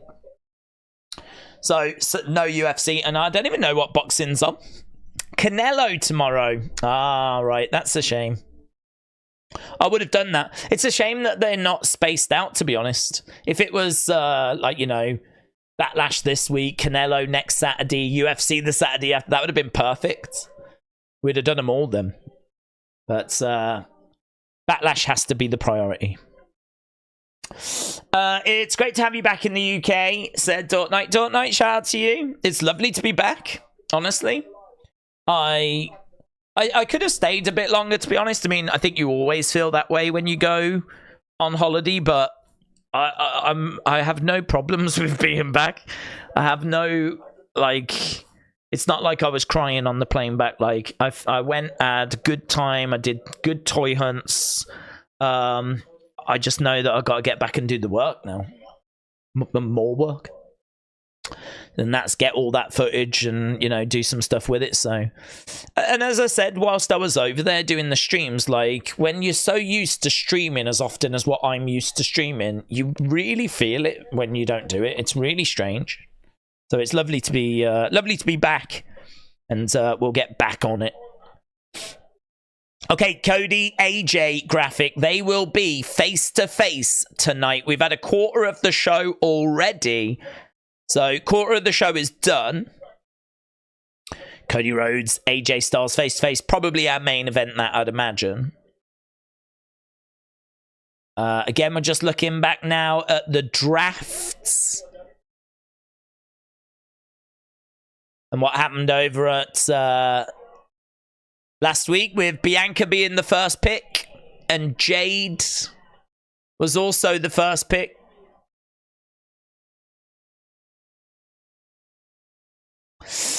Mitchell said, just for the US people, I'm going to use a VPN. I found a site that's called GG Sports. Every couple of minutes, it asks for a login, but if you just refresh every few minutes when it asks. Mitchell, appreciate it. For those that are struggling to find the show tonight, then there you go. GG Dolan Sport. You don't need to put Dolan. Just put GG. GG Sport. And apparently it's over there. Okay, the drafts is going to come into effect next week. So that's the new SmackDown roster. We've got New Catch Republic in the ring. We're just waiting for the Authors of Pain.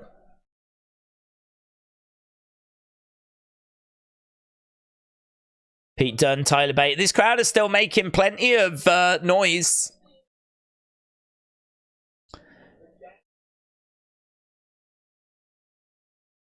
"15 new superstars coming next week, according to Wade Barrett. He said the yang to that ying is that we do lose some, unfortunately. 15 new superstars. Okay, here is the final testaments. They're making their way down to the ring. So it's not just AOP. Carrion is there. Scarlett is there. So AOP taking on New Catch Republic.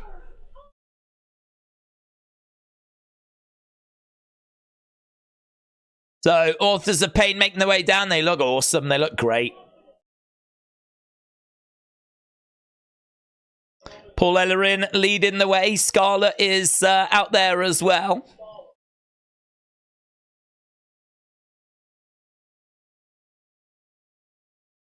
So 2 weeks ago, AOP attacked New Catch Republic. And then last Tuesday, going after AOP. Costing AOP the victory as Axiom and Nathan Frazier retain those tag titles. Black and white's screen at the moment as both teams are in the ring, and we should be underway with this match very soon. MTV turns 43 this year, said Miss Clown. Really? AOP should dominate this match, said Tharuka. Joe said AOP will win this match. Kick coming in. I've tagged you in some on Twitter, said Eric. Seth Rollins has re-signed. Eric, thank you.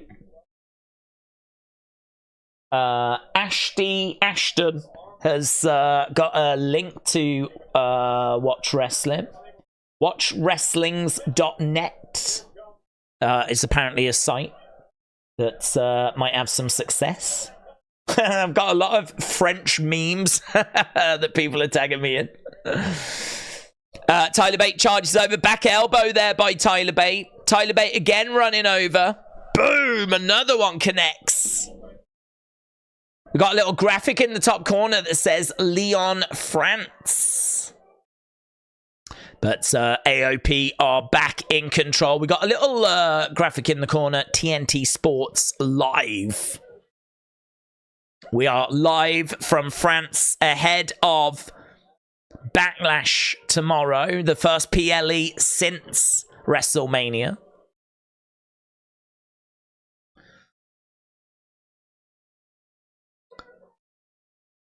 Razor picking up Tyler Bate. Tyler Bate kneeing Razor in the head.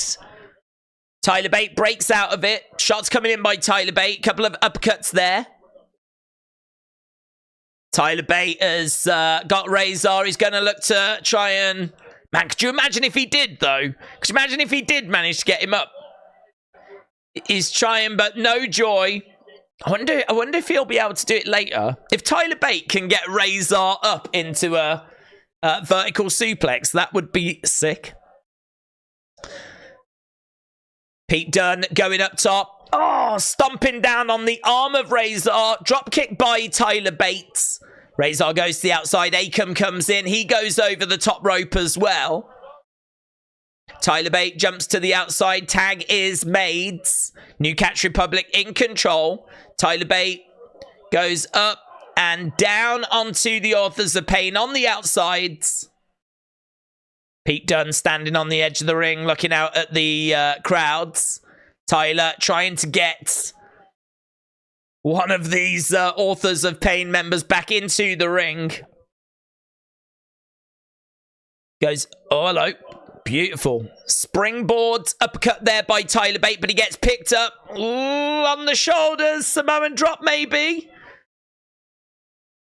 No, he drives Tyler into the corner. AOP. Back in control. And Karrion Kross has got a few words for Tyler Bate as we go to commercial break. So that was interesting. 15 new superstars joining SmackDown next week.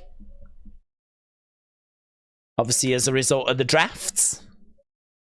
At this point, forget American crowds. These foreign folk are showing us how it's done once again, said Munchie.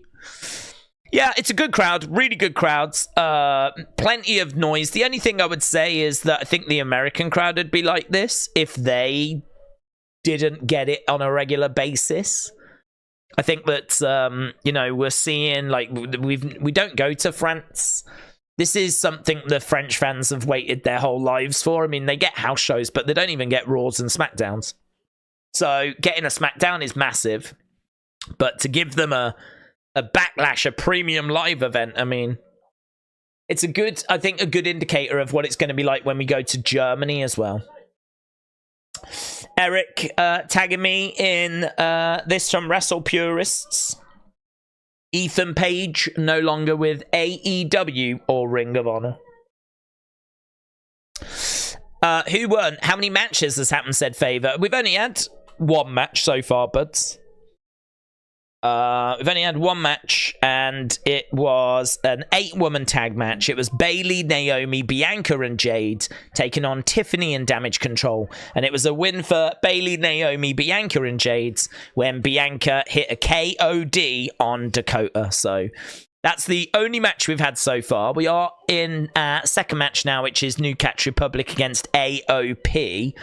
What I would say is this show very much feels like a go-home show. So at the moment, it doesn't feel like you're really missing anything. It just feels like go home, really. Just feels like we're doing some matches for the live crowds. But really, the main focus is tomorrow. Okay, we're coming back from commercial break.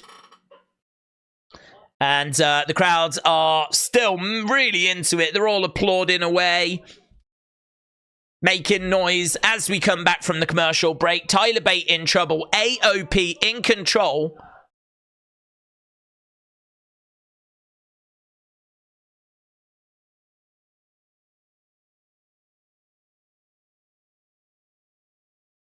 Don't know what they're chanting again. I can't quite make out their chants. I think part of the problem is I don't know if they're chanting in English or if they're chanting in French. So is that Trinidad Flag guy in the front row as well, in the blue? We might have Trinidad Flag guy sight him. I think it is, you know. Oh my God, I hope he's got a French flag. I hope it for 2 nights only he's going to be French Flag guy. That would be the best. That would be the best. Tyler Bate is trying to get out of a bear hug, and he's wriggled his way out. He's managed to get round the back, but he's gone down onto the mat. He's getting picked right back up, but he delivers a drop kick. Looks like he should be able to make that tag to Pete Dunne, but oh God, he couldn't. He was so close. He was right over in the corner, but he took so long. Again, he's trying to reach out. We've got the hot tag set up. So when he does hit it, the crowd will explode as he manages to bounce off that top rope. He's trying to get over. The crowd are really cheering him on right now. Great energy as the tag is made. Big cheer. Enziguri by Pete Dunne. Big knee there by Pete Dunne as well. Another Enziguri. Oh, stomping down on the hands into a drop kick. And he's back up on his feet, going over to the corner. Outside of the ring, into a moonsault. He's all over the place, Pete Dunne, at the moment. Great hot tag. Kick to the midsection. Goes up. Oh! Slice bread by Pete Dunne and a shoulder up. So, not a bad little contest. This has been pretty fun.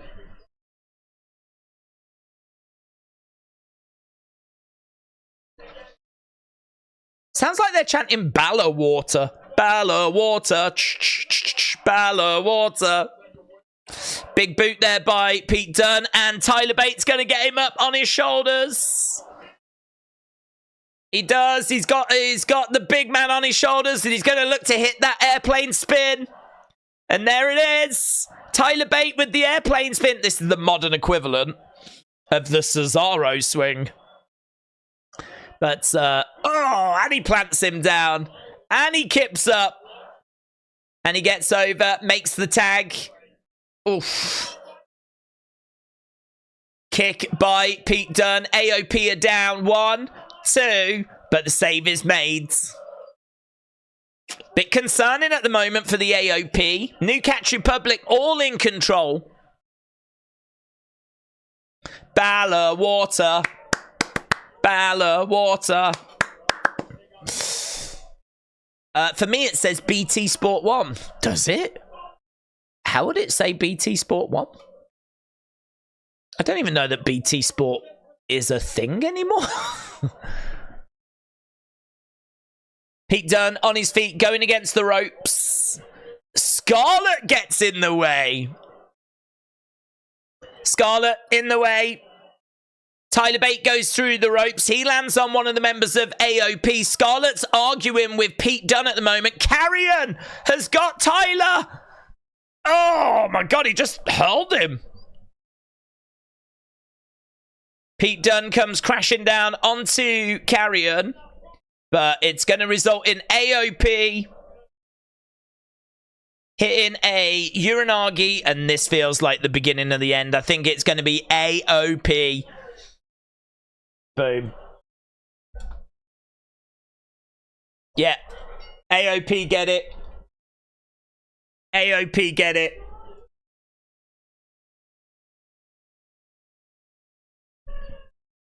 So it took some outside interference by Carrion and Scarlett. But the Final Testament do pick up the victory. It wouldn't have been a problem if they'd have got a clean victory there for me, AOP. I mean, I think Tyler Bate and Pete Dunne are good. I really like them, of course. But that would have been fine, AOP getting a clean win. But it took a bit of Scarlett getting involved, a bit of Carrion getting involved. Uranagi there is what turned this thing around.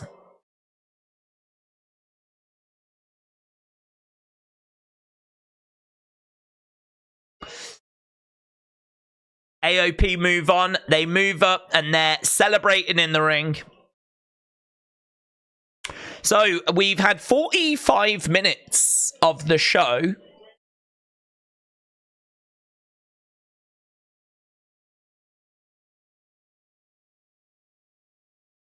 The Bloodline had their hands full last week with an irate Kevin Owens. And there's Kevin Owens attacking Tama Tonga and Solo Sikoa. We haven't seen the Bloodline yet, but we know they're here because, of course, they're in action tomorrow. So we haven't seen them yet.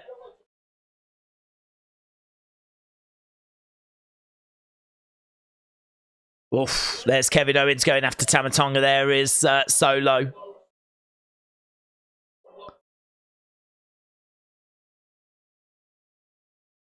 And then this is where Randy came down and helped.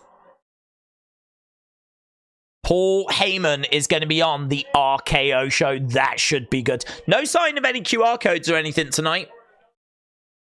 That's something I probably need to keep an even closer eye out for, actually. I'd sort of forgot to be looking out for them. But no, I've not seen any glitches. I've not seen anything. Right, we're backstage with Nick Aldis. He stands up as Paul Heyman walks into the room.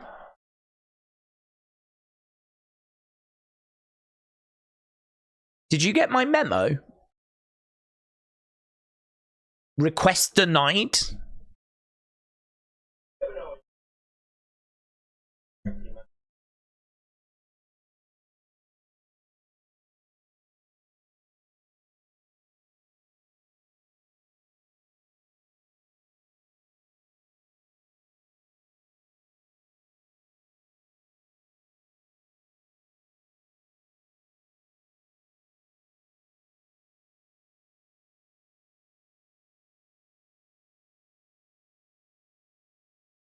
Okay, so Aldis said request denied. So Heyman wanted. Oh no.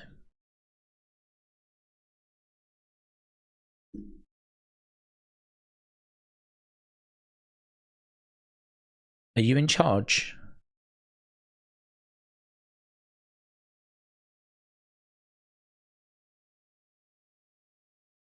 Oh, he's not spoken to Roman since Mania?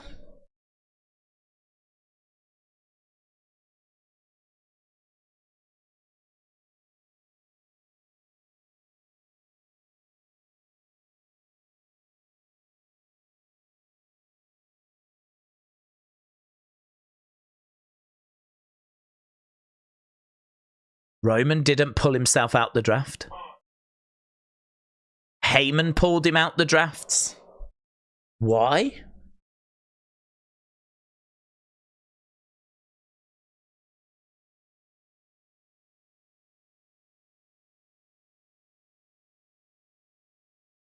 I can't subject Roman to the chaos in the bloodline.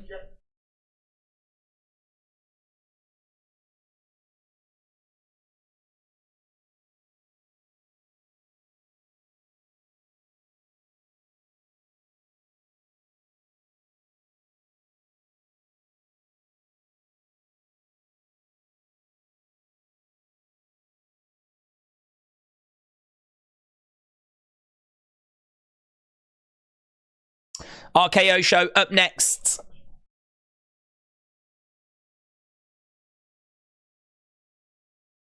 Big cheer there by the crowd. Do you know what? That felt like the biggest moment in the show so far.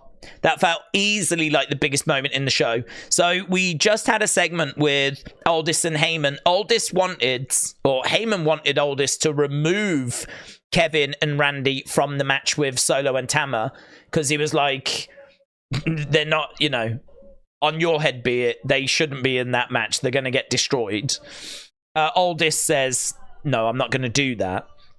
And then it got revealed that Heyman hadn't spoke to Roman since WrestleMania. Now that's big because last week apparently Roman had removed himself from the draft.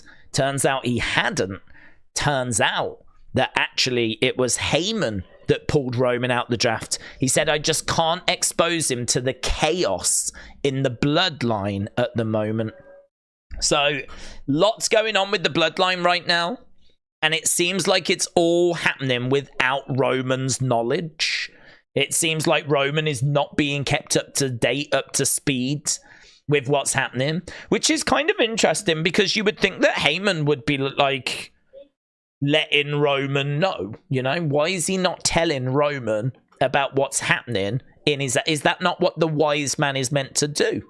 I kind of feel like Roman's not going to appreciate being left out the loop. Even if Heyman is bringing more bad news, considering Roman just lost his title, I'm sure Roman would still want to know about what was going on.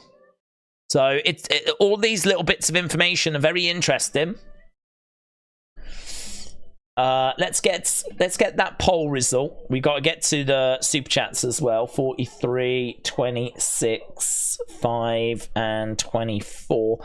So that's got a 95% good rating. So it seems like people enjoyed that second match a bit more than the first. So a win for the AOP. That's very interesting.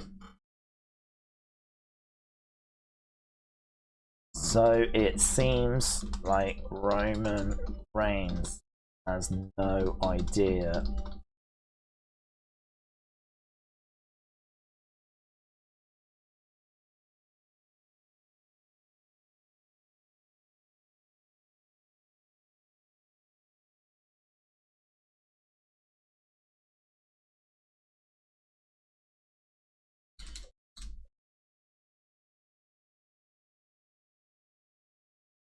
Interesting.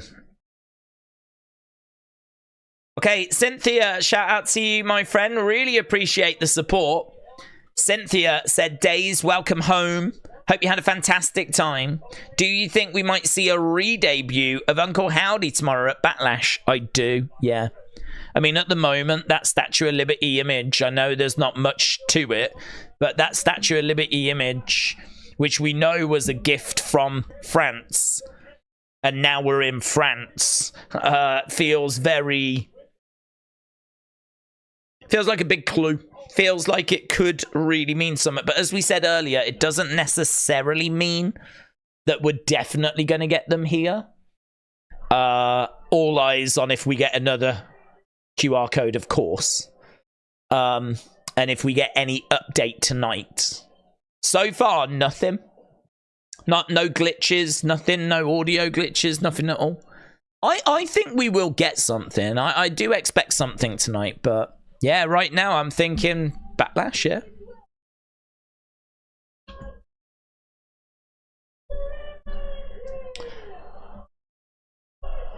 Okay, Randy Orton has come out.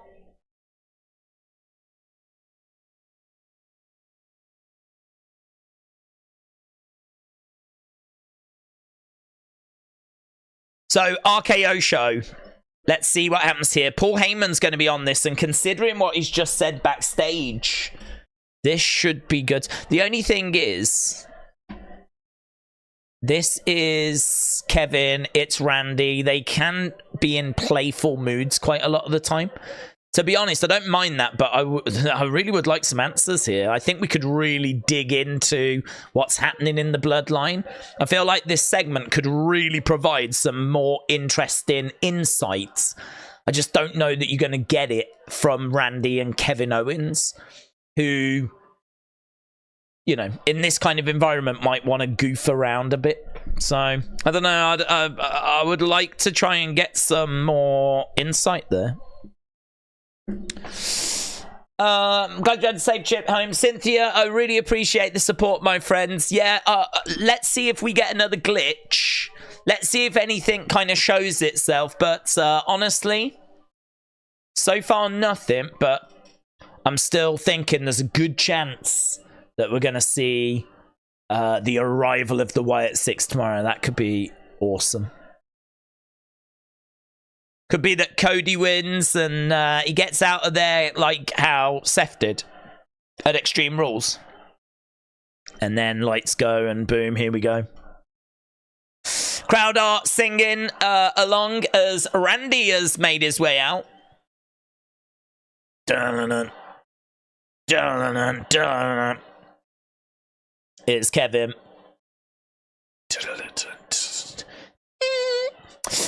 Corey just said there'll be a major announcement on socials tomorrow. I missed that. Thank you, James. Major announcement on socials tomorrow.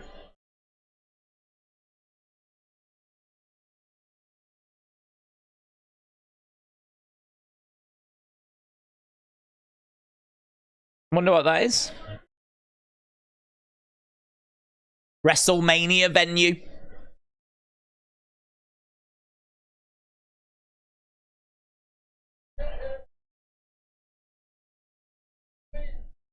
Dun, dun, dun.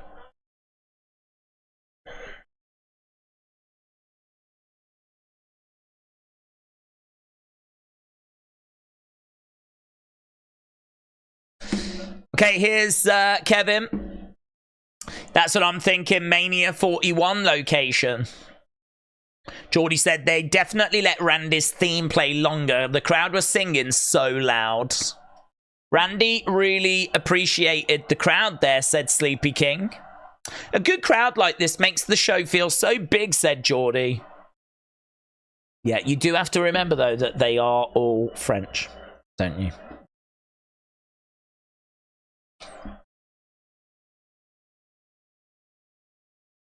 They're gonna love Kevin as well, because he speaks French.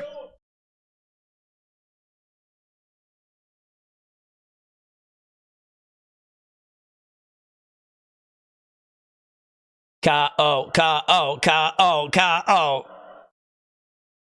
K in French is cut.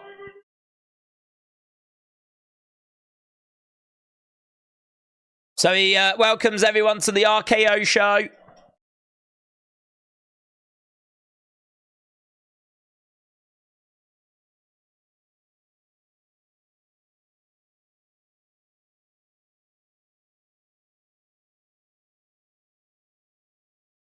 Randy said, normally you'd have to really talk me into something like this, but these people are so freaking amazing.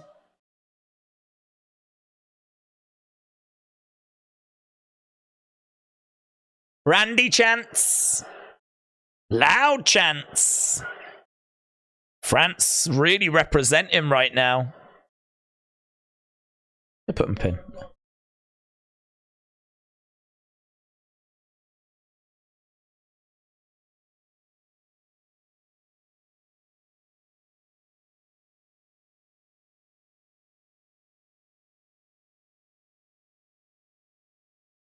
I know you had a bit of a concern about our guest.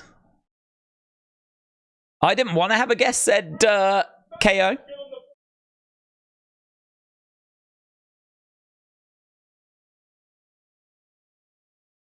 I started getting call after call.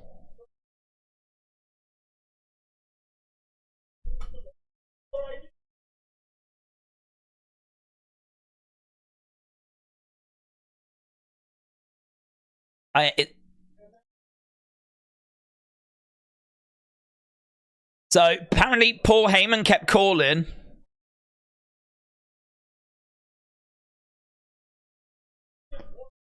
He's got something very important to tell us.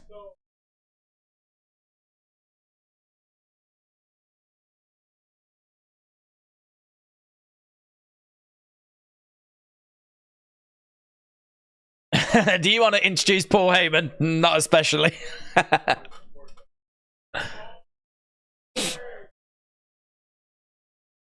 So Randy and Kevin in the ring. They were talking about introducing Paul Heyman, and Paul Heyman's going to introduce himself. Ladies and gentlemen, the Hall of Famer,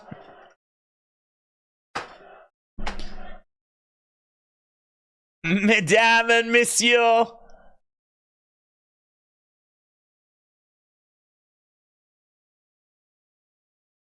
they say it along with it.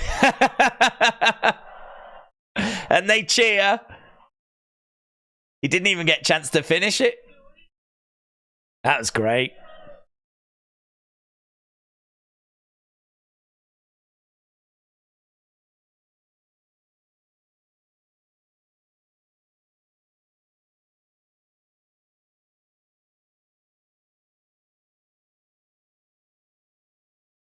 I am WWE's undisputed wise man.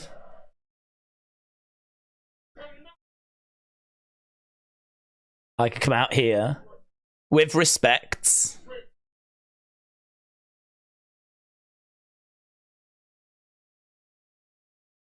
He comes out here with respect and wisdom.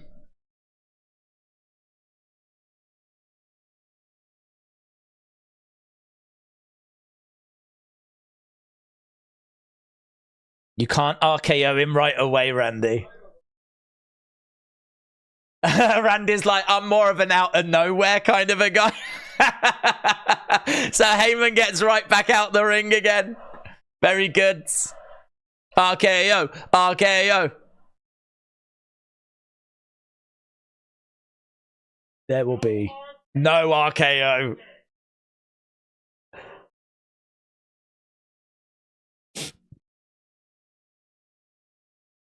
Randy says he begs to differ. Trinidad Flag Guy's like, no. Trinidad Flag Guy doesn't want any RKOs. It's like the fun police. Where can we watch it in the US? It's not streaming, unfortunately. Apparently you can get it on VPN if you... what was it? GG Sport, Mitchell. We want Orton. Is it we want Orton?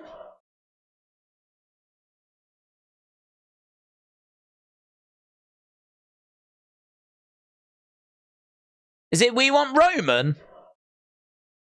Yeah. I want Roman too, says Heyman.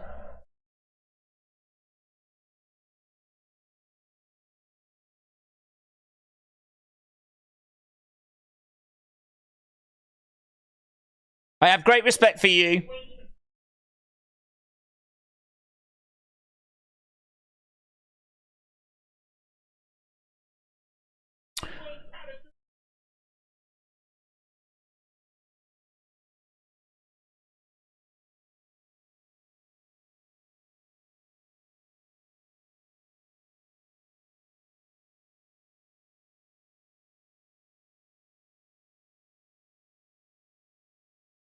Back out of this match.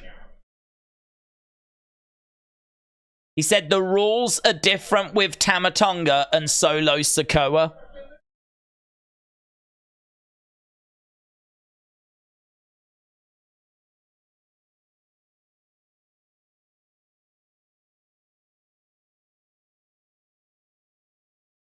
Yeah, you're not in any position to give advice. Everything around you is falling apart.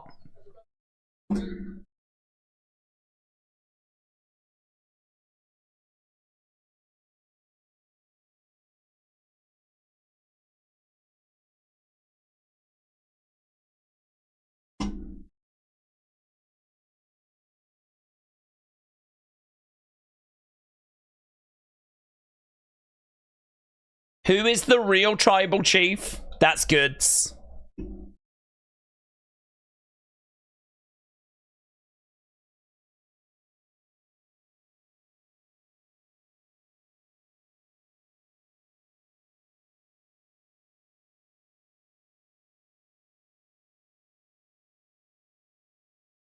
There's only one tribe. Oh. Tama Tonga solo attack. So who's the tribal chief? Was the question. Heyman said the whole world knows there's only one, but before he could answer it,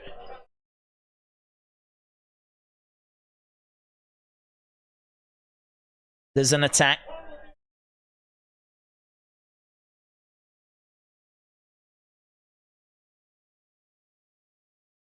So Solo and Tama attack.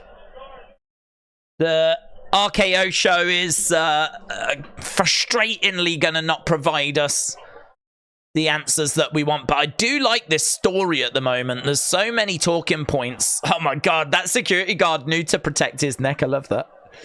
As the security guard got planted onto the table, he just covered the back of his head.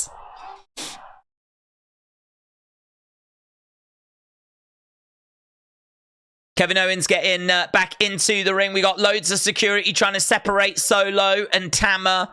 I actually think this has built the matchup well, actually. Paul Heyman pleading with Kevin and Randy to not take the match is brilliant, because he's saying, look, with Roman, it was always competition. It was about doing whatever it took to keep the championship. You know, there was rules. But with Tama and Solo, there are no rules. Don't take this match. Heyman seems genuinely concerned that Solo and Tama just play by different rules. They don't have any kind of parameters. We got Montez. We've got Angelo Dawkins.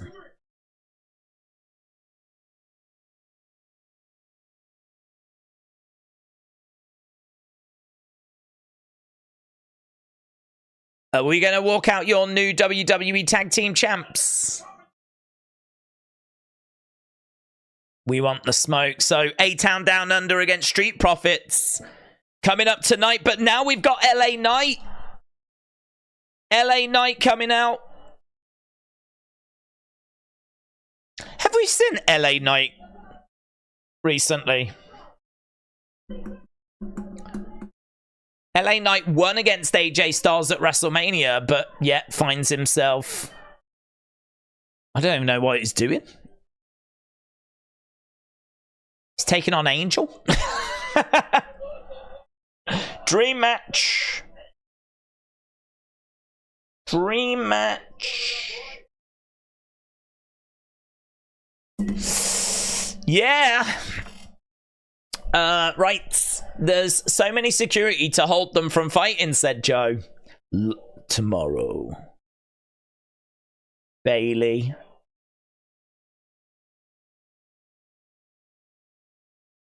It feels so good to call myself your new champion.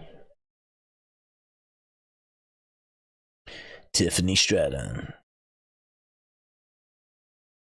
Tiffy time. A triple threat.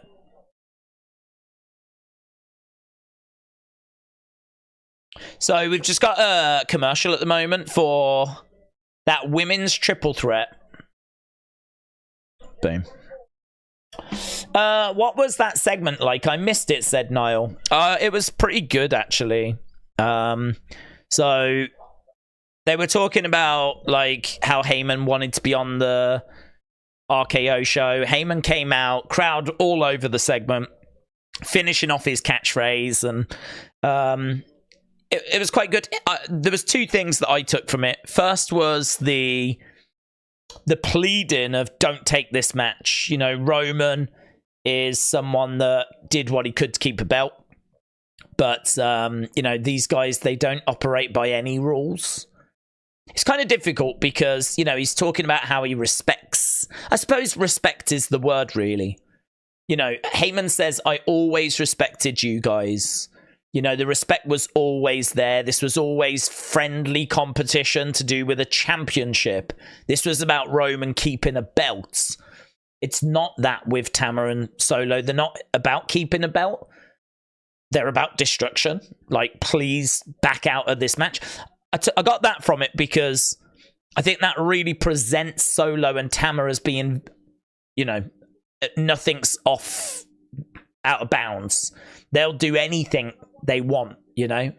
Anything they want, anything they can to get this victory. And I think that's very interesting. So I took that from it. And then, of course, that line about who's the tribal chief. And Paul Heyman says, well, the whole world knows there's only one tribe. Before he could finish saying who is the tribal chief, Solo and Tama attack. It would be interesting to know who he regards as the tribal chief. He did say the crowd were chanting, we want Roman. And he did say, more than you'll know, I want Roman too. The picture that's being presented is that the bloodline is out of control. Heyman is sad about what he's seeing. He wants Roman to return, but he also doesn't want to involve him in this chaos. So it's a tricky situation, really.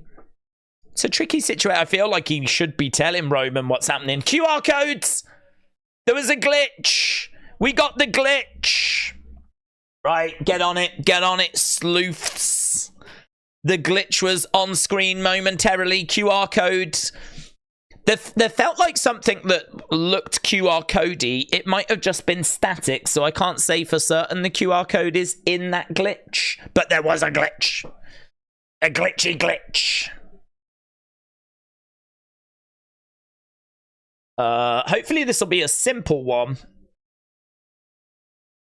Glitch, QR codes. Let's go on social media and see what's being said. Smackdown is not on yet where I am, said Corey. It's funny because 30... Oh, is that it?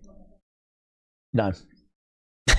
And I nearly scanned the QR code that just came up and I read it and it said, join my OnlyFans. Let's get horny together. I might still scan it, actually. Give me a sec. Yeah, that was worth it. Right, LA Knight against Angel right now. Let's change this on screen. LA Knight versus Angel. QR code has dropped. Is someone on it, or is all the people that investigate it in America? Maybe everyone that looks into it's in America, and we're just gonna have to wait for the show later. Because I watch it on TV, so I don't have the QR codes. It's always too quick to scan. Which is another problem, actually. If it was on screen longer, then we could all at least scan it. Am I meant to get that? Hey?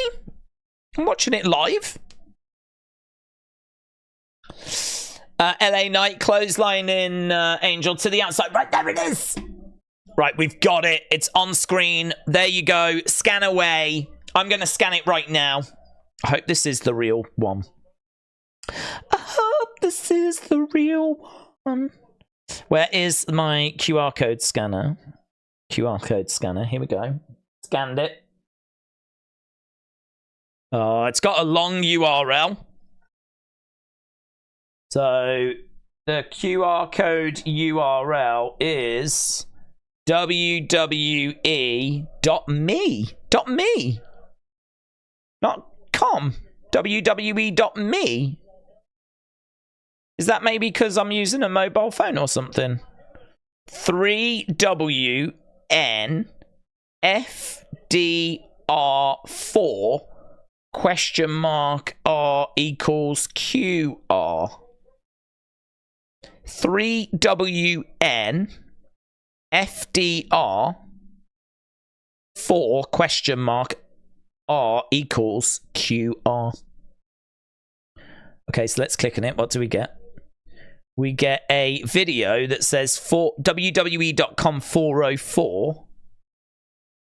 So video WWE.com/404. Let's get the QR code off screen. Let's have a look at this video then, shall we? It's took me to here. Let's press play. A Backlash video.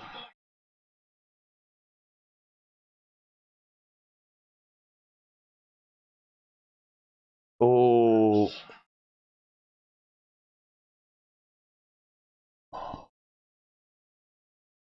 That bride. He opened his arms.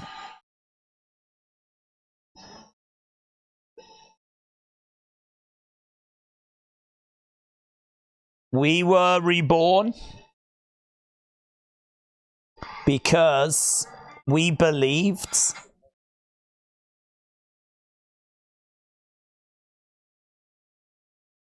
The Pluto sign.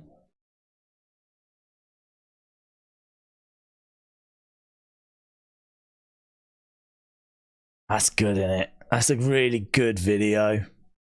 And it's interrupted a Backlash video.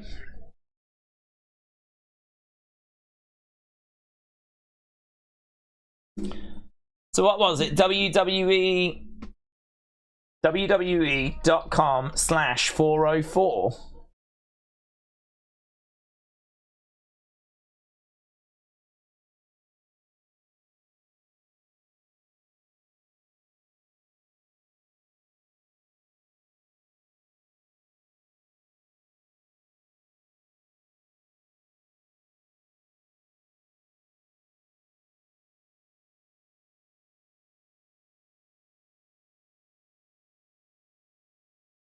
Is that going to work, though? I've just put that up, but I don't know if it works. I'm going to click the link.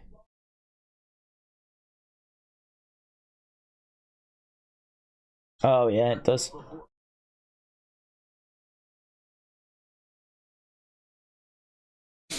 Will they appear at the main event of Backlash?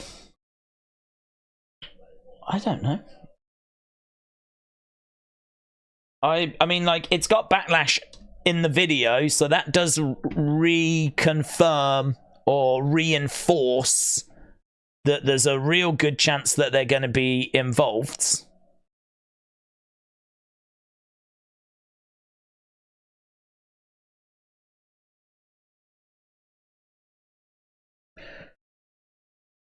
BFT connects by LA Knight. 1, 2, 3. And it's a win for LA Knights.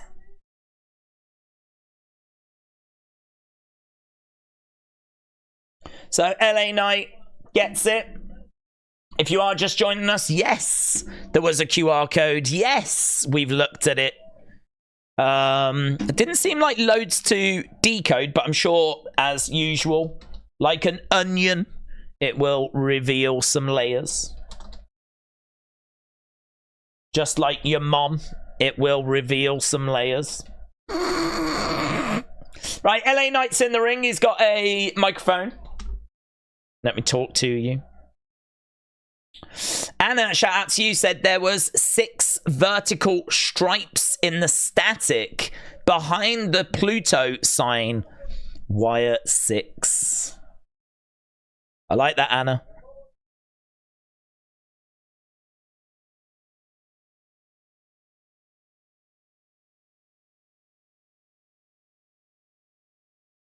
Okay, LA Knight has got a microphone.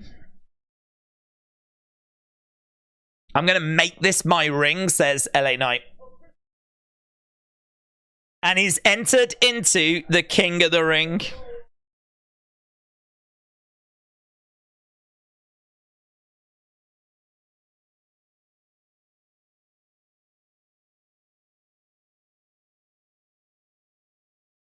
Santos Escobar is getting involved. 6 vertical stripes behind the static.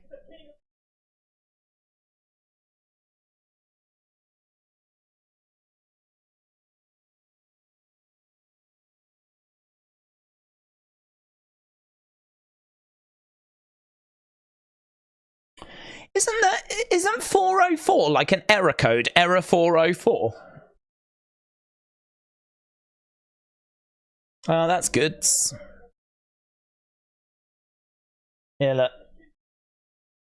Denu 22, we believed that guy as well. We believed.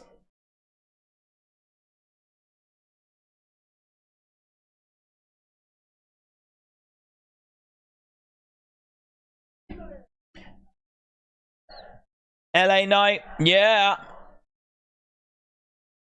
Very good. Well done, that guy. Well done, Denu.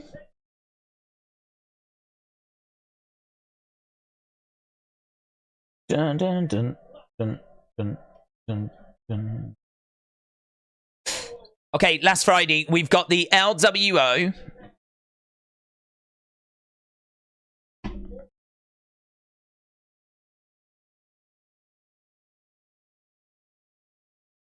Oh, this is last week's reveal that Carlito was behind the attack, which shocked absolutely nobody. Tomorrow is the 4th. Yeah. I don't think that's the 404, though. Doesn't really work with the month, does it?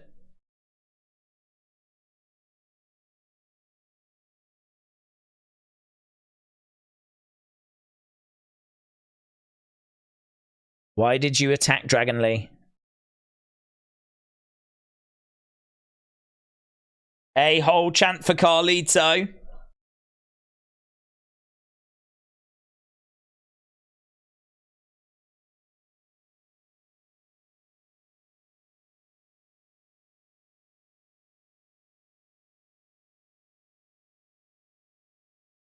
He chose Dragon Lee.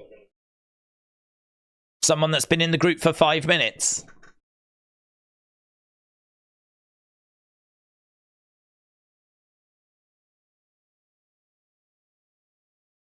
Dragon Lee was just in the way. Here's Dragon Lee. So Dragon Lee attacks Carlito.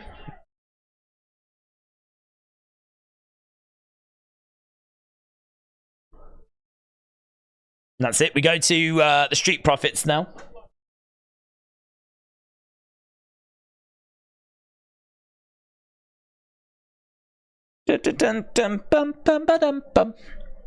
Okay, here's the Street Profits coming out with B-Fab and Bobby. So this is going to be match number 4. How long have we got? Oh wow, we've only got 39 minutes. Street Profits versus A-Town Down Under.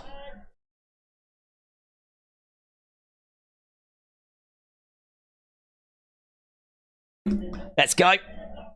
Right, it was an ad for SmackDown, not Backlash. It shows Cody and AJ face to face, and then it glitches. Oh, I thought it was Backlash. Was it not Backlash? Was it ad for them being face to face during SmackDown? It was to do with their Backlash match, wasn't it? This is the 4th PLE of the year on the 4th day of May, said Chris. How do you watch it? Because I'm in the US. Oh, it's a nightmare. It's, I think, on some GG Sport thing. I don't think it's on, like, Watch Wrestling or anything. It is a nightmare tonight.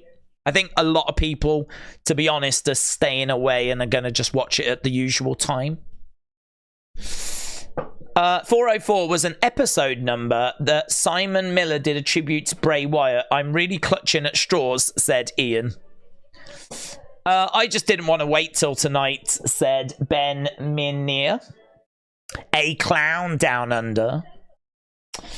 Missy said, I love the way that Dave says Bobby. It's the whole reason I listen to the stream. It's literally the only reason why I'm here. Well, thank God we've got Bobby Lashley then. Aubrey said, I guess that's true. King of the Ring would kind of be a step down for Omos if you consider the quality of past winners like Stone Cold and Mabel. Omos could do better.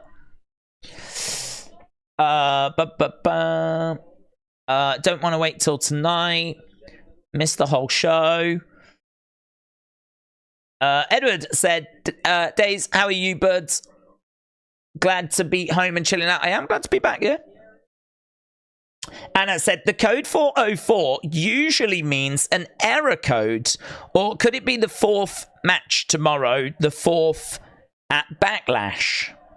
Well, I feel like the error code is what I'm leaning towards.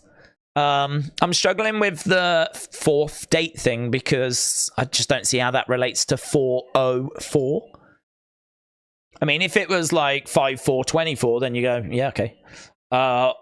Or even 4524, because in the UK we do it the other way round. But 404?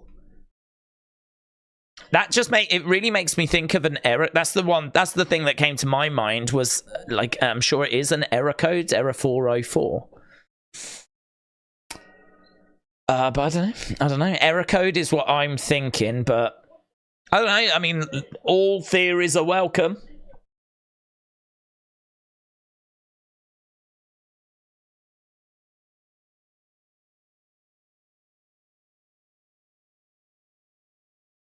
All day. So, Connor has tagged me in Luigi Wrestling.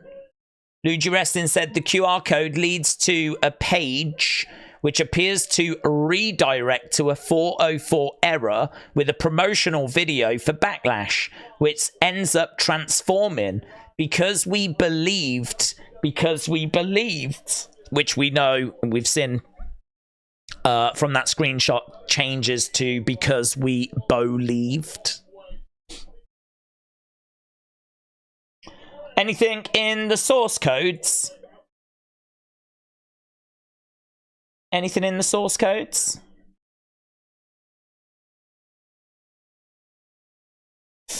Error 404 means page not found, says Adam.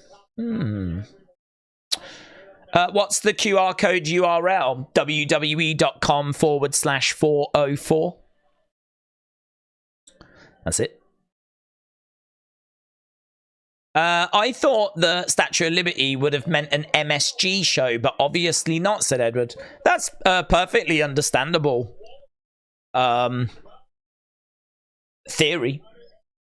You know, it is a symbol of America and New York, so I can definitely see that. But I think that the Statue of Liberty was a gift to America from the French. That's where it came from. So the fact we're in France obviously has got people very excited, because that feels like it could be a comparison, or it could be what it's leading towards. Dropkick by Montez. He kips over. Great video though. Gotta say, the video itself is really good.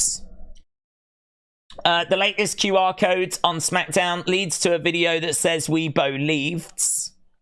The "We believe" line in the new Uncle Howdy QR code teaser flickers and changes to "We believed." Morgan has got the source codes. Don't know that anything is showing itself in there. Oh, all you have to do.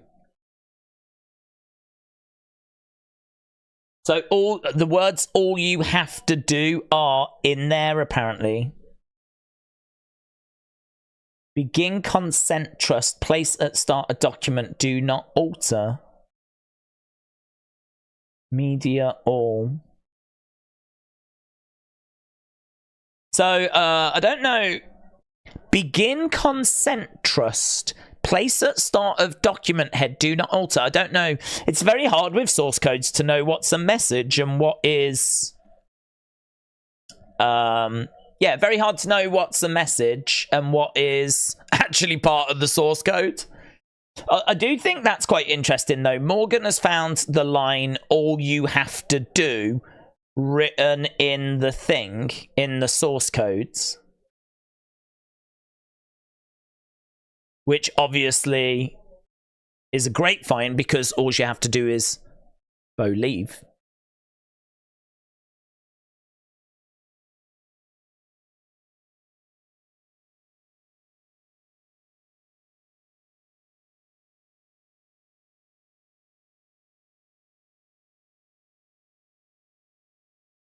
Okay, we've gone to commercial break. We've still got half an hour of this show to go, you know.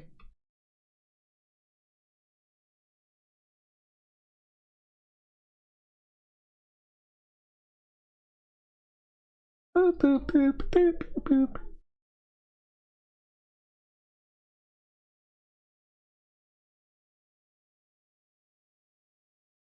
Yeah, I'm not sure about that begin consent trust, place that start a document, do not alter. That really might be something to do with the actual source code. That's where I suppose my lack of computer knowledge is gonna hurt me a bit there. That it could be something, it might not be anything. The "We believe" flickered to "We believe." That seems to be what's really caught people's attention at the moment. I like the source codes.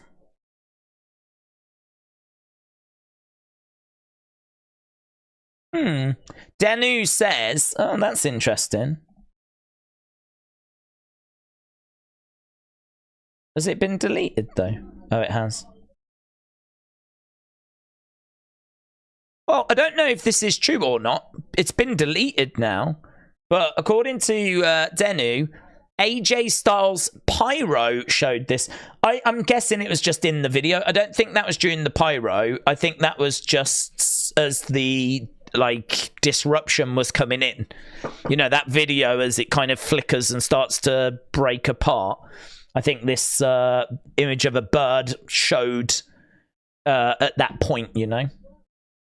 The fact they're talking about Cody AJ is very interesting, because that definitely could be an indicator as to where they're going to make their presence felt, you know.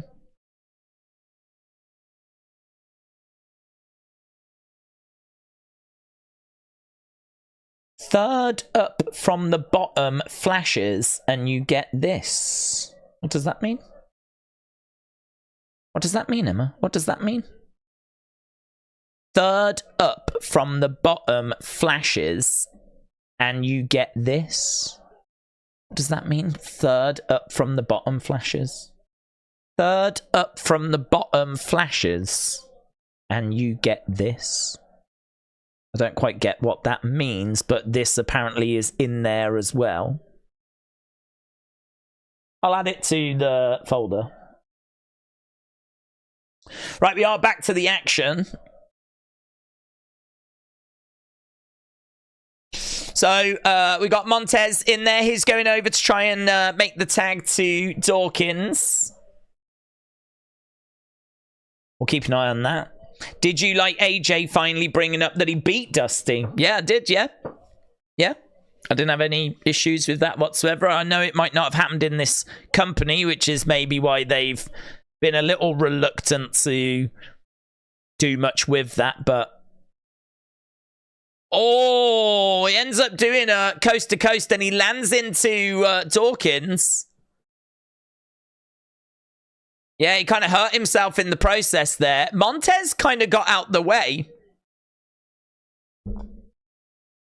I feel like that could have been used, actually. Montez got out the way and Dawkins ended up getting, like, coast to coasted. If you wanted to split the Street Profits, that's a moment that you could go back to and have a little look at. Of Montez getting out the way. Theory rolls through the ropes, but he can't deal with Dawkins. Sit down powerbomb by Dawkins. Tag being made.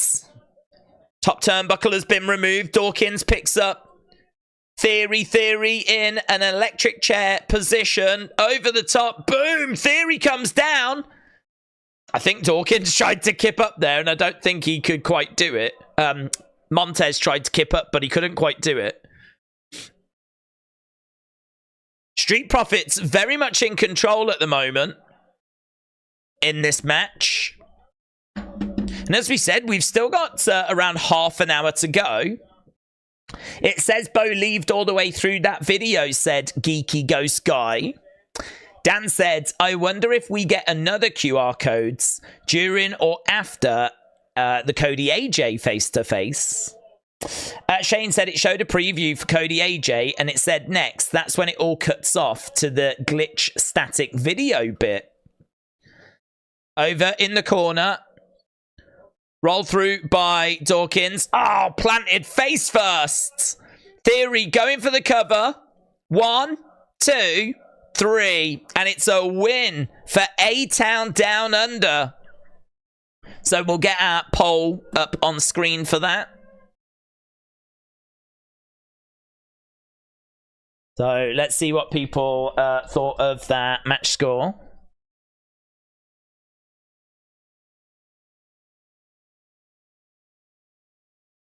By hook or by crook, they managed to secure the victory.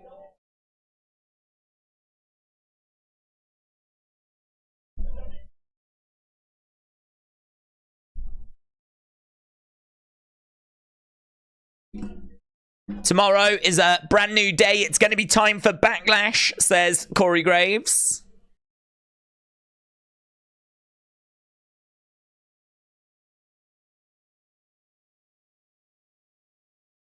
That news will be related to WrestleMania. So that news coming tomorrow.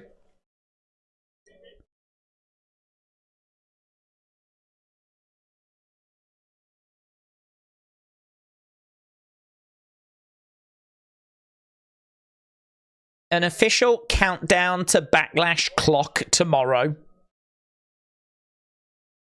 The countdown show is going to have Big E, CM Punk, and Jackie.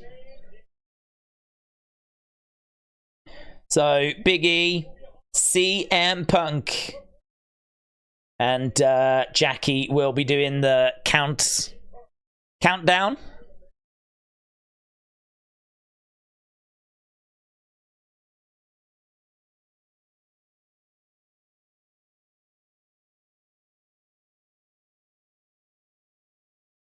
Boom.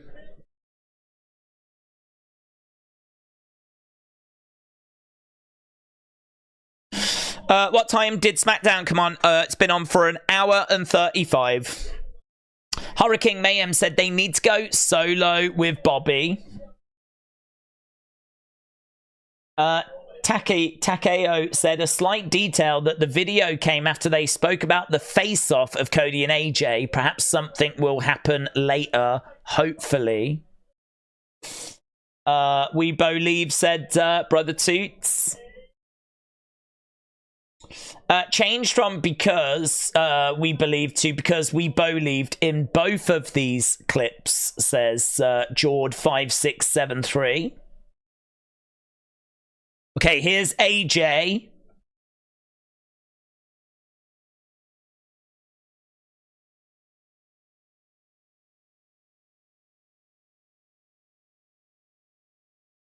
Okay, we got a little in. This is interesting. WWE social media cameraman filmed during the commercial break an Uncle Howdy teaser.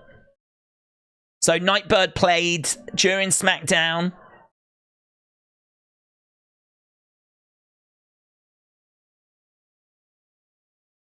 It's a great song, isn't it? So there we go. There was Nightbird has played in the arena as well. Watson, thank you.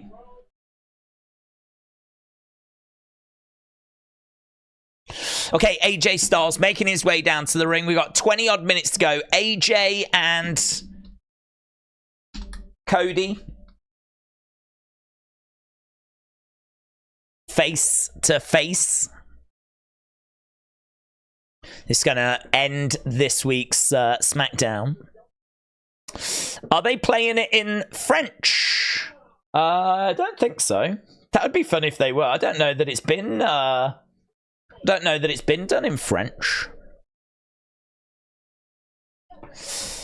The theme song for Backlash by English rapper RD, said Watson. All you have to do is believe. Also, Bray said, all you have to do is let him in. Very good. Dan said, I wonder if we're going to get WrestleMania in London. I don't think so. I don't think they've even bidded for it. I think it was between Minnesota and Las Vegas. They're the two bids. It's getting to the point now where it's like the Olympics. You know, you have to like be in it and bid for it and say you want it, because now WWE know that they can get like certain tax breaks and financial support and all that stuff. Basically, if you want it, the local government has got to say, the local council have got to say, we'll contribute to the cost and all that. So they're not just really looking at just going anywhere. They're looking at like, where can we make money? So unfortunately, I think that rules out anywhere that's not Minnesota or Las Vegas, because to my knowledge, they were the two that were competing to try and host it. So I'm not expecting London, unfortunately. I don't know. I really don't know what I'm expecting. It's either Minnesota or Las Vegas. That's what I'm expecting. And the last I heard was that the longer this was going on, the more Minnesota felt like they were falling out of the running. It's got to be pretty tempting to go to Las Vegas, hasn't it? It's got to be pretty tempting to go to Las Vegas. It's easy to get to. If they are going to financially support them, it's a big show place, you know. We've done it in Las Vegas before. That's got to be tempting. But if Minnesota really want it and they've put up like a very aggressive package, we'll do this, we'll do this, we'll give you that spot, they could still get it. But for me, one of those. Meet for CF said, when it says we believe, it changes to believe. Meet for CFC 1992, shout out to you. Geordie said, I'm confused. 20 minutes for a face-to-face. But they were face-to-face last week and nothing happens. Johnny said, I just woke up. Are you watching SmackDown? Yes. I went to Fox but for SmackDown, but just checking. Yeah, it's on live here in Europe because we're live in France. In America, it's on tape delay. So it's made it a bit of a nightmare, to be honest. It's not even been that great of a show, but I am still thinking of coming back later for our American friends. I'm too good.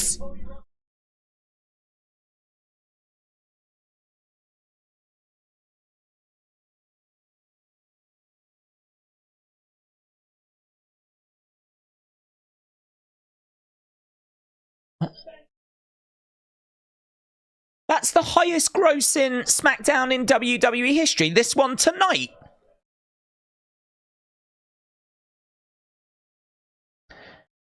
Highest grossing WWE Smackdown in history, apparently.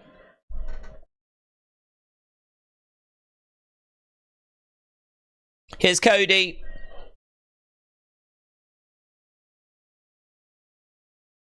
Was he talking about this week's or last week's?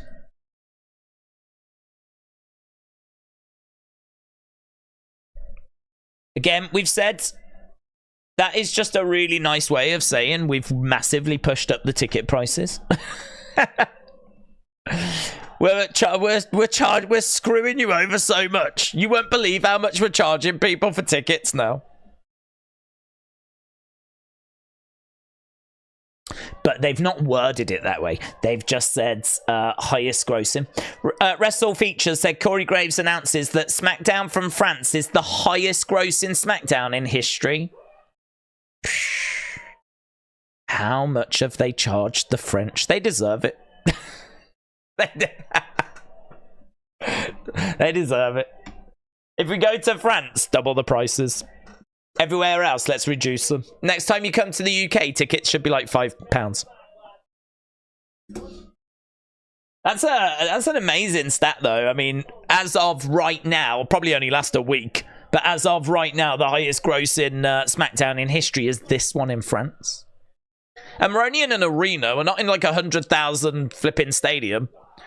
So God only knows how much these people have had to pay.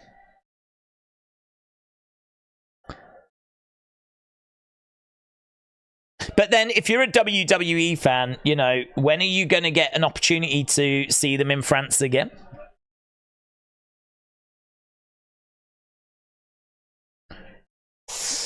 Okay, Cody is on the edge of the ring, giving the belt a little kiss.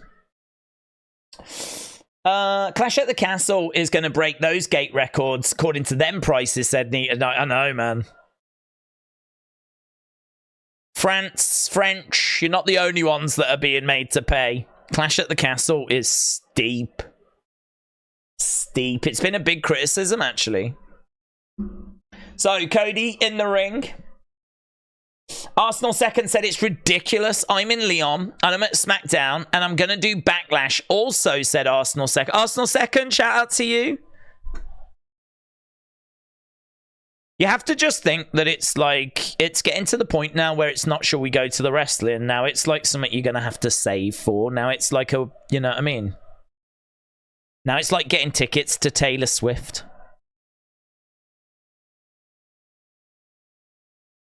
Okay, Cody is in the ring.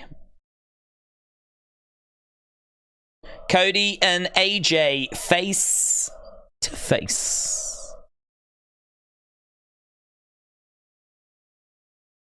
So, Leon, are they gonna leave us with a big bombshell?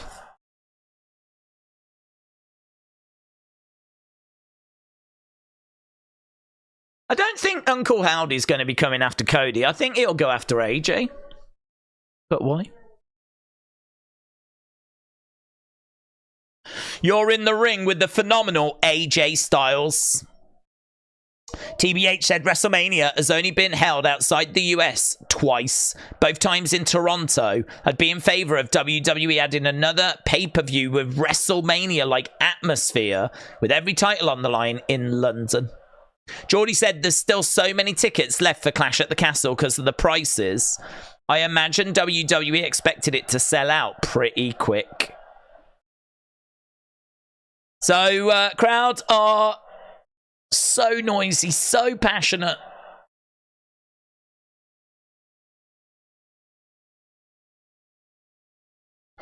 Cody holding up that WWE Championship.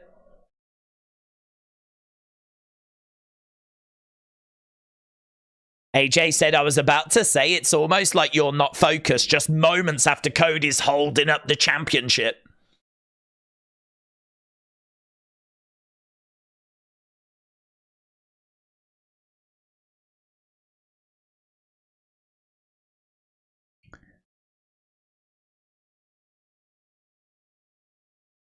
I grew up watching you from one Georgia boy to another.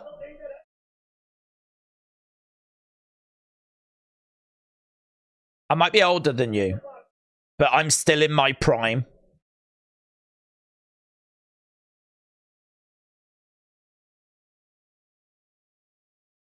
We knew what you meant.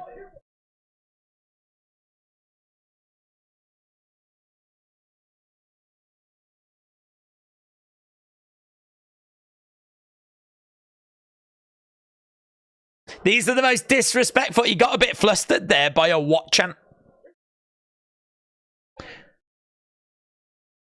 We were never on the same path, says AJ. You had that path laid out for you. Dusty Rhodes gets mentions.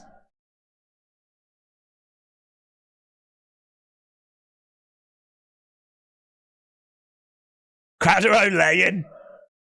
Olay.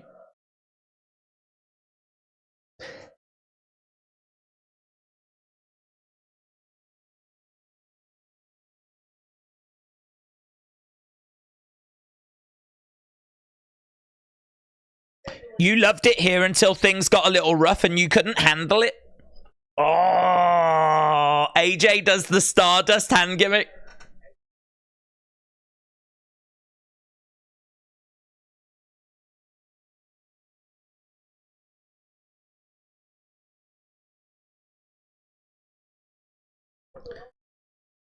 When I finally got to WWE, I wasn't welcome with open arms.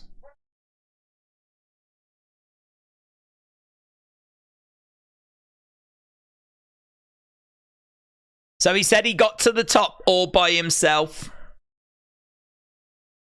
Unlike you.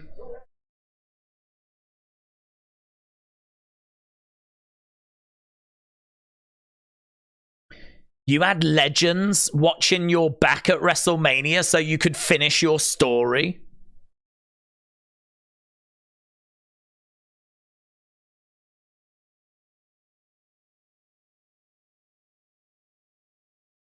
This is quite a good segment.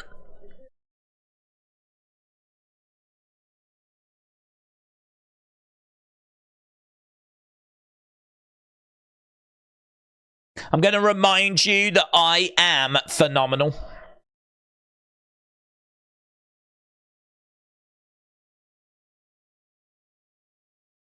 I don't know why it's prompted this reaction from the crowd, but they're up on their feet.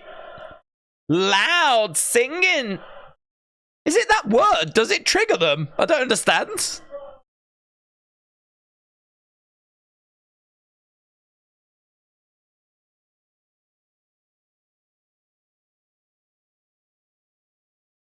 God, this crowd, that was amazing. Out of nowhere, they were just up singing.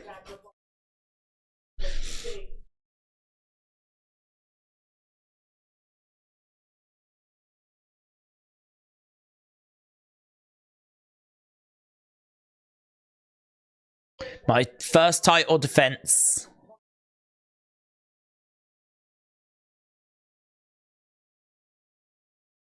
He says will be a dream match. They're up again singing that song. It is that words.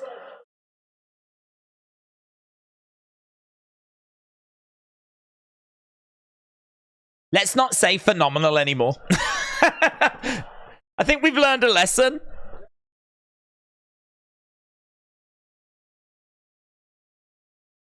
I think we've learned a lesson. You say the word. If I would go to say it and then stop. You are. Oh, too sweet and a slap. Too sweet. Too sweet and a slap. We've still got 10 minutes. Oh, hello. Backstage, camera. There's a fight. Solo, Tama, Randy, Kevin.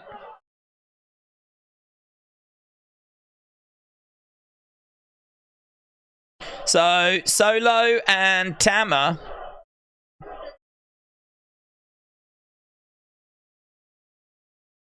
It's ending. You've got a little thing coming up in the bottom corner. That's it. Ended 10 minutes early? What? 10 minutes early? What are you doing? What's this about? Rick said the arena has got really good acoustics and the shape is perfect for combat sports. Leapin' Lucha Larry said it ended early. Ended early? Lucy said, is it a football chant?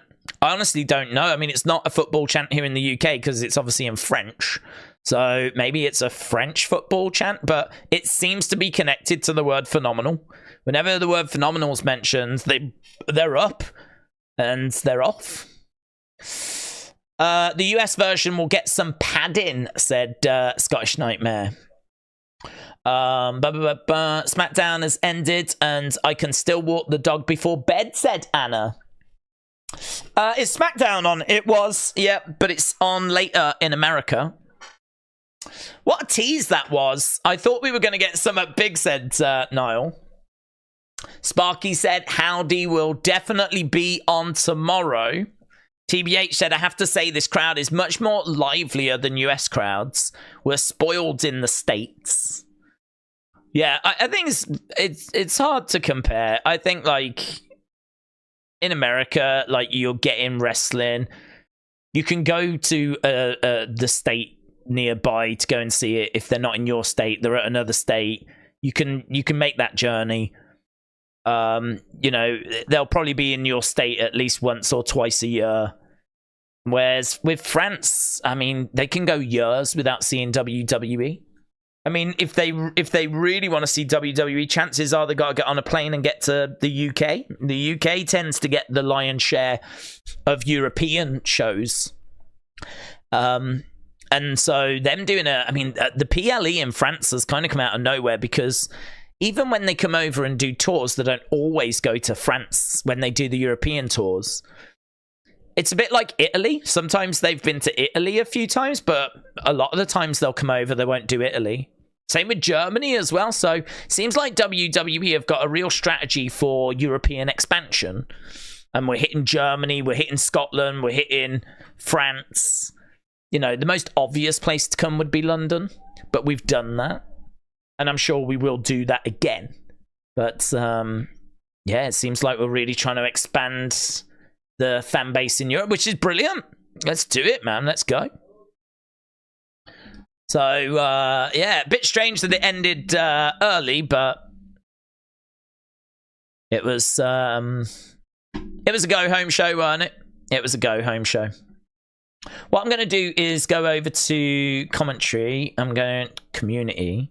I'm going to put the poll up on this channel again because I don't have the other one signed into. So, why break the habit? What did you score WWE Smackdown? What did you score WWE Smackdown?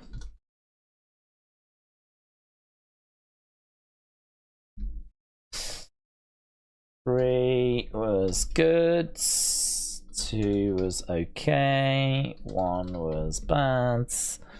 Okay, what did you score WWE Smackdown? That is for the 3rd. So bang, bang, bang, bang. There we go. Okay, so that is up. I've put it on the community tab of this channel. So if you are looking for it, it's on this channel. We will go back to using the other channel. I prefer it over on the other channel. Just think it can get in the way a little bit here, but I'm not signed into the other channel, so I'll put it here. Big Time said the Final Testament concept was very promising. The vignettes were great, but it's fallen so flat. Even with good booking, people just don't care. I like Cross, Scarlett, and AOP, but together it is a mess. Angel said they can't beat Puerto Rico's Backlash crowd last year. That crowd was hot, said Angel. Calvin said, I'm from Memphis. SmackDown comes on at 7 p.m. here.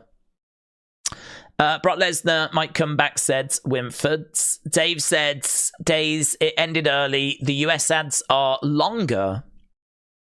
Original said, by gods, it's Days. Original, shout out to you. Mitchell, shout out to you. Joe putting in his score. Kickoff for us will be tomorrow or tonight. Kickoff is been and gone. I mean, the Kickoff show was live and it was on social media. So Kickoff you can watch on YouTube. Smackdown will be later in America. Nita Nitro said, I'm feeling a bit nervous about those NXT releases. Yasir said the crowd was chanting Il Est, right, which means he is really phenomenal. Yasir, thank you. On TNT, they're talking to Bailey. Yeah, it's a old interview, unfortunately. Rick said, also in Europe, they do a lot of chanting at football matches. Doesn't really happen much in the NFL or MLB. Most in the NBA, loudest is cheering, not singing or chanting. Yeah, lots of singing and chanting in soccer games. You are right, it is a different part of the culture. What do you think of that faction, says Big Time? I agree. I don't think it's really working. I like Carrion's promos online. I think they're really good. Scarlett's doesn't really offer much. I like AOP as a tag team. I just think that they have really not booked them very well, to be honest. I would like to be seeing some Carrion promos on the shows. I'd like to be seeing Paul Ellering cut in some... Paul Ellering, to me, can come across as a bit of an old man, when at times we've really presented him as being the most vicious. Like, he might physically not be able to do a great deal, but mentally he's got the ability to set the authors of pain on people and to be ruthless. And I mean, what have we done? How have we explored their characters? What's the relationship between Carrion and Paul Ellering? What's the relationship between Carrion and the Authors of Pain? How do the Authors of Pain feel about Scarlett? How does Scarlett feel about the Authors of Pain? We know that Bloodline was a big success because we gave them time and we explored those relationships. And honestly, my favorite thing about this group has been Carrion's social media promos. So that's been him doing the work on social media. So you look at it and go, what have WWE done? What have they done to try and help this group? I don't think they've done a great deal. So I feel sorry for them, to be honest. I would like to see a bit more support. I'd like to see a bit more consistent, even if it's not matches, give them some good booking, you know, give them some time, give them some promos. Let's explore these relationships. So I think the potential's there because I like Carrion and I like AOP. Paul Ellering's a legend. Scarlett's fine. I think the pieces are there. It's just we ain't done nothing with them. King Gamer, shout out to you, said, I was wondering if you was going to train to be a pro wrestler, how can you go your whole career with being content not being the face WrestleMania main eventer? Well, to be honest, I don't think you have much choice. I mean, if you get signed by WWE, they watch you, they look at your personality, they look at your in-ring ability, and they look at your... I mean, look, if you're big and jacked and hit big power moves, and then you cut promos and you're super charismatic, you're going to be there or thereabouts, right? Look at Trick Williams, yeah?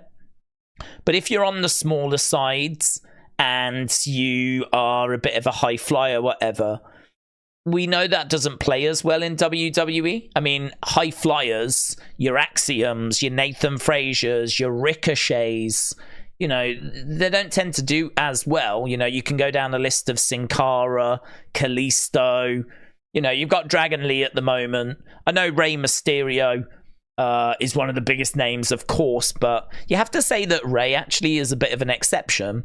You have to say that, and also a bit of a originator as well. I mean, what he was doing in the Cruiserweight division in WCW, and then coming over to WWE, being a part of that SmackDown group. You know, he won the world title really because of Eddie's passing. Eddie passing away meant there was a lot of sympathy for Rey. They pulled the trigger on him, and he goes on to get the world title. And it was the right call, and he's probably the biggest masked superstar in the world. So that's I have to say that's a bit of an exception. But outside of that, I think there are glass ceilings depending on your size, depending on your look, depending on your promo skills, depending on all of that stuff. Goes together to kind of benchmark where you're going to sit in the company. Not everyone can be the champ. Not everyone can do that. And I think if that's going to be something that bothers you, you run the risk of potentially having a short career. Because if you're going to be frustrated and angry at not being where you think you should be on the cards, well, the alternative is that you might just lose your job and you might not be in wrestling at all, or certainly not WWE. So what do? I mean, the only thing you can do is do the best that you're given and constantly try to improve.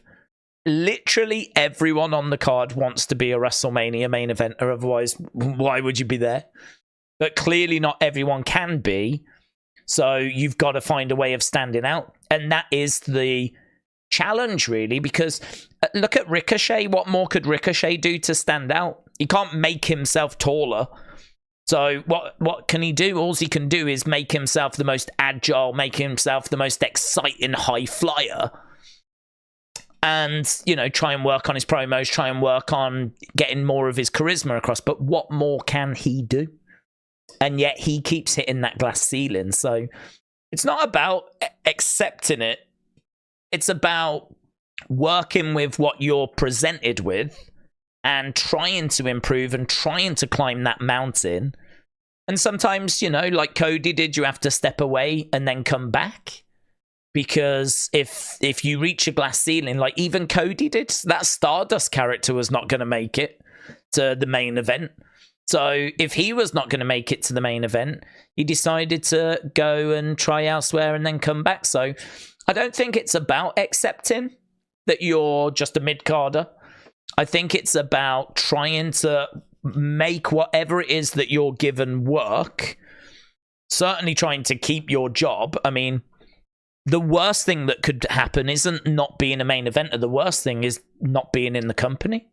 Think about those people that have lost their jobs. Look at Cameron Grimes and how devastated he was. I'm pretty sure he would take a life of being a mid-carder over not being in WWE at all. So you do always run that risk if you're going to put your foot down and, you know, get all animated at not being the WrestleMania main eventer.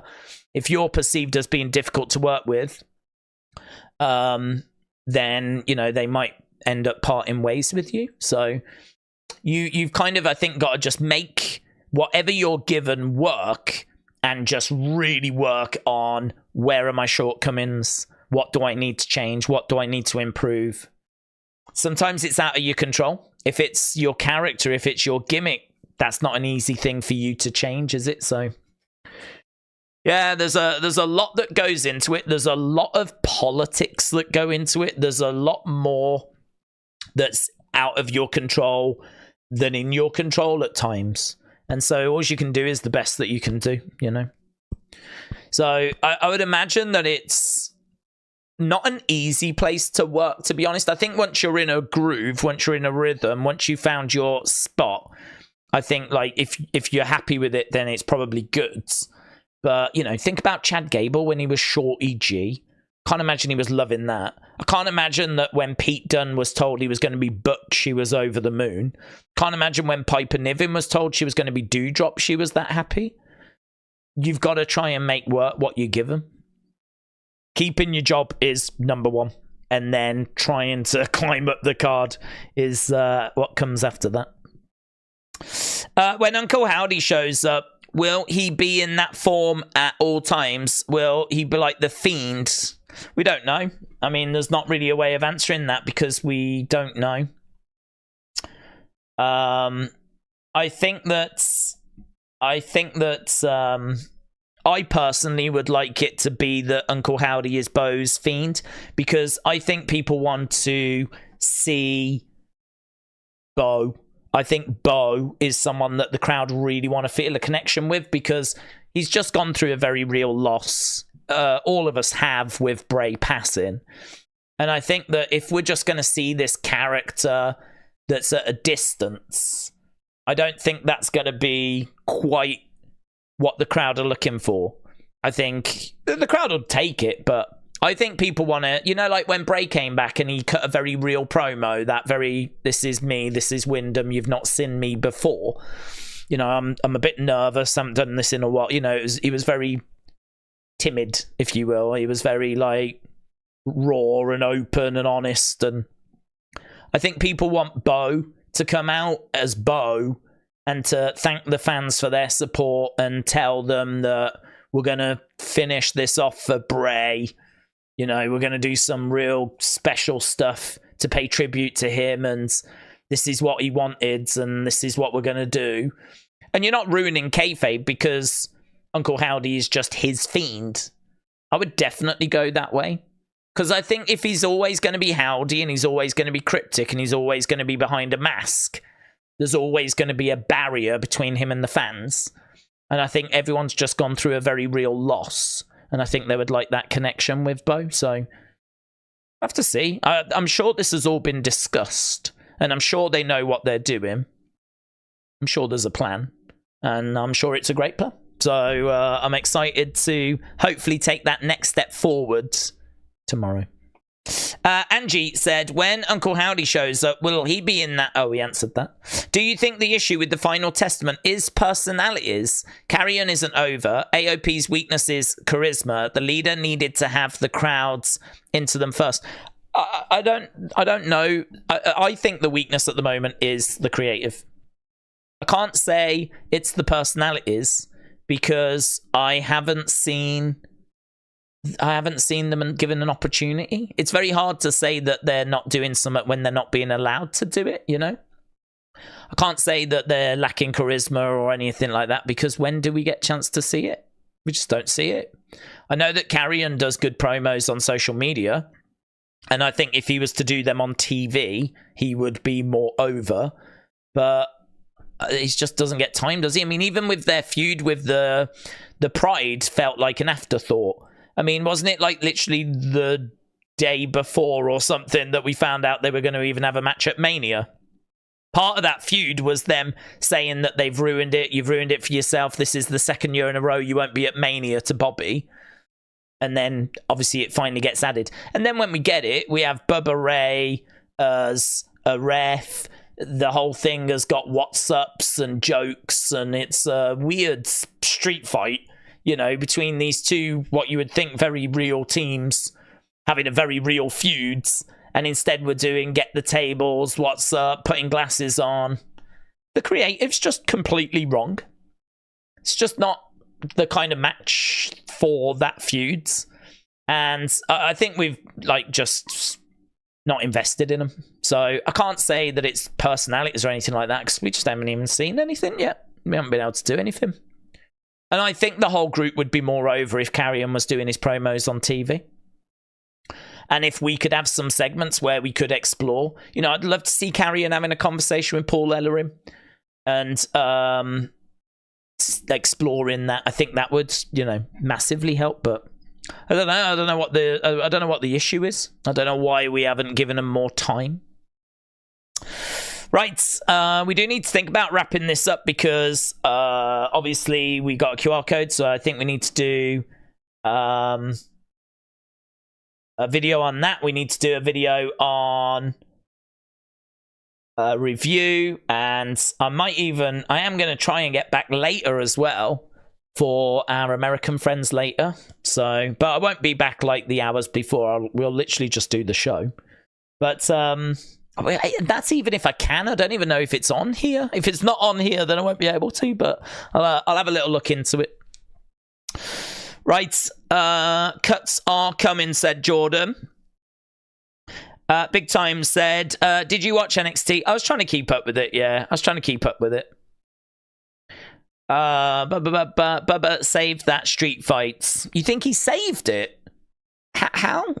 I was expecting a street fight where we were going to get some really good, like, you know, action. AOP being monsters and Bobby being, like, you know, the MMA guy, and Carrion's got a vicious side, and this would be, you know, Street Profits. Like, I didn't think there'd be blood, but I thought we could have done something. Instead, it was short. It was a bit jokey. I think it was a real low point of that second day. A real low point.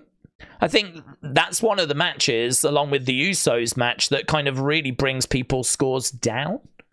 So I think they got it. I think they got it wrong. Personally, I think it wasn't the match that we needed for that.